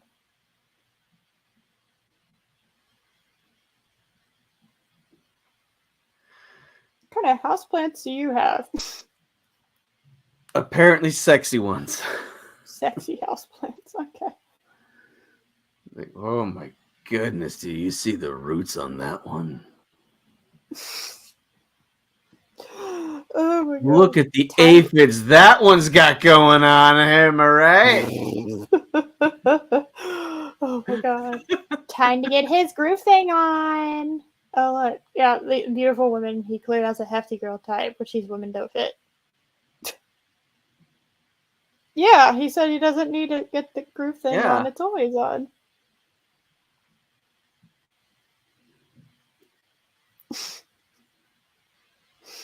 Alright. So you want to call it? It's almost been 5 hours. So you want to call it? I do. Okay. Alright. We're going to save the other 9. Yes. There is 9 more. How exciting. Are you excited? No, not at all. I get no, yes, no, yes, no, yes. Oh my god. Oh, hold on.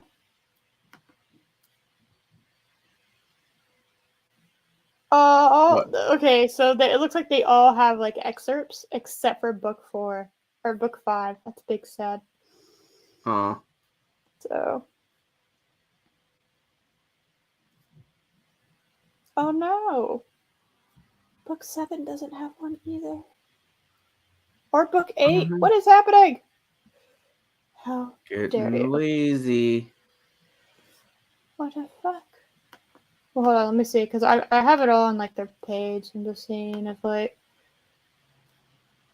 Oh, they really don't have an excerpt. Oh, big sad. Josh, what are we gonna do? Oh my god, this fucking person also sells their like curvy love adult coloring books. Oh. I'm reading the about the author page. You'll get a welcome. So if you sign up for the Curvy Connection, you get a welcome gift. So if you go to like her website, you sign up for the Curvy Connection. Yeah, you'll get a welcome gift of Curvy Girl Romance ebook and other fun gifts like your very own Curvy Love Adult coloring books, plus new release info, contests, and giveaways, and exclusive content and previews of the new books, especially for fans. That was one sentence, by the way. A.D. Award is a curvy girl. No one would have seen that one coming. Who kind of has a thing for stormtroopers and shifters. Okay. She writes curvy girl romance about real love and dirty fun with happy ever after. It should be happily ever afters, but happy ever afters, because every woman deserves great sex and an even better romance, no matter her size, shape, or what the scale says. How about if she's a bitch? Yeah. Shut the front door. No, I will not. I'm keeping it open. Read the delicious tales of hot heroes. I feel like I need to show this. Hold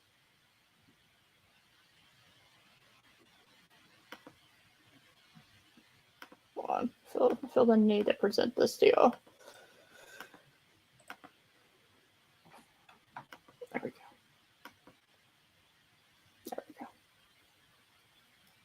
Yeah. Read the delicious tales of hot heroes and curvy heroines coming to life under the covers and between the pages of Addie's books. I will say that's the cleverest thing I've read today. Yeah. In regards to the books. Then let her know, because she really does want to hear from her readers.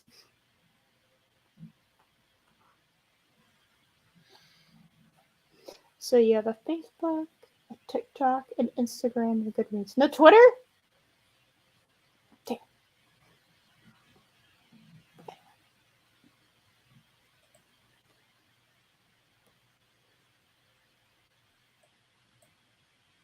Yes, by the way, werewolf and shifter romance is an entire category on Amazon.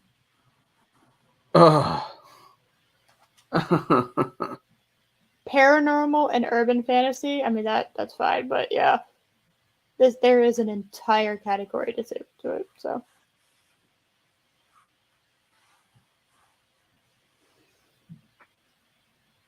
Later, Chris. Yeah, about to. All right. No, we're actually done. So, all right, Josh. You have anything else? You have anything other stuff? Well, I mean, I did have my Halloween video. It came out later than I was anticipating, but it still came out before Halloween was over, so that still counts as a Halloween video, right? It does. It was good. Everyone go watch it. As long as you have 45 minutes to spare. Y'all listen to us talk about romance shifter shit for 45 minutes. You can go watch its content for 45 minutes. There you go. There's my pitch. Let me see if I can find it. And then not sure what my next video is. I have several videos on the backlog that I need to get back to. Yeah, Josh. What is this? Yeah.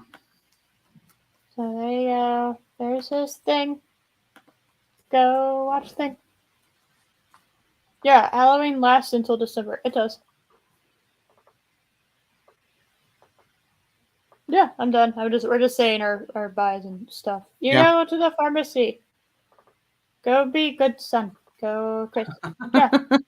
Go, Chris. Go. Yes, this is link. Go to link. Click on link. Yay. Watch. It is required. I don't know what I got going on this next week. I don't think I have anything going on, but fuck if I know. I have no idea when the Beta Menace is coming back up. I have no idea when the anime stream is for Lorena. And I have no idea if I have anything else happening.